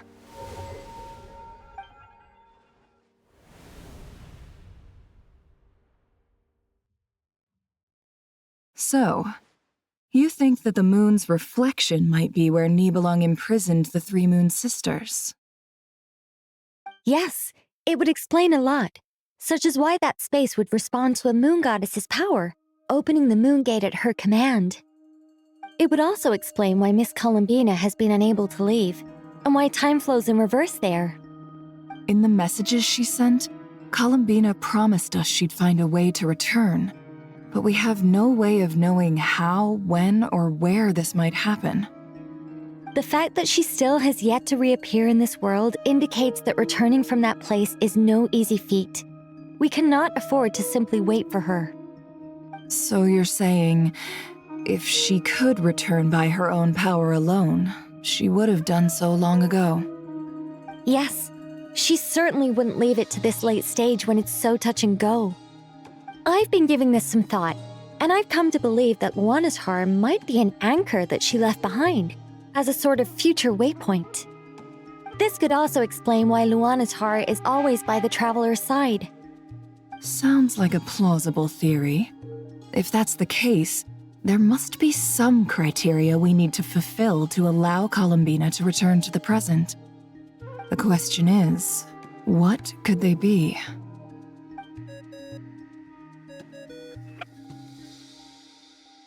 Hello? Listen up! This is extremely important!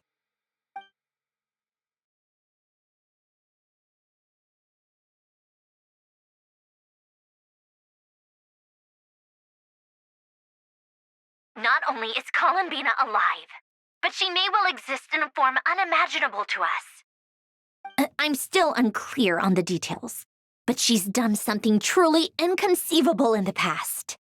And the clue to what she's done lies in the moon and Teyvat sky. Truly amazing. Oh, I'm so delighted for her. I'm sure we all feel the same.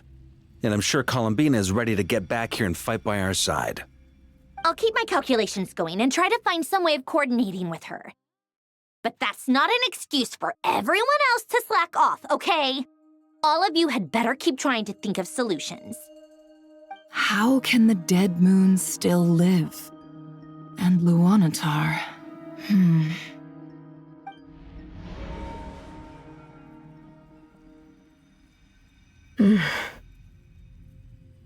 It's hard to believe that's what will happen in the distant future. Our authority is linked to the most fundamental rules of Teyvat. I suppose it's no wonder that many would covet that power. I didn't realize that when you said friends, you meant people who live down in Teyvat. That's so lovely. I always wanted to go down there and have some fun. Have you ever tried leaving this prison? Of course. Between us, we've tried everything. But no matter where we go, this space will eventually bring us back here.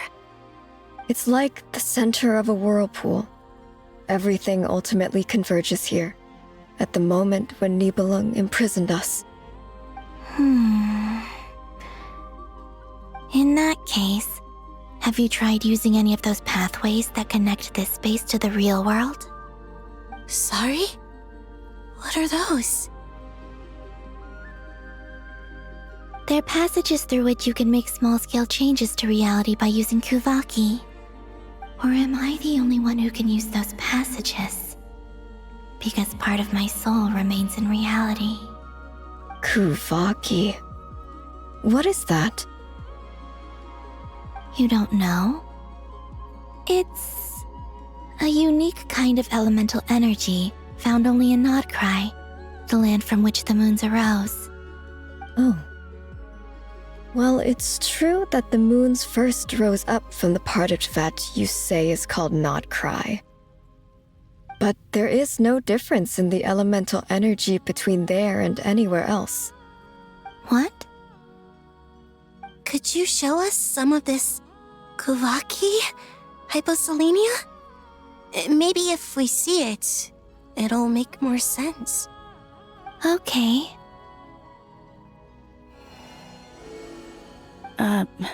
Isn't that just your power?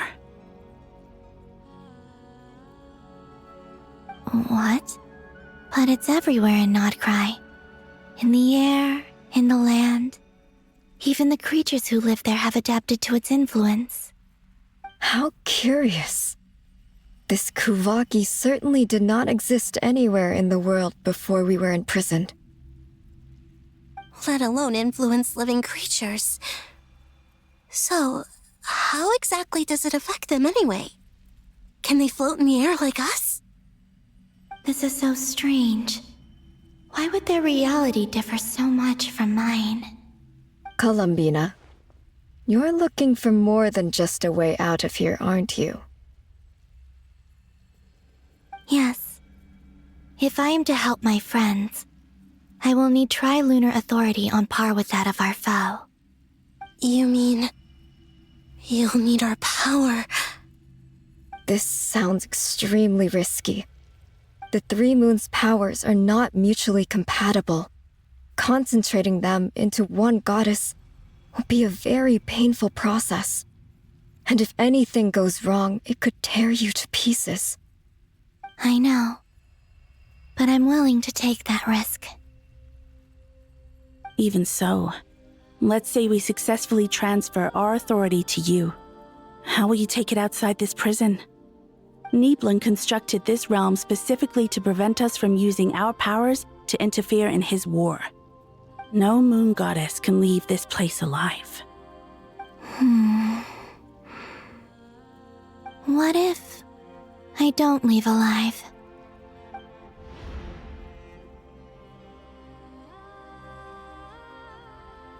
Where do we even start?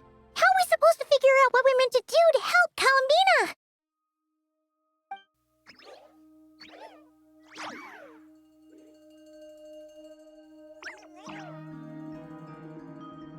Columbina, what do you need from us?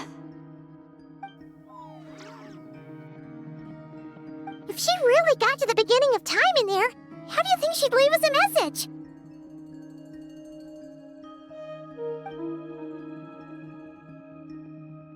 You don't think she'd write it down on a stone tablet somewhere in the hopes that we'd find it, do you?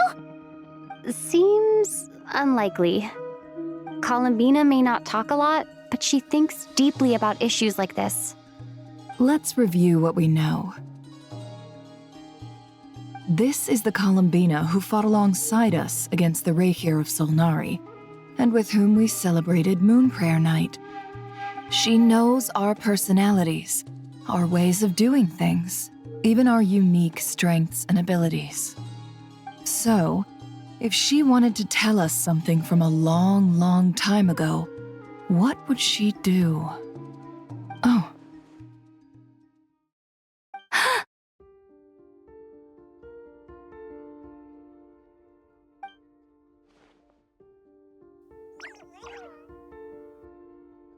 Traveler, you once said that those golden ripples also appeared when Luanatar was born. What if Columbina left Luanatar here, not just as an anchor to the real world, but for some other purpose?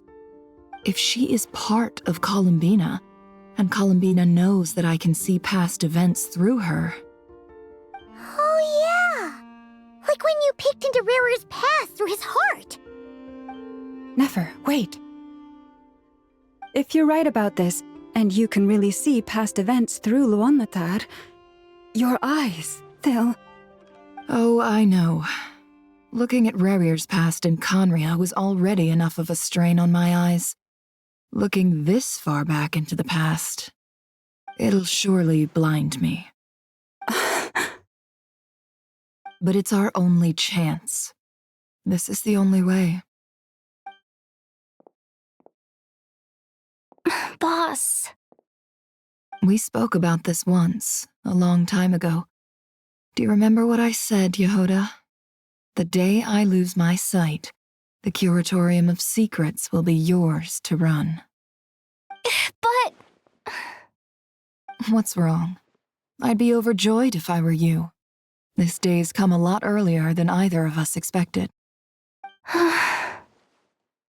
I need to know you'll honor our agreement, Yehoda. Promise me.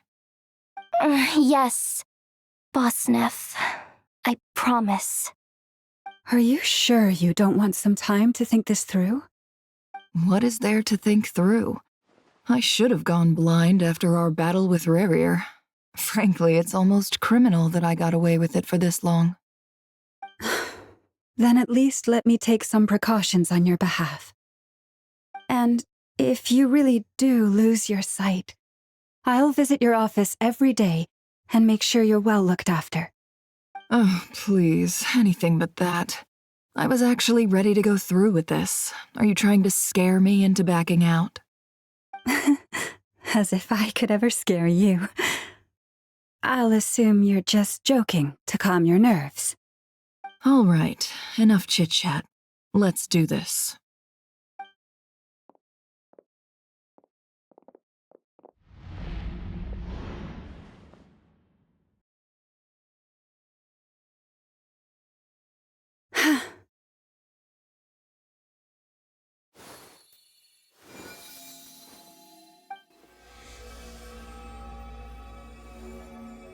All done. Good. Now give me some space.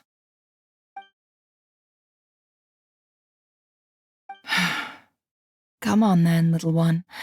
Show me what happened in the past.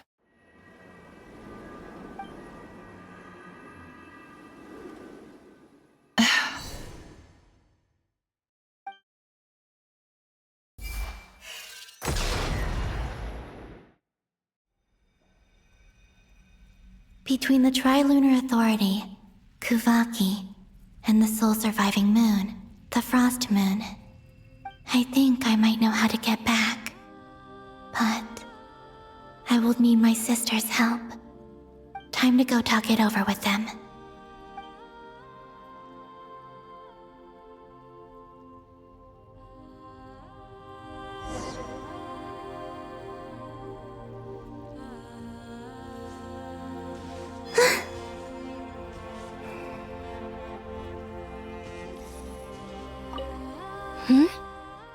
Have you decided what to do? I hope it's not too dangerous. You really scared me when you said that thing about not leaving here alive. Come on, let's go find the other two.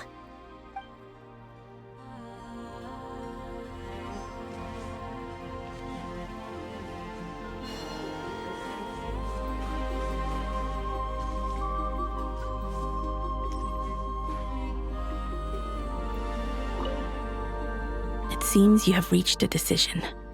I'm all ears. What do you propose?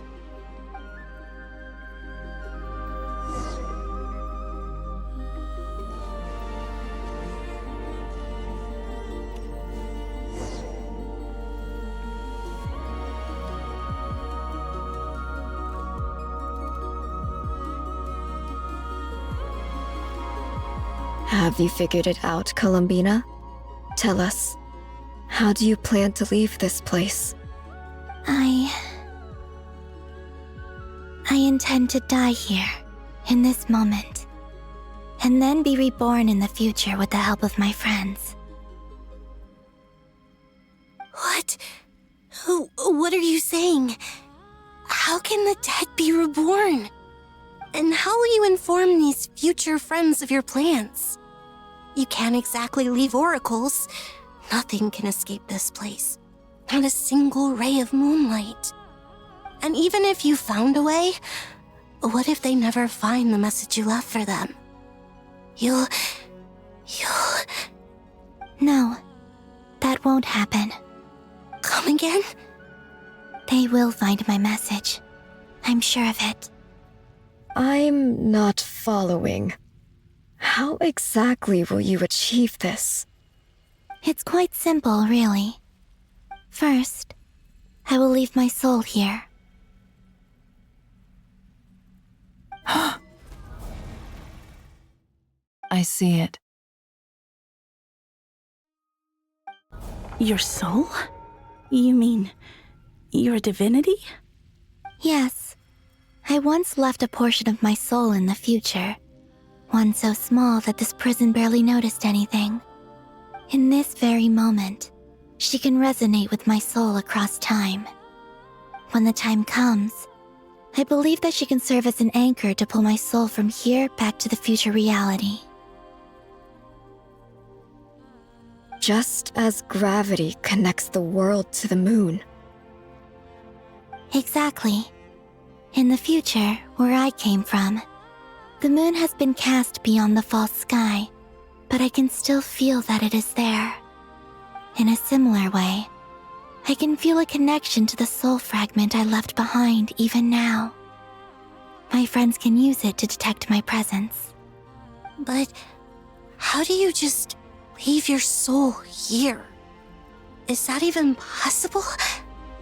On my way here, I met an ordinary mortal who entered this place long before I did. Her body is long gone, but her soul remains. And before that, I encountered an old enemy whose entire soul survives here intact, while the power that once corrupted his body has faded away. So, perhaps this space is specifically designed to imprison divinity and authority, but not the physical body. Still, even if your body can escape, would it not just be a lifeless husk without the soul inside? Wait, is that what you meant when you said you wouldn't leave alive? Yes. I shall turn my body into moonlight and pour it over Nod-Krai. That power shall protect the land and quietly blend into it, awaiting my soul's return in the future. However, I cannot do this on my strength alone. I would need your help to do this, so I'm humbly asking for your assistance. Oh, dear sister, you need not be so formal. As I said before, we are but remnants of a bygone age. You, on the other hand, were born alone in that distant future, and you have walked a long and lonesome road since then. How could I bear to let your story end here in this dungeon? Don't forget, we are your sisters, your family.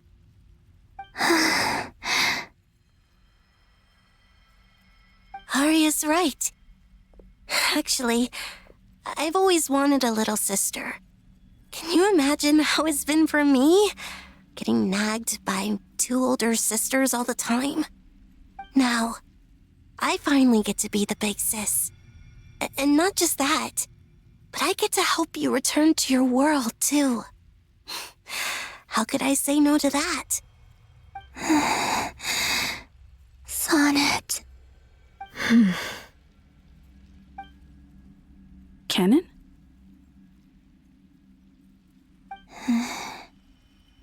I'm sorry. I know this is a bold request. The Frost Moon is rightfully yours, and it remains intact. Oh, no, please, don't misunderstand me, Columbina. I was just thinking back on the years that the 3 of us once spent together. You cannot imagine how happy I am to hear of the future world you describe. The Frost Moon Scions, your lovely, kindly friends. For the 3 of us, whose purpose in life was to maintain the peace in Teyvat, it is a great relief to know that the people of this world live in such an abundant future. If your plan can save them and save Nod-Krai, I will gladly give you all that I can. Besides, the 3 of us have been together since the day we were born. I could never abandon them to live on alone without them. Canon. Still, I do have one question I would like to ask you before we proceed. Certainly. What is it? Why do you cover your eyes?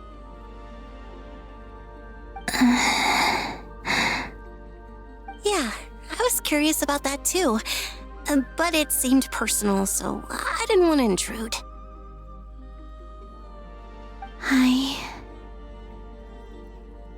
There was a time when I refused to look upon the world. I believed it was full of nothing but lies and falsehoods. I wished to hide my feelings, seal my heart, until I could return to my true home. I see. Perhaps that decision saved you from ever having to see the false sky again. But at the same time, you likely missed out on many true and precious things, like the smiles on your friends' faces. Promise me this, Columbina. When you return to the future, open your eyes, take a look at the world around you, and see your friends. I'm sure that you know this already, given that you long to return, but that is your true home. Give me your hand, Columbina. Arya, Sonnet, you too. Okay. All right.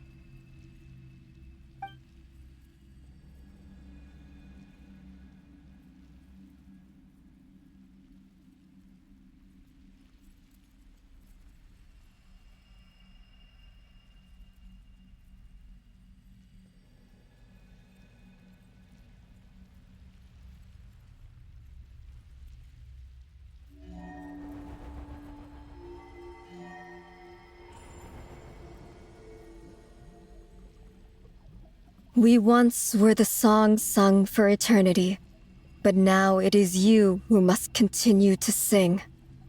We once were the tides in the great river of time, but now we subside, and you arise. We were the messengers of madness and inspiration. But now, the lies have faded, and your truth must endure. We are souls awaiting the sun. You must return to be with those who smile when they see your face.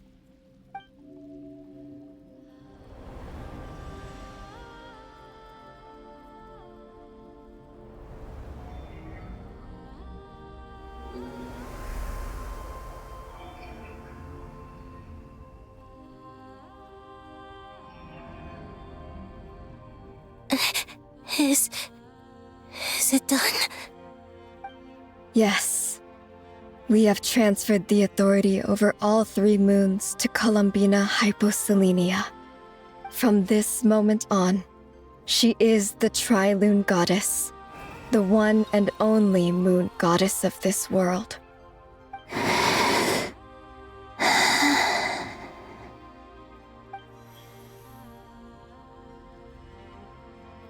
Thank you. Thank you, my sisters. Now go, and do what you believe is right, Columbina Hyposelenia. Be aware that we cannot grant you the power of the 3 moons beyond these prison walls. The conflict that arose over their remains following our disappearance will still take place. I understand. Sisters, oh, my body. It feels... Now that we have given up our power and authority, our bodies are merely mortal shells. This prison is dissolving them as we speak. It's okay, Sonnet.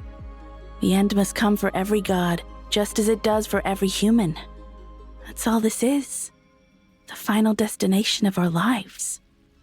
Canon and I will be by your side the whole way. We have one final request, Columbina. Could you use the 3 moons' power to send us back into the real world? Now that we have lost our powers, I doubt this space will seek to hold us further. It's just... we would like to spend our final moments together in the only place we ever called home. Of course. Gladly.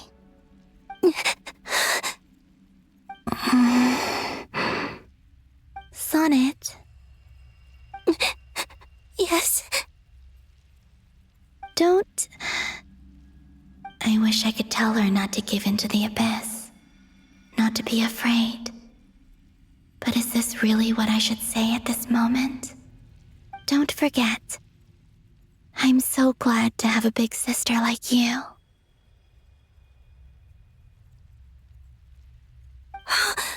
No, Hypo. Thank you. I'm okay. I'm not afraid.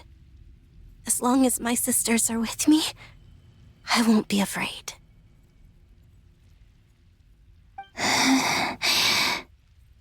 It looks like this is goodbye, sisters. Goodbye, Columbina. Take care of this world in our stead. I will.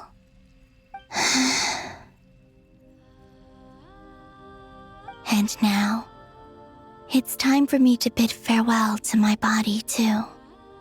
May it become the moonlight that keeps Nod-Krai company through the long years ahead.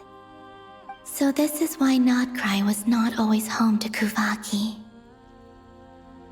It only appeared after I poured my body out upon this land, and only this land. Kuvaki responds to me because it is me, my body, answering the call of my soul. And the golden energy I've encountered on my way here was, in fact, that very soul, which I am about to leave here to guide me.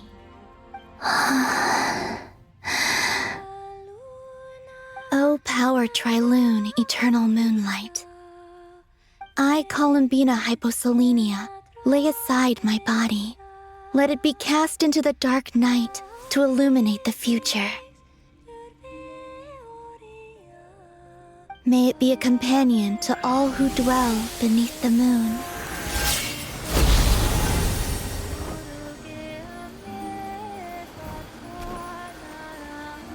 Until the time comes for me to return home.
Boss! That was crazy! Were we even allowed to see that? Is anyone? Can you still see? How many fingers am I holding up? I see 2 fingers, and a look of sheer terror on your face. Truly astounding, Miss Nefer. Your eyes have glimpsed the very ends of the world, and yet they remain as sharp as ever. Or is the credit for this miracle due to Miss Lauma? It seems that even time itself is no match for your medical skills. Surely you jest, Mr. Flins. I suspect we have Columbina to thank. She must have realized the immense toll that the ritual would take and purposely set aside some of her power in the past to protect Nefer's eyes when this moment arrived. There is always a great price to pay for witnessing the truth, but it seems that this time, Columbina has shouldered that burden on our behalf. She chose the perfect method of getting a message to us. Though her eyes were always shut, she was clearly so perceptive. She knows us well. She knew exactly how we would think and what we would try. Despite being separated by time and space, we're seeing the same possibilities and seizing the same opportunities. We still don't even know if she's okay right now. But as long as there's a chance we can do something, we'll fight to make it happen. We'll get you back somehow, Columbina.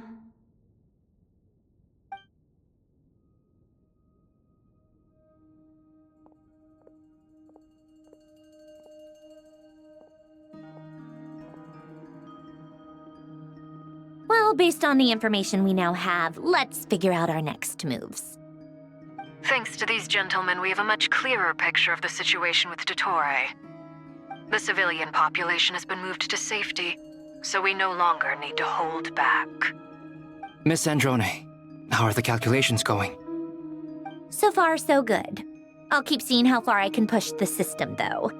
Can't have Hatman being powered down for nothing. There's still a long road ahead. Where should we begin?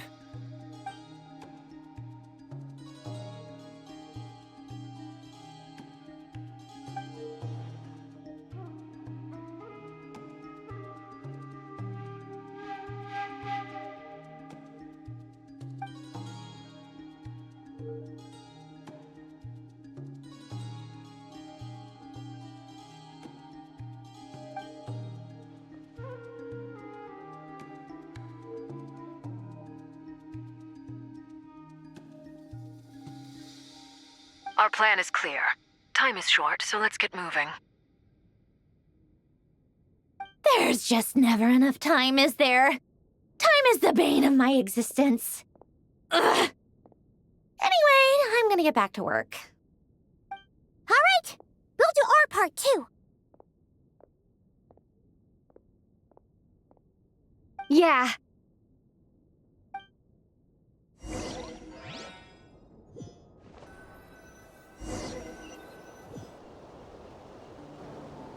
Albedo's theory says that elemental energy can dilute the light realm's power.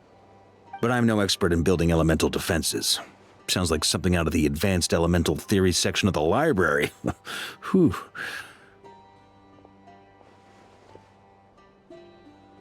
You seem quite troubled. Well, yeah. I mean, who doesn't get a little flustered when they're completely out of their depth?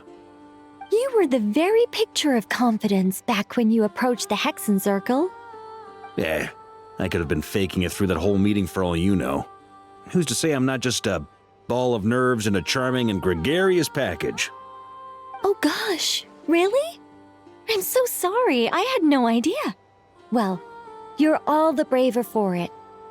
Still, I was much more in my comfort zone than I am here.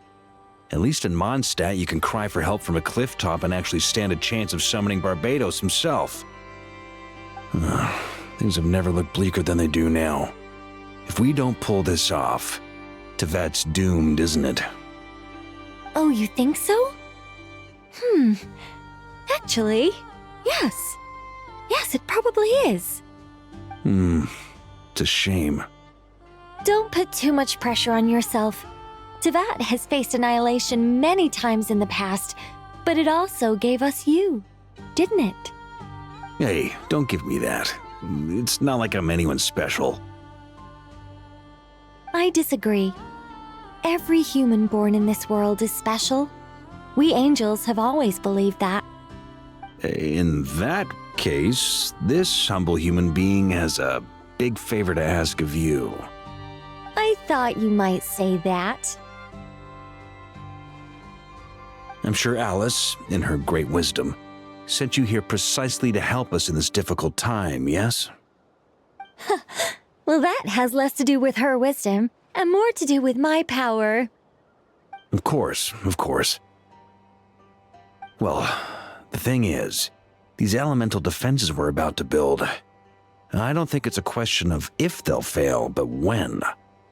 Durin's findings from his patrols make it clear that Dottore is constantly expanding his territory.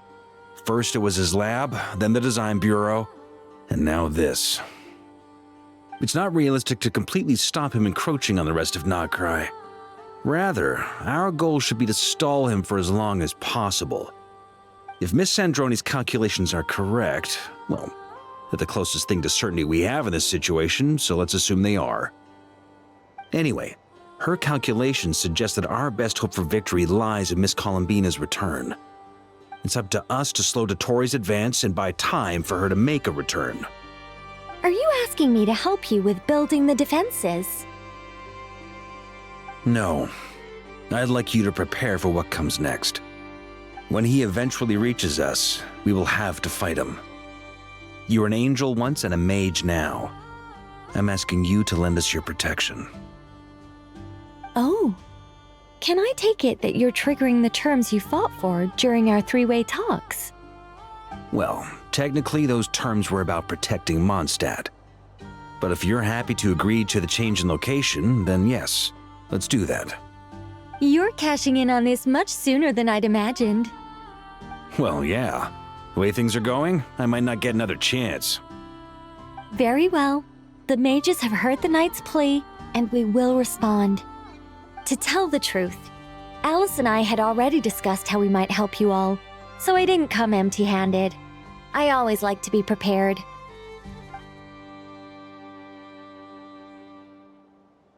This is... wow. Yeah. This is great. Seriously, thank you. It's been many long years since I had a chance to dazzle humanity with a little divine intervention. To humbly serve as a reliable and responsible guide. Anyway, Knight of Boreas, please accept this gift in recognition of your great virtue. Go now. May the angel's blessing deliver you safely to your destination.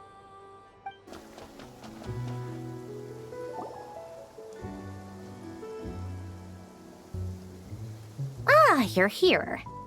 Sandrone! How are things going?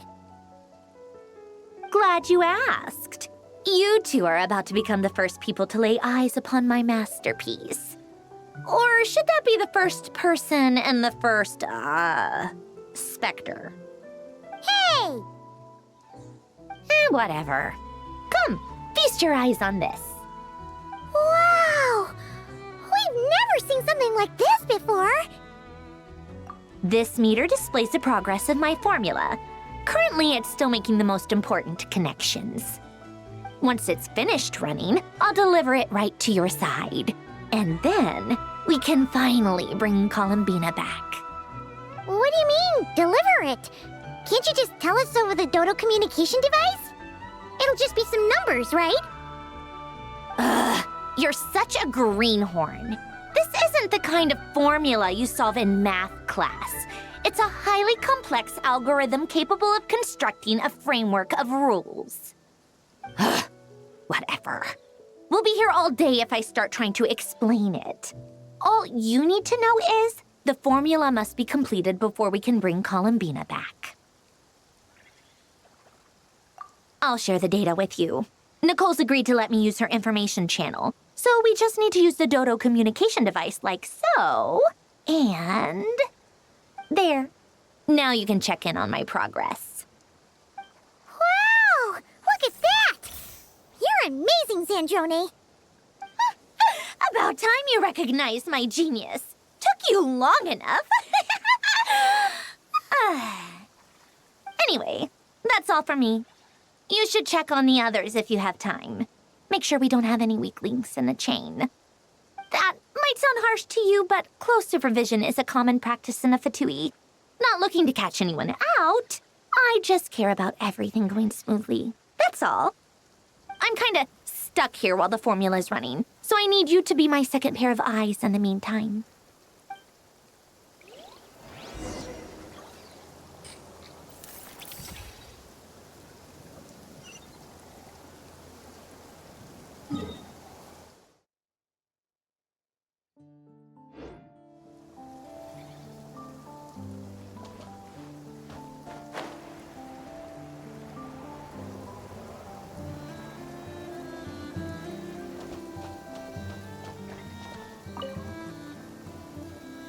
Traveler, Paimon, a pleasure to see you both.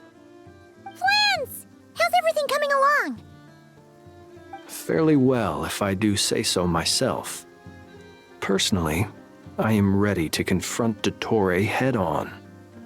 Ooh, you sound much more serious than usual. To be honest, I am not usually fond of exercising my full strength. For one thing, it's hardly conducive to maintaining a low profile. Besides, I believe one should have the right to choose when to show their hand. I am conserving my strength until the moment of battle is upon us. Anything to boost our chances of victory. Seeing you get into the zone like this really puts Paimon at ease. Huh, Traveler? I consider it an honor to have your trust. Rest well.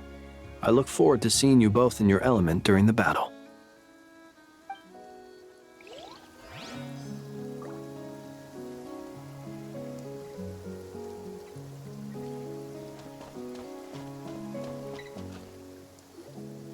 Yes, Miss Moonchanter? What are you staring at? You always address me in the strangest ways. Lady Moonchanter 1 minute, Miss Moonchanter the next. Yes, and? Are either of those incorrect?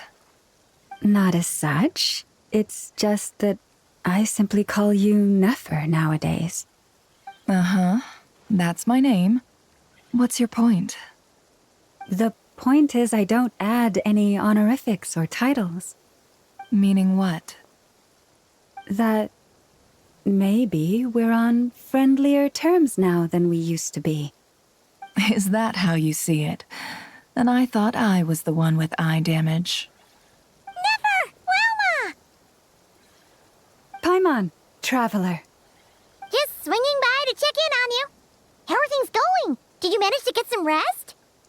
Don't worry about me. I won't slow us down. And I give my all to ensure our victory. Ah, yes.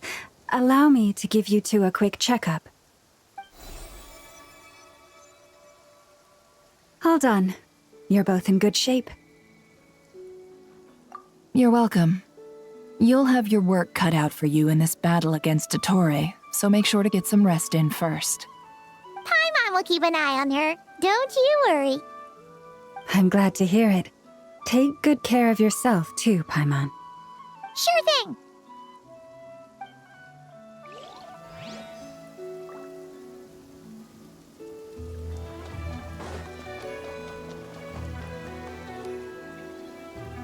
Thankfully, Miss Nicole has come to our aid. Nasha Town is now looking very well defended. Golden Flame. Yes, that's Nicole's power, all right.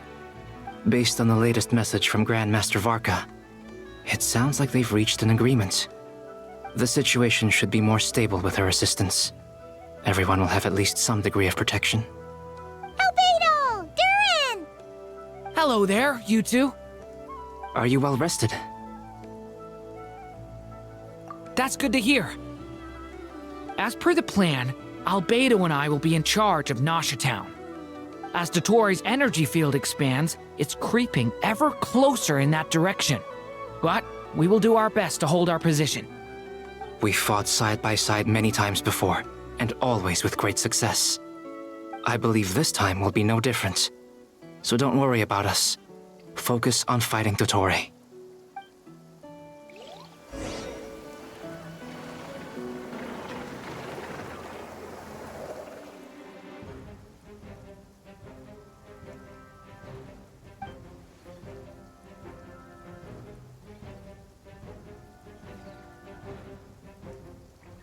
Here they come. That's quite a horde. As we expected. Get ready, everyone. Take your positions and prepare to engage. Let's begin. I'm at the ready.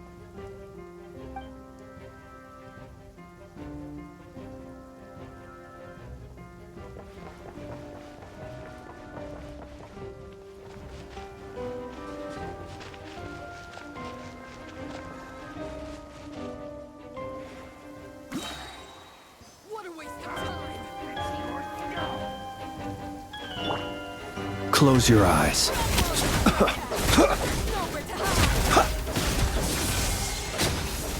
The night cometh. Ha! Ha! Bombs away! Observe.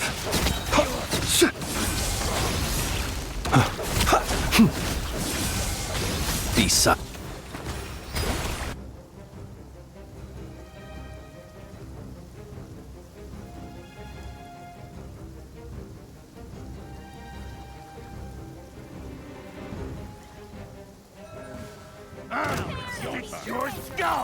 Forest, protect us, for the everlasting forest. These creatures cannot stand against us. Oh, fighting talk. Just don't let your guard down. That goes without saying. I'm hardly the risk taker in this group. Excuse me? Seek within.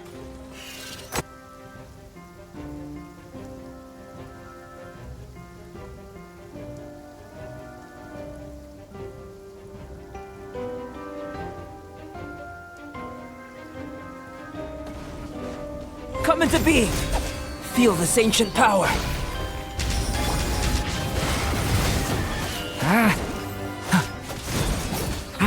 A lament for the... That was easier than I thought. Naturally. What do you mean? Is it because as created beings go...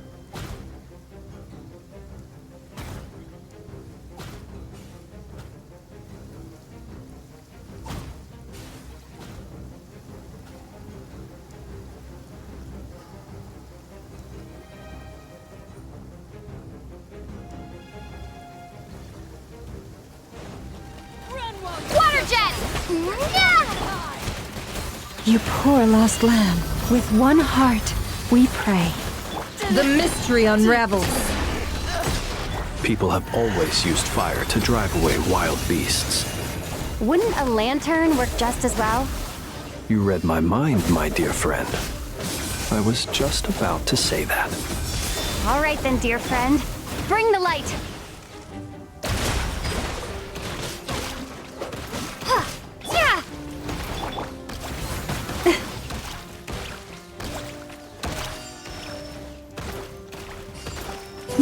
Leave this place. It all adds up.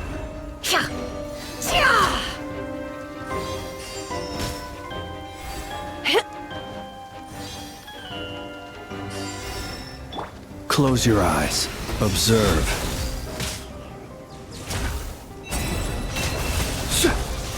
Forest, protect. No more lies.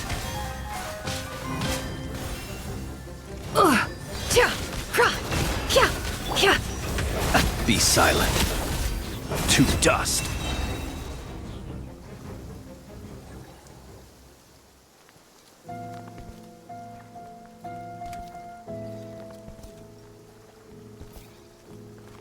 You're looking well. I trust you've had a good couple of days. Dottore. It's actually a good thing, in my view. If the subjects of my experiment were to die prematurely, it would throw quite a wrench in the works. And so, I must thank you all for your resilience. We are no longer on the same level, but you are nonetheless worthy of my respect. A creator god should be merciful and gracious after all. And in any case, it is only right that before I end your lives, the world is informed of the arrival of their new god.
The experiment begins.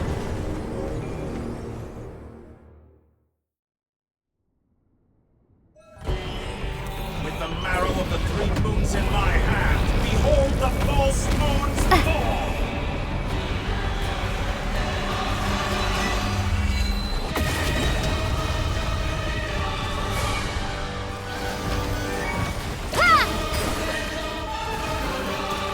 Bombs away!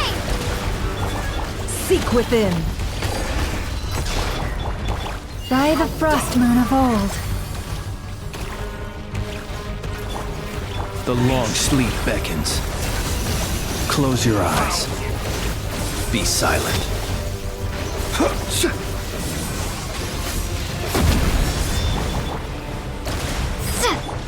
Can't hide the truth.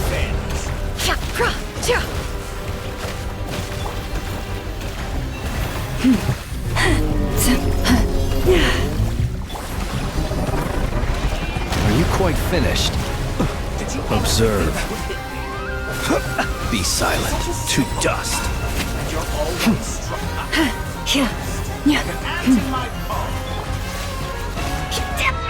How? Oh. I've been moved inside another space. And it's sealed off. Looking at the structure of it, it seems like Dottore intends to trap us here. There's no exit. Our endurance is about to be put to the test.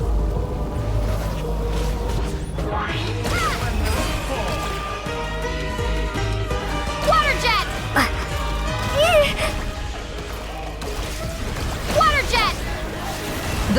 mystery unravels. For the everlasting forest. Leave this place.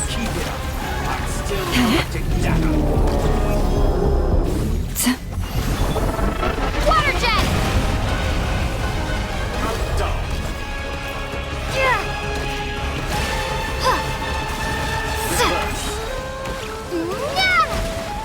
Water jet!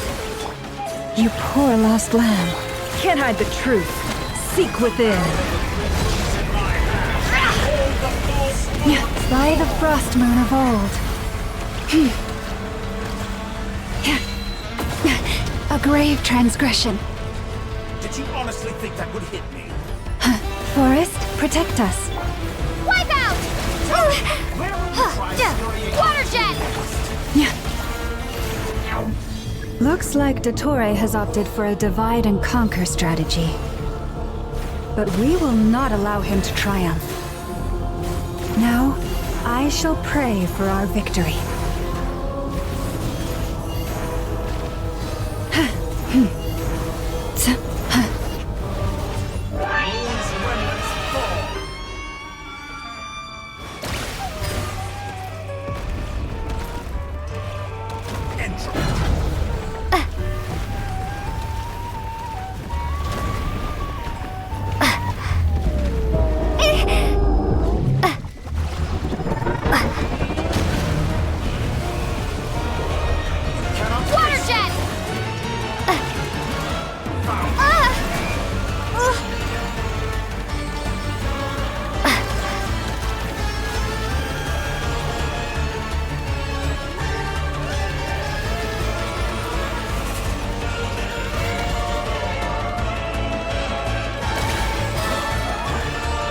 It all adds up.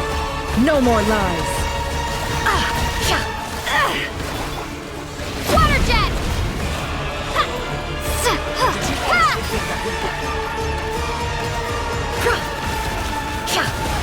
Be annihilated. That which cannot stand against me. What's this supposed to be? A knockoff version of the space Columbina got trapped in?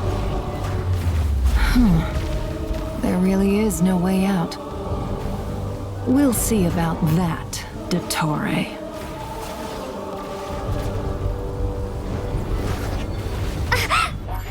My apologies. I had not intended to take your teammates from you. But you have a choice in the matter. Obey, and I can release them. An excellent deal, if you ask me. Won't you consider it?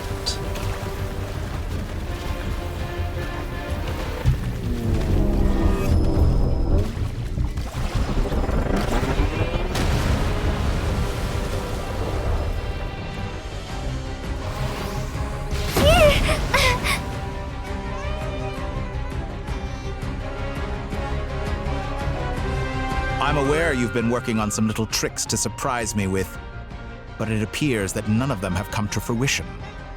My guess would be that you're trying to bring Columbina back. But then, where is Sandrone? Or are you trying to buy time for... I always found their friendship to be a curious phenomenon. Two highly incongruent personalities. Speaking of Columbina, I once saw her as like a younger sister, but then one day she suddenly decided she would refuse to take part in any further experiments. To this day, I truly don't understand what I could have done to upset her so much. It's such a pity. I could have had a sister, a family. But alas, she grew to dislike me. You're not fit to be family to her. That I can't deny. So many people, all obsessed with playing out the same tired old dramas. This world is rotten to the core. And then there's you. You had every opportunity to reach the right conclusion. The thought of killing you off like this? But I maintain that I approached you in good faith, so I will offer you another chance. Will you work with me? You have until I count to 10 to make your choice. 1, 2, 3. Not in a million years. Huh?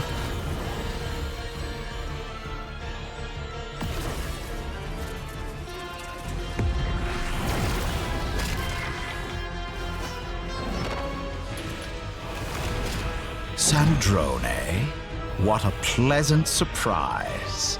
I didn't think you'd join us all the way up here. You're as sick and twisted as ever. Don't fool yourself into thinking anyone's grateful for the chances you're offering them. Sandrone, but the formula hasn't finished running yet. Funnily enough, I was just discussing a collaboration opportunity with the Traveler, and then I see you, who I must say is a good example of an opportunity gone to waste. Gone to waste? I said that everyone would get one chance, and you've used yours to march right back into the lion's den. So yes, it's an utterly wasted opportunity. And what makes you think I believe a word that comes out of your mouth?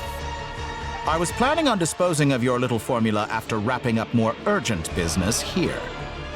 But since you've taken the trouble of serving it to me on a silver platter, I can simply bring it forward in the schedule.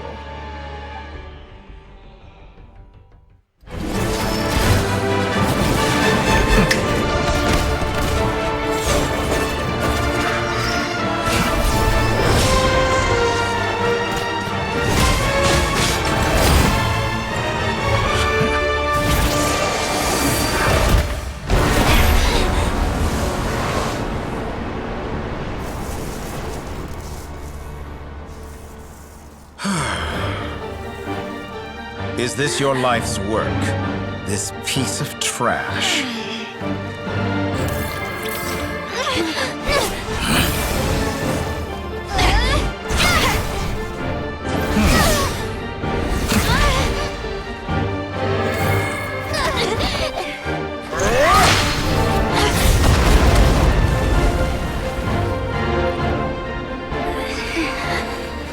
Your formula runs too slowly, Sandrone. You put your hope for success on others instead of fighting dirty. That is why you have failed. Now, whom should I slay first? Any volunteers? No one? How nice of you to leave the decision to me.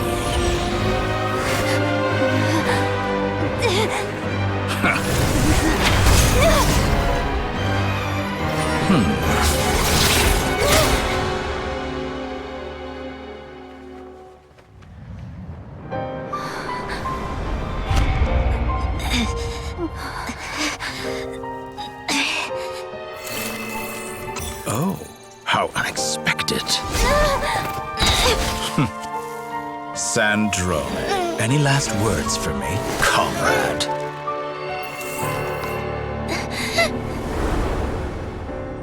Is there anything you wish for? Not really. But I've always known what I don't want. Go to hell, Dottore.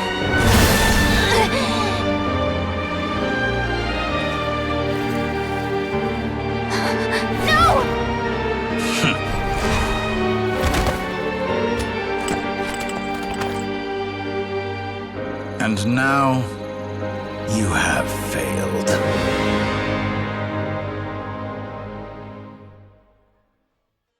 Sandrone! Now you see how fragile mechanical contraptions are. Just a gentle tap, and they fall to pieces. However keen of an inventor Sandrone may have been, her death spells the end of the formula that was running inside her body. Of course, I have to commend her for making it this far. As her colleague, I have to admire her stubborn tenacity. Now, it is time for you to take your place by my side. My count was interrupted, but the second chance I extended to you still stands. Once again, You are welcome to join me. By now, I'm sure you have gained a greater appreciation for the power and authority I wield. What is stopping you from embracing a new world of endless possibilities? Not in the mood to talk? As you wish. You seem less talkative than usual today. I'll change the topic to something more apropos. Sandrone was always like this, never trusting anyone, always so reluctant to share her research with them. Objectively speaking, she had her strengths. It is remarkable how she extracted and even optimized the world formula from so much data. But her inability to trust was her undoing. Had she allowed someone else to monitor or run the formula for her, you might still have a chance at victory even now. But regrettably, she was a stubborn fool. As much as it pains me, she had to go. Dottore. Maybe this is news to you, but people can change. Columbina surprised you when she escaped, and I think Sandrone would surprise you too. Change? You can twist the truth however you want, but I see it clear as day. You're the one who can't trust other people. Is that how you see me? By this point, what can you hope to do about it?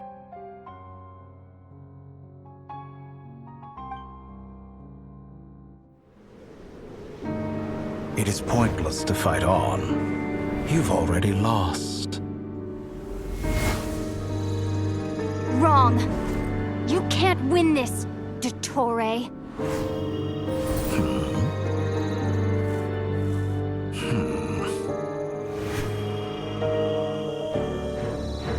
What?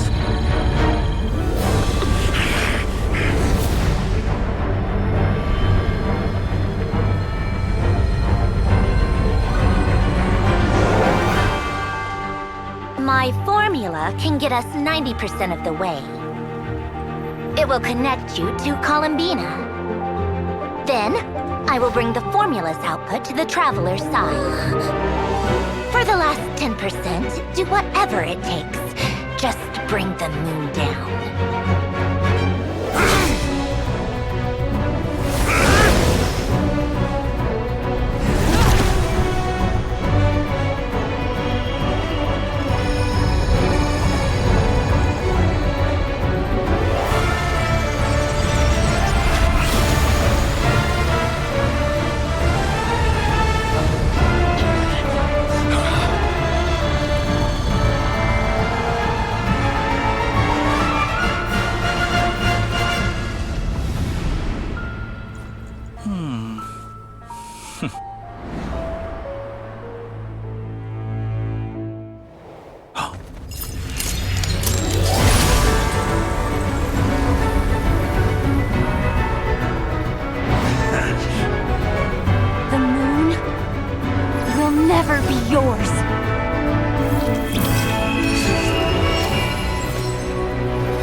Turn my body into moonlight and pour it over Nod-Krai.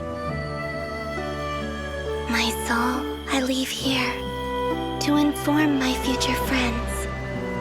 Lastly, I will hide the Trilune Authority within the Frost Moon. And when my body, soul, and authority are reunited, finally...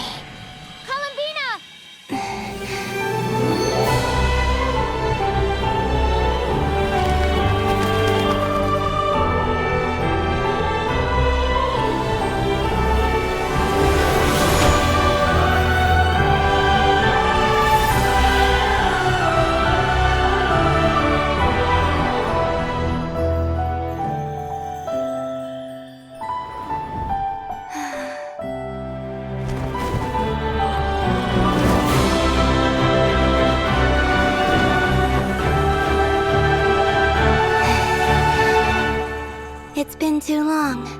I'm back.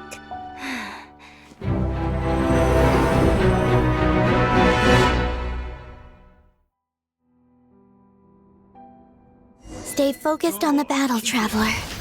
What a touching reunion. Though I personally find myself repulsed by the sight of weaklings huddled together for war. Now, if you're quite finished patting yourselves on the back, show me how long you can struggle before you drown. Watch out, Columbina! He can manipulate space itself! I know. Wait for the right moment. We'll strike together. Go!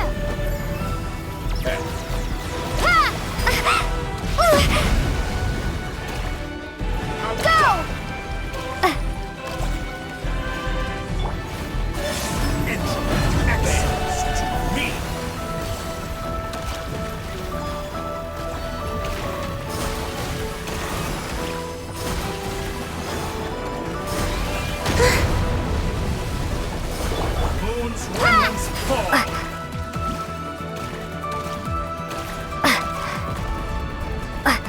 Did you honestly think that? Enough! First, like an ant in my palm.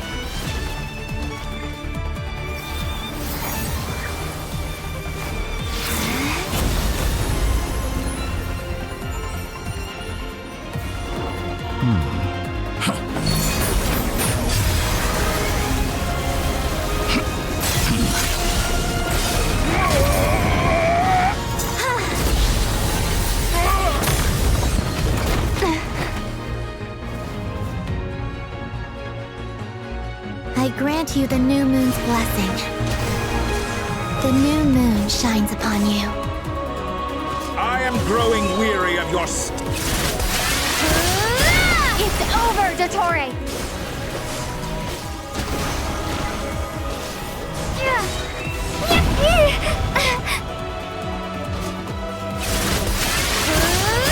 Time to pick! No longer must the world cower in the cold night.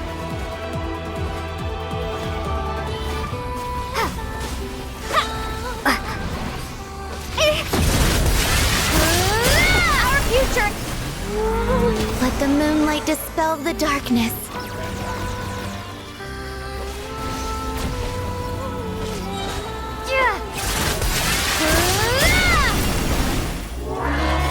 Everlasting as the moon.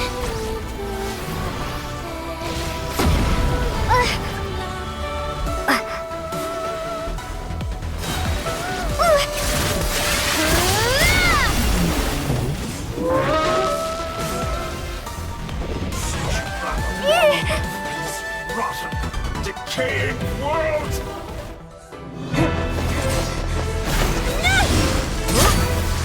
Willfully blind. How can you be so satisfied with your fate?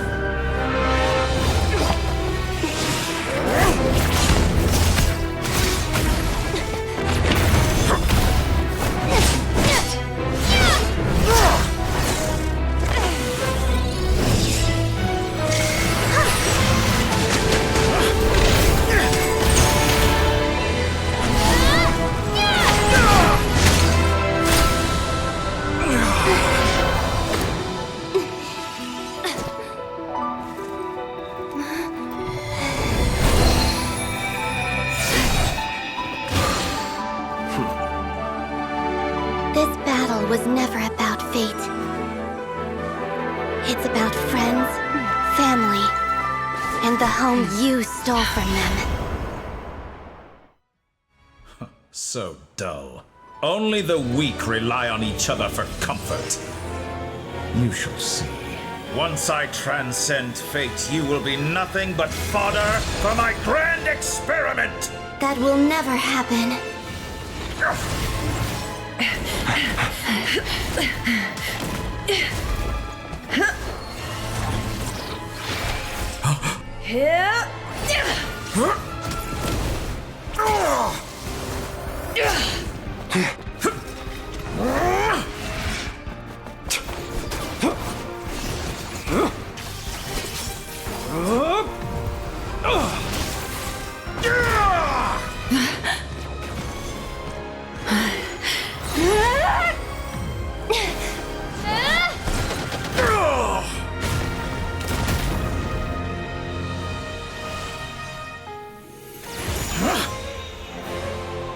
today. The moon lights up this world once more.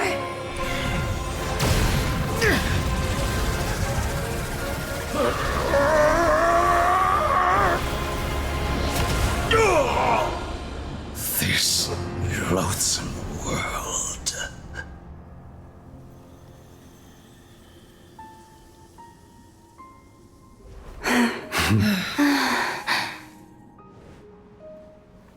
No, this world is our home.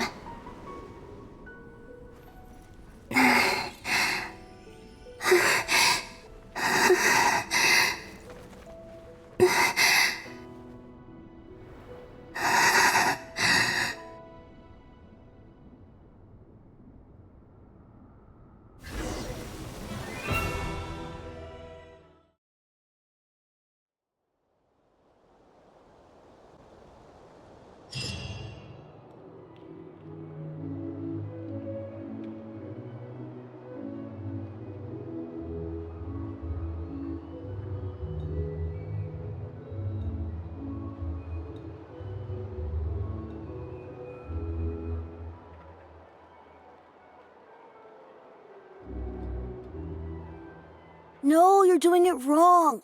The moon looks like this now. What are you drawing, children? The new moon, Mom. It looks different than before, doesn't it? Also... Can I go buy a sugar sculpture today? Please? Just one? All right. I suppose today is a special day after all. Almost like a festival. Extra, extra! Get the latest Nasha Express here! Post-disaster report! Nasha Town reborn beneath a new moon! The voyage begins today! The future looks bright thanks to the League. Want a copy? I knew things would be different, but I didn't think that would include the moon. They say a new moon goddess has been born. A new moon goddess? Who's saying that? The Frost Moon Scions? I guess so. I'm not too clued up on the details. As far as I'm concerned, the moon's still in the sky and it's business as usual. Hey, since we've come all this way, shall we grab ourselves a free meal while we're here? Are you a convert now? Or are you just here for the free lunch? Oh, come on, what does it matter? After everything we've all just been through? That smells good. All right, that's it. I'm hungry. Time to eat. Come on! We gotta get there early, or there won't be any good spots left! Shh, keep it down. This is a residential area. What if people are still sleeping?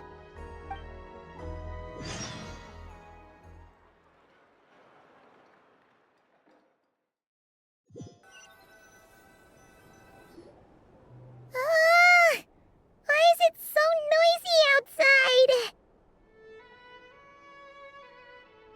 It's okay. Paimon was pretty much awake anyway. It's been so long since we last had a chance to relax, huh? Feels like time is moving slower than usual. What about you? Did you rest well? Still winding down from everything that's happened? Or are you wondering how our friends are doing? Or is it about what Dotori said to you? Okay, if you say so. But don't push yourself, alright? Let Paimon know if you need to talk. What we just went through was a lot. It's totally normal if you need some time to get back in your groove. Luanatar disappeared after Columbina came back. Apparently, she was part of Columbina's soul or something. Still, Paimon kind of misses Luanatar somehow. But anyway, you did great. So did Paimon. We all worked our butts off to contain this disaster, and in the end, we made it. So, chin up, Traveler. You should be proud of yourself. Hey, don't poke fun. You should be glad that Paimon's growing as a person.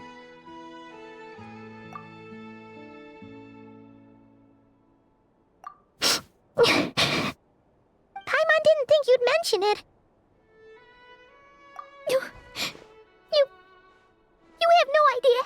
anxious Paimon was. She was worried sick about you. Well, if you really want to show Paimon you're sorry, you're gonna need to make it up to her. You better be ready to splash out on a lavish meal.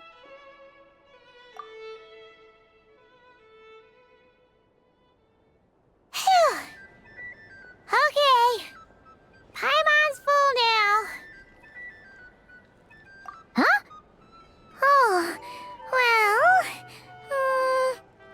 Hey there, Traveler and Paimon! Good morning! Morning, Yehuda! Here for some breakfast? Oh, I've already eaten. Just need some water. I was mostly worried you might forget what day it was today. So, I came over to remind you. Careful there, Paimon. Too much food will make you drowsy. Don't let anyone catch you hiding at the back and nodding off during the League meeting. You should probably be saying that to Aino. She's the baby of the group, if anyone. True. You know, I'm surprised that all these competing groups are actually coming together to try to solve things together. Definitely a first for Nod-Krai. Well, nothing like a region-wide calamity to bring people together. After that, surely even the most self-interested people have to realize that going it alone isn't worth the risk, right? Try telling Boss Neff that. She's not exactly convinced that people are gonna get with the program. Really? But if she's so pessimistic about it, why'd she agree to be the Curatorium's representative in the League? Probably 'cause even though unity sounds like a pretty far-fetched idea, the benefits it would bring make it worth a shot. I think things will work out, though. I swear, Nod-Krai feels like one big family now with everything that's happened. More than it used to, anyway. Paimon's with you on that one. And it seems like plenty of other people agree, too. Just listen to the bustling streets. All right. Everyone's been rebuilding these last 2 weeks, and the evacuees have been coming back in droves. Life's slowly returning back to normal. Which means my workload's probably gonna shoot back up. Were you about to head out? There's still some time before the ceremony begins, you know. Yeah, we were gonna take a stroll around the square and say hi to some friends first. Sounds good. See you later then.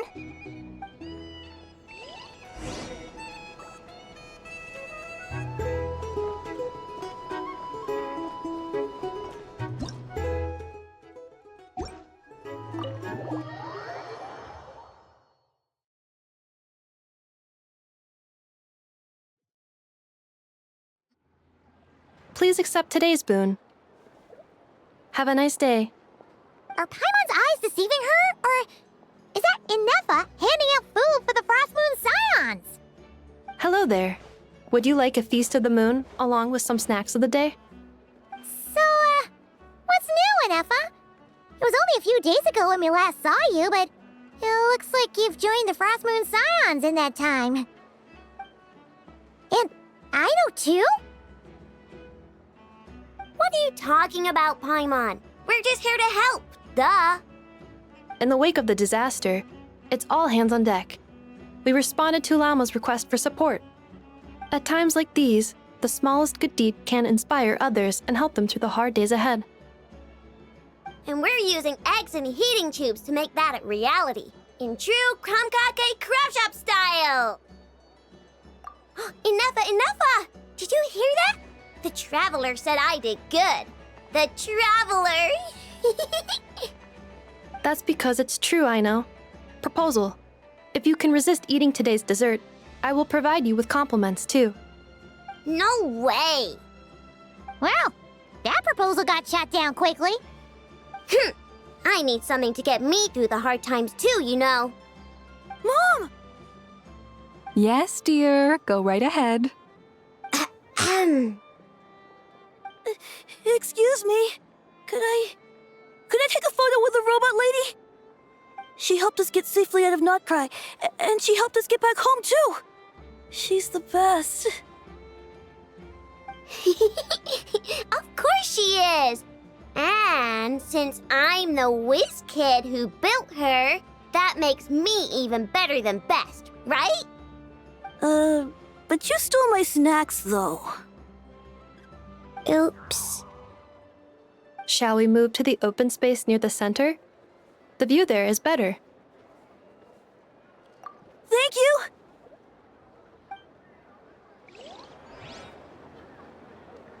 Aren't you the better pick for this job, Flint? You underestimate yourself yet again, Master Ilua. Not at all. I rarely come by Nasha Town. I don't know any of the big shots here. All in good time. Socializing is a step-by-step journey. But you're much further ahead on that road, aren't you? You're not seeing the full picture. You know the truth now. My friends do not understand my habits.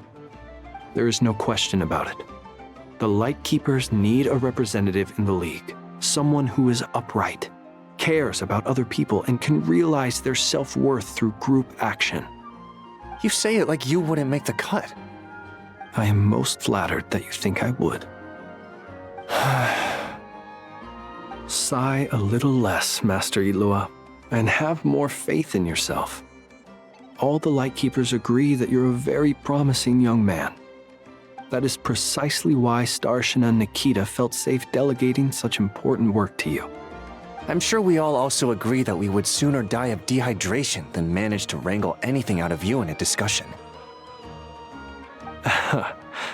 My apologies. I am not in the habit of bringing water with me when I go out. Whatever. I'll take the job. By the way, who else is part of this? Oh, it's quite the who's who of Nod-Krai. There's the Moon Chanter of the Frostmoon Scions, the boss of the Curatorium of Secrets, a representative of the Voynich Guild, and even someone from the adorable Krumkake craft shop. I'm sure you will find speaking with them to be a genuine pleasure. If you say so. I've never done this work before, so I'm honestly a little scared of making mistakes. But I'll do it. Not only is it our duty as Lightkeepers, but because I want to make Nod-Krai a more welcoming place. An admirable attitude to take. The beacons are lit, Ilua. We're but one step away from breaking through the blizzard. We have the chance to band together and build our shared homeland into an Elysium. This is unprecedented for Nod-Krai. An opportunity not to be missed. Yeah. You're right. I'll do my best. Quite a few familiar faces have arrived. Let's go, shall we?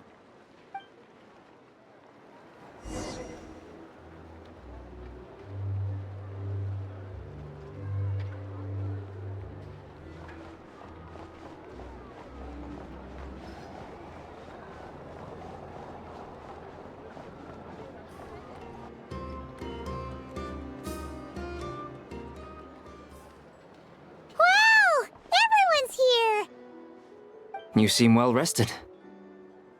I know no one's asked, but I'm sure you all want to know, so let me just say, we're doing great. Thanks.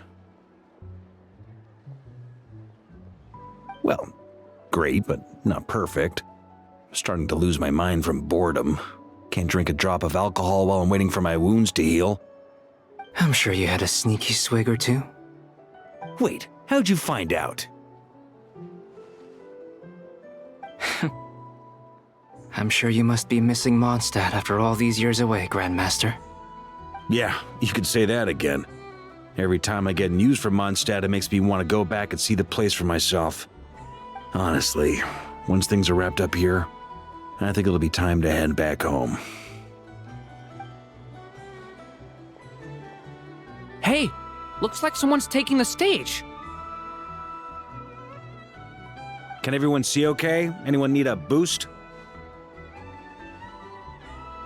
I'll just listen from the back. It's fine. You're taking this pretty seriously, huh, Durin? Well, it's not every day that I get the chance to see how people speak in official settings. Soak it up like a sponge. I'll make sure you get a chance to practice for yourself later down the line. Actually, I know just the thing. You can debrief the Knights of Favonius for me. Mr. Varka, are you forgetting that I'm not a Knight of Favonius? I can knight you. Any particular title you'd like? Is he joking? I really can't tell. You'll have to figure this one out for yourself. It'll be a good learning experience. It is my honor to host the opening ceremony for the League, and to have this opportunity to speak to you all in my capacity as Voynich Guild representative. Could this person also have been pushed onto the big stage by the real big shots? Guess I'm not the only one then. We come here today, having weathered the trials and hardships of yesterday, and having learned from them the importance of unity and cooperation. All right, here we go. Uh-oh, looks like Aino's off in dreamland already. Wait, Boss is looking kinda drowsy too. What's up with her? Come on, get the speech over with already. Nod-Krai is our home, the land we rely on for survival. And as we chart a course for the future, may we persevere through the storms ahead as we sail towards a new era of prosperity, freedom, and hope.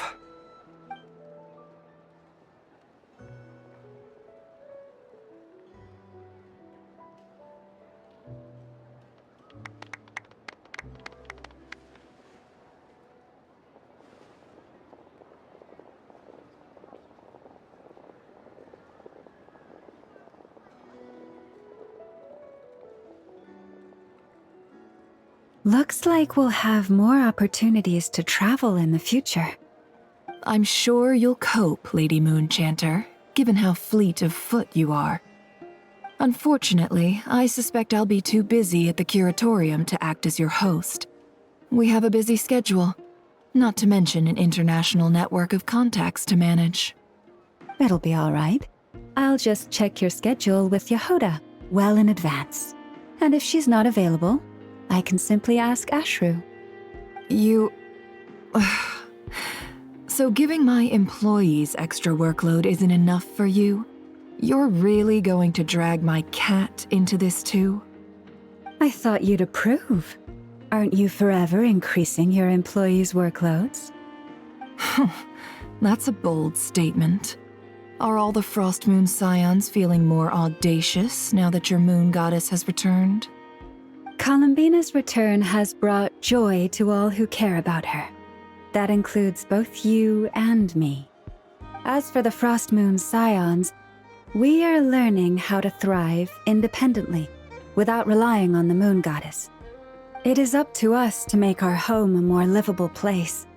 Joining the League is one of the steps we are trying towards that end. I like the word try. It's nice and non-committal. You can opt out at any time and still say you tried. You don't see a bright future for the Frostmoon Scions? Or did you mean the League? I'm just not as optimistic as you. The Frostmoon Scions should count themselves lucky that they have a leader as stubborn and enterprising as you. But Nod-Krai's a big place, with all kinds of people. Most of them don't enjoy answering to a leader, or even listening to reason. Well, that's where you and your methods come in. Unless the Curatorium of Secrets is only here for appearances.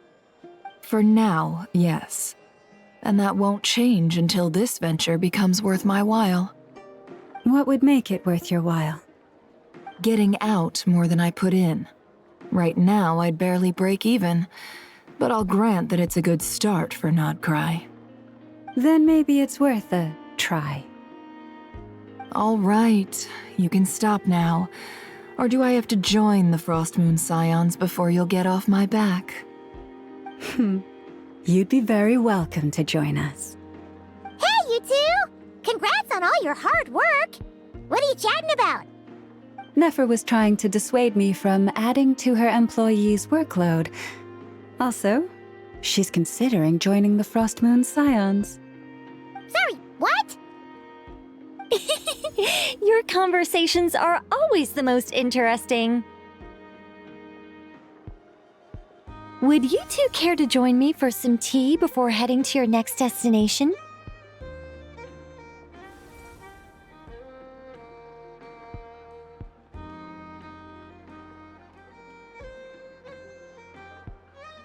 Nicole?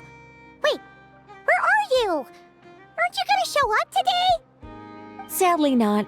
I'm otherwise occupied right now. I'm sorry, Paimon. I can hear how disappointed you are.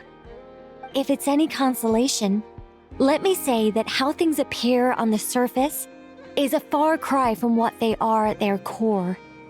Perhaps you'll feel better if you focus on the fact you have a special line of communication with the great mage herself. Okay? Has something happened? No, or not yet, anyway. Well, that's not ominous at all. Not for the time being. Just think of this as a general check-in to make sure this communication system is still running smoothly. Besides, it's good to chat once in a while if we want to maintain our friendship. You could have just said so. Paimon got all worked up for nothing. Still, the best friendships are built through face-to-face interaction, you know. It's never gonna stop being weird having tea with you when you're not there and just talking to thin air. All right, fair point. I'll bear that in mind for next time. Yeah. Any update on that crisis at the world's borders? Alice just informed me that they had their work cut out for them. And now everyone's thoroughly exhausted. But they did finally get things back under control. Still, we can't let our guard down yet. The disruption caused by this disaster has made Teyvat easier to detect from the outside universe. She plans to wait for things to stabilize, then reschedule her Mondstadt vacation plans. As for me, I agree with Hat Guy's perspective. This is a time when many new variables are emerging, and the situation is changing constantly. Plus, most of this change is for the worse. We have to remain vigilant and ensure that the embers of chaos are not rekindled. I did notice that the energy in Nod-Krai changed somewhat after the War of Funerary Flame, but since it was still aligned with the Light Realm, I never gave it a second thought. It looks like I'll have to examine the connections between phenomena I observe more closely in the future. Just doing my duty. It's more or less second nature by now. Of course. To give you the full picture, I'd have to start with the substance from which angels were formed. Never mind. Paimon's right. Showing off my knowledge would be much more satisfying in person. By the way, you did receive the gifts from the Hexen Circle, yes? I'm not trying to claim credit or anything, but my pride demands that I at least mention it. They're quite similar to the protective talisman that Alice gave Dory, but with some very special enhancements. Oh! So that's what kept our friends safe when Dory trapped them. Indeed. We went to great lengths to make sure they were invisible to his eyes. I'm so happy they came in handy. Still, not fishing for gratitude, by the way. I just want you to be aware that sometimes your friends may be protecting you in ways you cannot perceive. Anyway, I'll contact you if anything else crops up. If not, you know what they say, no news is good news. Oh, my angelic instincts are tingling. They say you should head to the docks next. Your friends are about to board their ship home.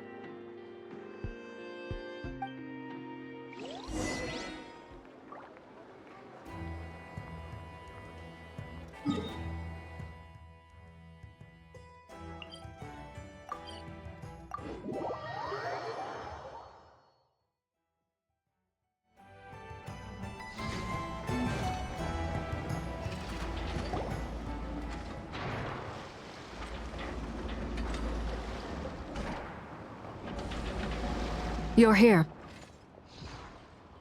You're here too, Hat Guy! Are you heading back together? No. I'm bound for Sumeru, and she for Fontaine. We just happened to cross paths at the harbor. Everything seems fine. Sandrone may have an abominable temper, but she's always been very responsible with important calculations, and things entrusted to her by valued friends. You always speak as if you know us inside out, Mr. Hat Guy. Maybe I'm just a good judge of character. I certainly hope that's all there is to it. Regardless, you have been a significant help in this matter. For that, you have my gratitude. I didn't do anything special. Sandrone's the one who completed a seemingly impossible formula and turned the tide of the entire battle, even giving her life in the process. She's the one we should be thanking. Even we were unaware that Sandrone had hidden the real formula inside Polonia's body. She managed to fool Dottore into thinking the formula was running in her system by installing an identical-looking decoy within her. She probably realized that she didn't have the strength to stop Dottore. But this way, she could at least get him to lower his guard. She always worked like that. Always had a backup plan. Well, that's why I'm traveling to Fontaine. She made a request of me long ago, and the time has come to fulfill it. Think of it as her will. She said that should she ever fail in a mission, she'd like me to deliver her core and Polonia's to the Fontaine Research Institute. She also mentioned that she had made arrangements for people there to set her affairs in order. Some of her personal effects, such as her notes, were left to me. I've decided to take them back to the House of the Hearth, for safekeeping primarily, but also as mementos, I suppose. However, there is one book among them that I'd like to leave in your care. I'll have someone deliver it to your residence at the flagship at a later date. No, I was specifically warned not to tell her. This is her last wish, and I will abide by it. I can only hope so, but none of us here can know for certain. I bade farewell to Columbina earlier today. As promised, she turned the iridescent moon's marrow over to me. She spent a long time with Sandrone's body, saying her goodbyes. Oh, is she alright? Sandrone's passing has left a great wound in all of our hearts. It will take time to heal, but Columbina surprised me. She offered me some words of comfort before I departed. Despite being grief-stricken herself, she showed an awareness of the feelings of others around her. She never used to act like this. Clearly, she has grown. And I suspect that we have you to thank for much of the change we are seeing in her. After these recent events, the Tsaritsa has revoked the Pale Star Edict. Snezhnaya now realizes that the arrest warrant for Columbina was just a ploy by Dottore, who coveted her powers. I shall return to Nod-Krai to see her as soon as I find the time. I hope that from now on, she too will explore more of the world. Columbina Hyposelenia's journey is only beginning. My ship is here. Traveler, Paimon, we shall meet again. You too, Hat Guy. What are you still bumming around for? Isn't Columbina waiting for you? I thought today was the day you'd agreed with her to go find out the truth about your sibling. You're afraid you won't like the truth when you see it. Well, this is new. I was starting to think that nothing could scare you. Don't say that! Wouldn't you be if you were in this situation? Fair point. But I'd say I have more experience facing up to unpleasant truths than the Traveler. They say blood's thicker than water. I know how much you need your family back. More than you need any of your friends. And I'm sure that all your real friends understand that too. No matter what the truth turns out to be, they will stick by you and support you, whatever decision you make. Finding the truth is important. But more important still is what you choose to do once you've found it. At least, that's the life lesson I've learned from my experience, grappling with the truth. What? Now that Dottoro's dead and gone? A little, I guess. But it hasn't solved everything. Maybe I regret not getting to end his life with my own hands. Or maybe it's something else. But for whatever reason, I still feel like I have a chip on my shoulder. Either way, I'm going back to Sumeru. Lesser Lord Kusanali is gonna need help dealing with all the chaos Dottori left in his wake. Not just from this incident, but everything he did in the past, too. You should continue with your journey, as you've always done. Who knows? Maybe we'll meet again someplace else. So, what should we do now? If you want to explore a bit more to steady those nerves, Paimon's game! After all, when Columbina said she knew where your ship was hidden, Paimon promised to give you two some alone time with the truth. It hasn't been all that long since we were last apart, sure, but with Columbina there, Paimon's sure things will be just dandy. Ain't no biggie.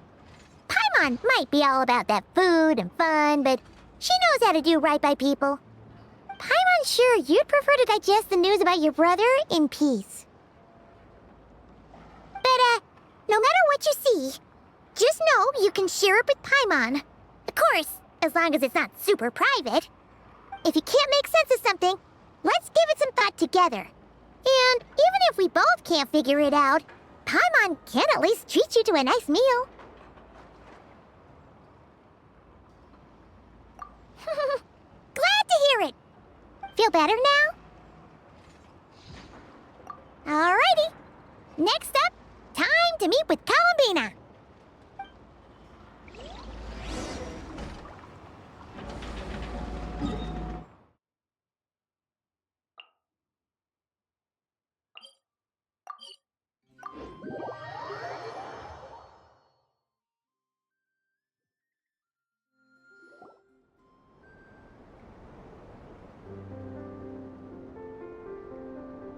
Columbina, we're here!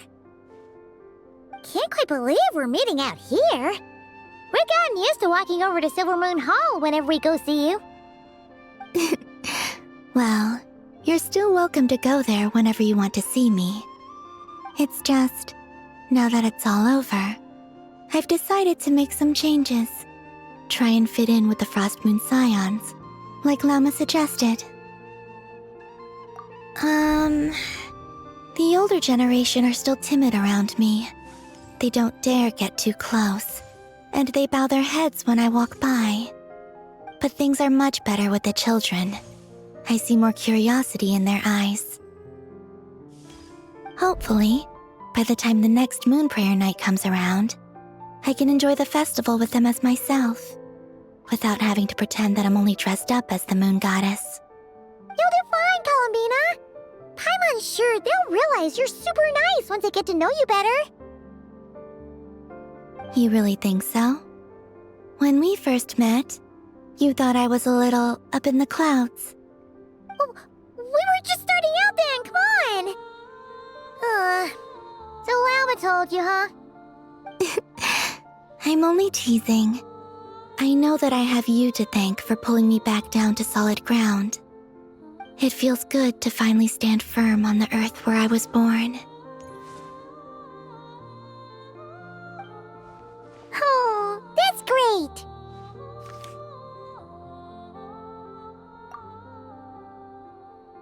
Thank you. I'll make sure not to lose it this time. Well then, are you ready? Ether, what happened to our spaceship back then? Why did you leave?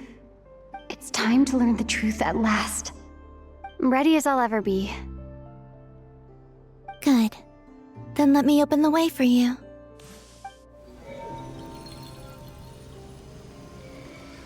Where does this lead? To our shared destination.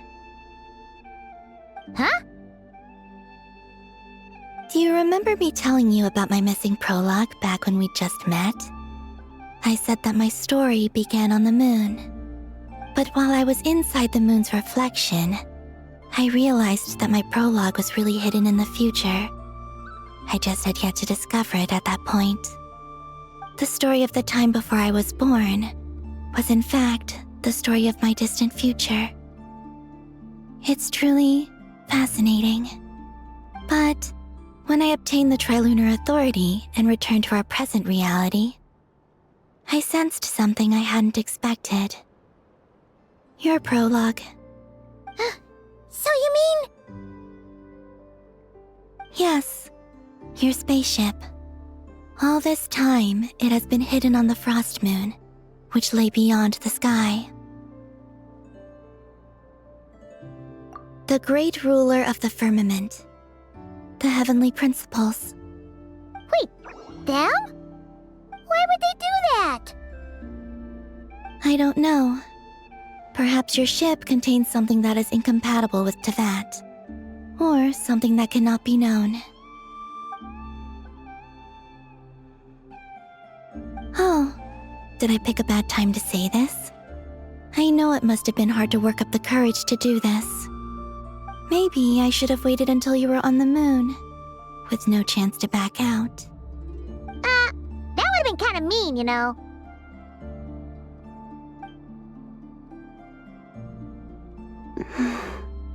Take me there. Oh?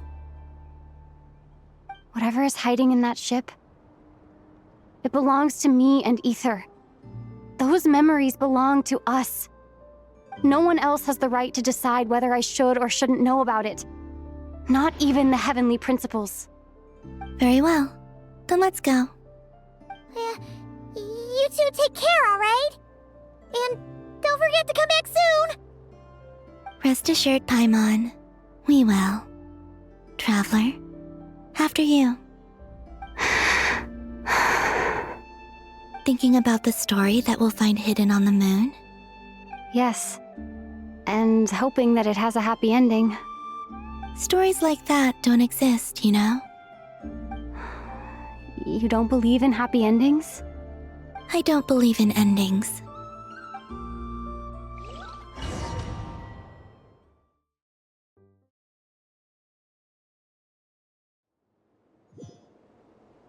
Where am I?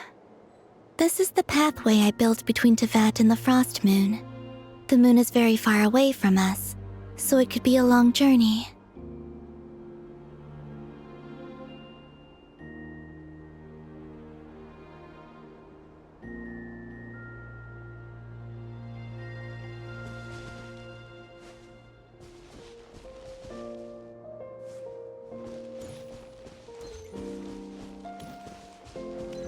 After I obtained the Trilunar Authority, I unwittingly saw past events from many of my friends' lives. One was Lauma. She was so young when they chose her to be the Moon Chanter. From then on, the Frost Moon Scions looked to her to bring messages from their goddess. But, for better or worse, I had left Hisi Island before she was ever born. It was not until much, much later that she met me. I think it's for the best. Because of the way things turned out, you had the opportunity to become friends. You're right. In that sense, I think we were both very lucky.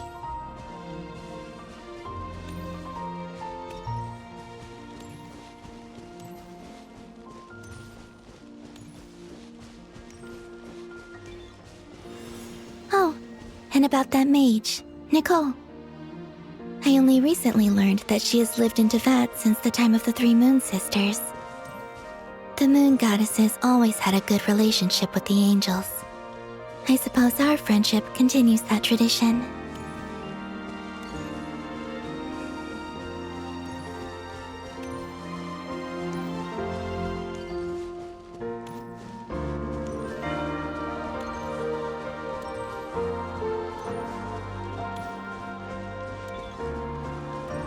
And then there's Sandrone.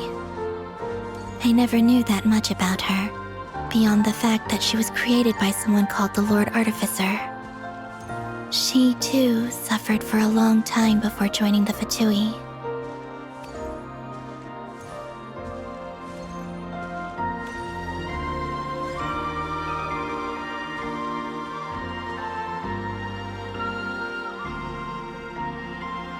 How I wish I could talk to her again, even if only to hear her say nasty things to me.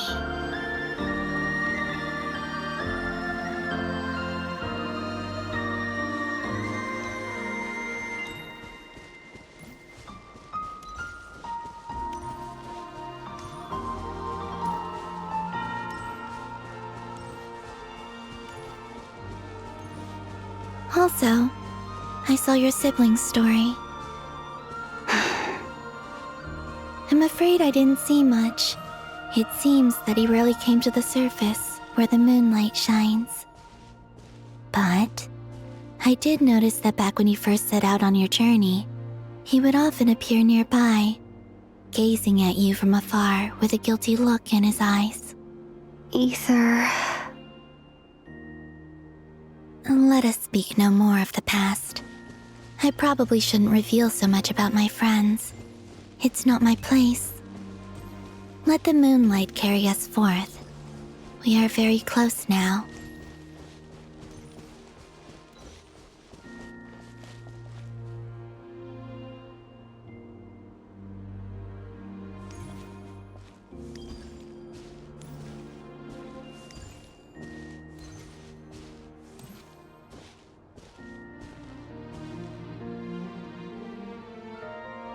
After this, I'd like to bring some kuhenki to the moon as well. If they're willing, of course. What about your other friends? Will you bring them to visit too? Certainly. But I'll need to tidy the place up first. This home hasn't received any guests in a long, long time.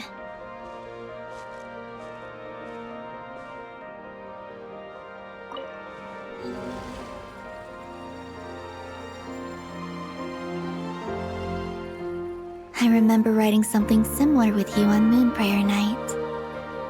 I believe it was called... Dodoko's Whirligig. Yes, that was it.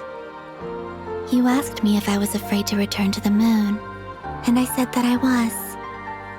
The idea that I had gained something precious, only to lose it so quickly. That frightened me. But I'm not afraid anymore. Besides, this time, we're traveling together.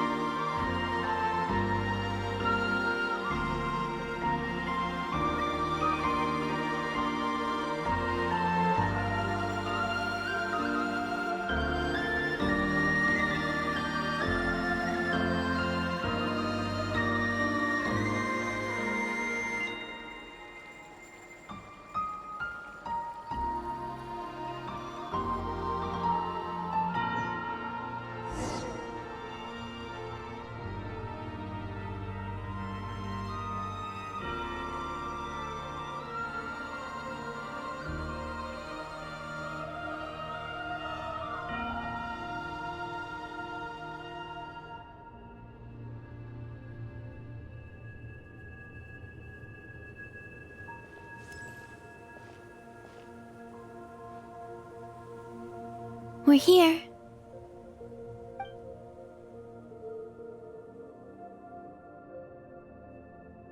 Over there.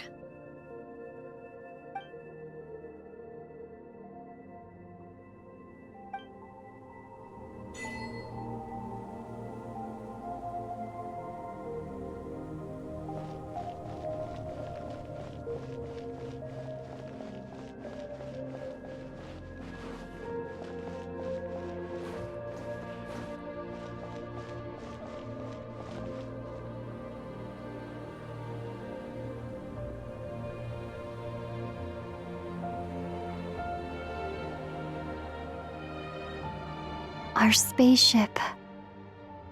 It's huge. I suppose that the moon is the only place one could hide it. It'll be alright. Huh? The way you feel in this moment, I went through it too, on Moon Prayer Night. The door was right in front of me, but I struggled to find the courage to step through. Solitude for me once meant living a life in which even I was absent.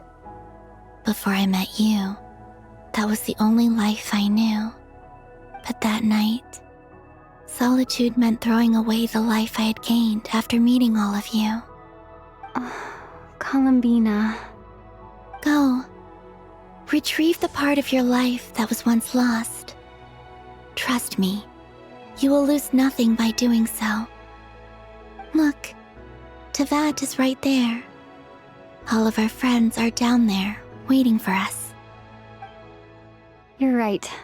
Thanks, Columbina.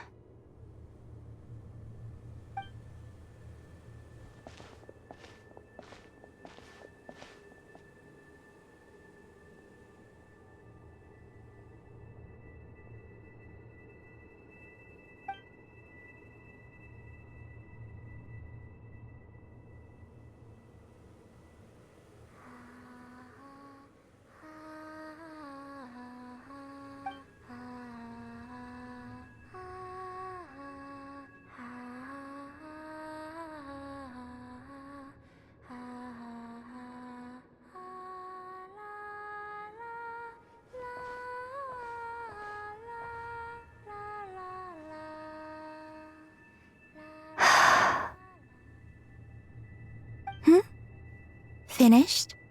Yeah. Why did you take your eye mask off? Well, since my return, I've decided to take more opportunities to see the world with my own eyes. Besides, I've always wondered how Teyvat looks from the moon. And what do you think? It's beautiful. I could spend a whole day here just gazing at it. What about you? What do you think of the truth you found? I haven't looked at another person's expression in a long time, but I think yours is saying it was neither good nor bad. Keep this up, and it won't be long before you give Nefer a run for her money. Oh, I don't think that's going to happen. I'm much more used to sensing what's going on around me with Kuvaki. I think I'll save my eyes for seeing special moments I really want to remember. I read the spaceship's flight logs. I always assumed that this was my first time in Teyvat. I thought that Ether and I must have been hibernating in space for centuries on end. But the logs show that our spaceship flew over the skies of Teyvat once before. A long, long time ago. Flew over? So you didn't land? No. The ship barely came to a stop before flying on again. After that, it continued traveling through space for a long time. Some of the data is corrupted, but I suspect that it kept flying for thousands of years. It was only after that that the ship made a forced landing in Nod-Krai. When Ether found me, he came from outside the ship. Could this mean that he left the ship long before I did? Maybe even during our first pass over Teyvat? Are you alright? Yes. I can feel that the truth is coming together, one small piece at a time. I remember Ether telling me that when he first arrived in Conria, he could not recall the past. So this might be something that even he doesn't know. Here, I made some space for you. Your mind must be racing, and this seems like the perfect place to relax and clear your head. Oh, wait, there's one more thing. What is it? Wait here a moment.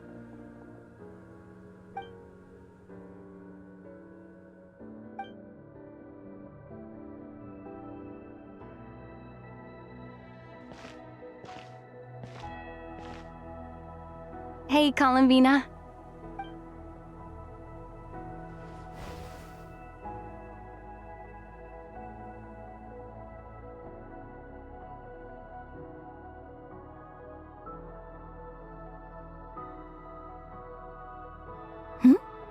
Is that a new outfit?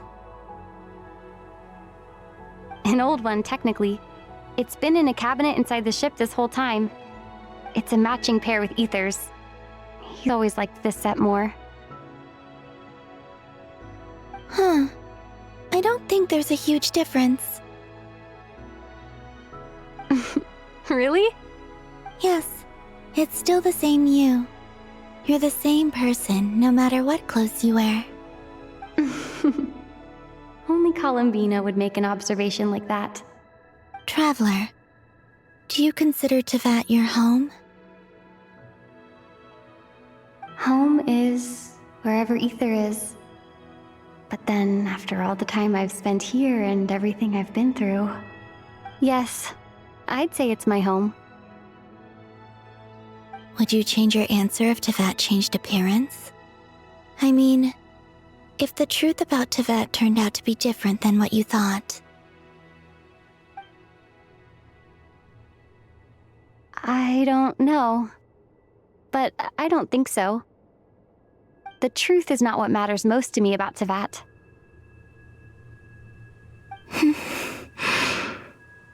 When I was first born, I longed for a home. And when you get something before you're mature enough to understand the world, you just take it at face value. I thought that a home was a transaction. You give me what I want, and I'll do the same for you.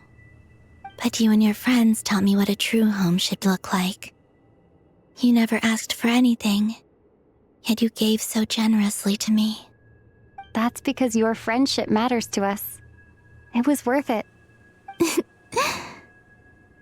In the past, I thought that my birth in Nod-Krai must have been a mistake.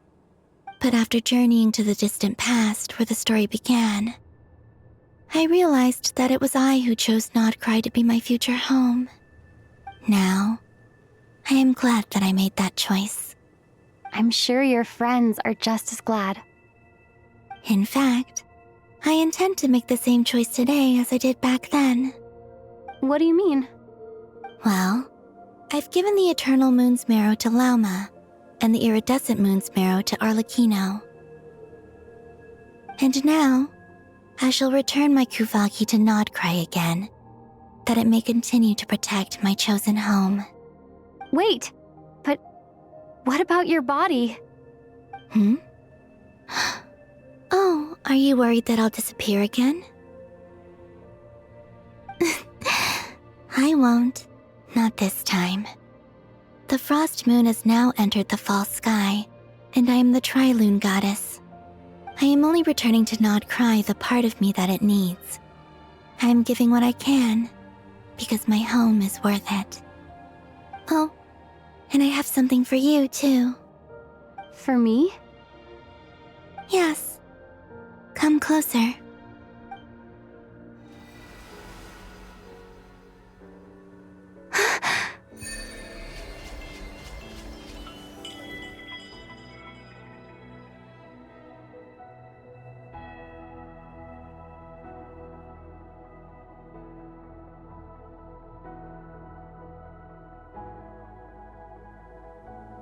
What was that? I lifted some of the restrictions this world placed on you. I trust this will help in your future adventures. My power. It feels like it's grown. I can use the elements more freely now. Thank you. This will be a great help. You're welcome. I see you as family, and after everything you've done for me, In fact, no. It's not because I owe you. It's because you're worth it. Here, this flower is for you.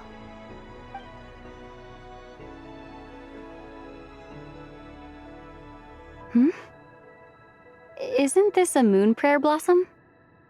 Yes. Don't worry. You will never see these flowers lose their color again. I'm finally discovering the joy of giving. How I wish I'd learned this sooner. Hey, better late than never. What are you thinking about now? Why don't you take a guess? You get 1 shot. I don't think I'll get it in one guess, but I'm sure it's a happy thought. That's kind of a sneaky answer. I can't say you got it wrong. Down in Teyvat, the moon seems so far away. I felt it might always lie beyond my reach. But on the moon, everything feels so close by.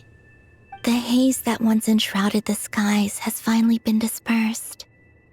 I feel like a traveler on a winter's night, starting a new chapter in my tale by the warmth of a bonfire. I don't have a lot of luggage, but I do have a lot of hope for the future. Well, what's next? Next? To start with, I want to stay here just a little longer. After that, let's return home and continue our journey.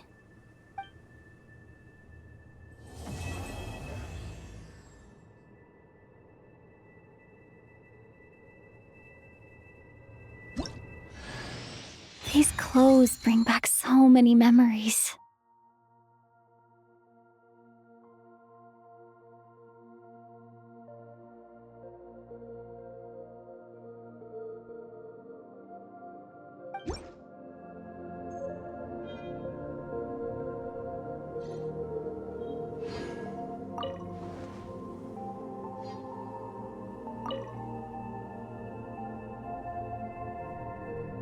The journey goes on, for you and for me.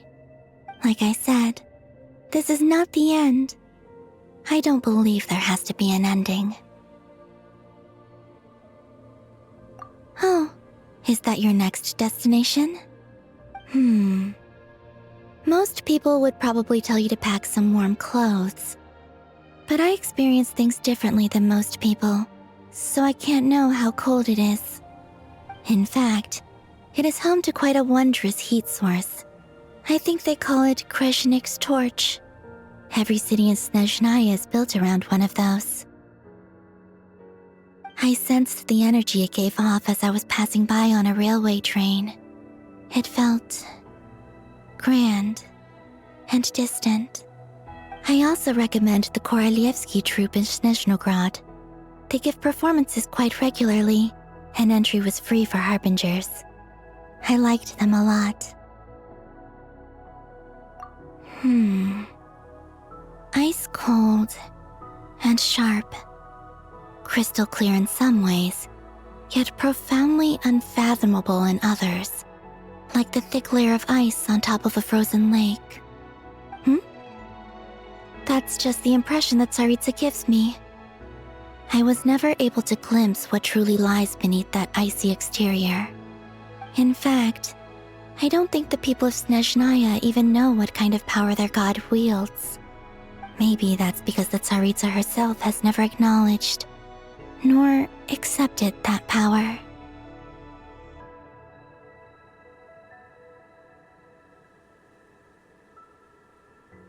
There's Regrator, the Rooster, and the Jester.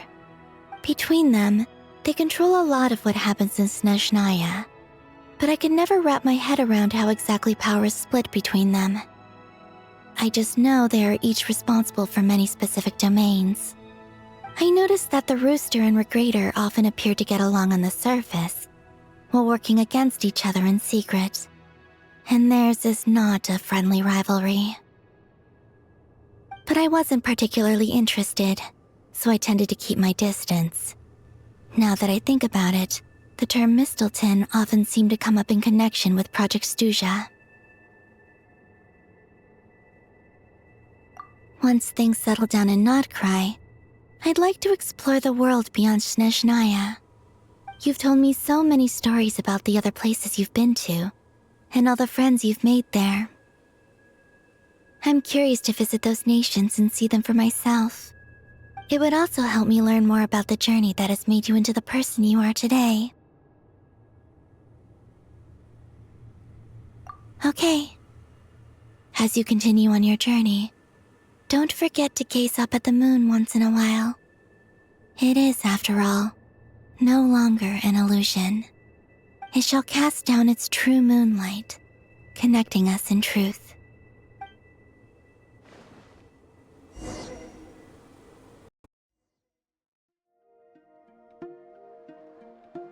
To Jean, acting Grand Master of the Knights of Favonius. This preamble is such a pain to write. It's probably high time we got rid of this acting business. I trust that Dern has updated you all on recent events. Hope we didn't worry you too much. The good news is, we managed to come together and put a stop to the Doctor's evil schemes. With that, I think it's safe to say that Nod-Krai is finally out of the woods. As for the Fatui, not counting the Damselette, aka the Moon Goddess, who has left their organization, we found ourselves allied in this instance with both the Knave and Marionette. May she rest in peace. As ever, we find ourselves better off for making friends rather than enemies. But until we can ascertain the Tsaritsa's true intentions, the future remains uncertain. In a short while... Wait. How am I meant to surprise everyone if I tell them in a letter that I'm heading home? Well, that would be a huge waste. Okay, got it. I will begin sending the expeditionary team back home in waves. I'm sure they'll be able to answer any questions you still have. I hope they won't gloss over the details of my many heroic deeds. But if they do, I'm sure it'll be because they're just too exhausted from the long journey. I think of Mondstadt daily. Please give everyone my best regards. P.S. The honorary knight went above and beyond this time. Are there any other honors we can give her? I'll leave it with you. P.P.S. Please be extra nice to Klee for the foreseeable future. I cashed in on the last favor that the Hexen Circle owed us, so we need to earn some more goodwill. If there's any serious problems, feel free to stick me in solitary confinement when I get back. I'll do the time for her. Whew. And that, as they say, is all she wrote. End of an era. And with the moon shining down brighter than ever, I think everyone is going to sleep well tonight.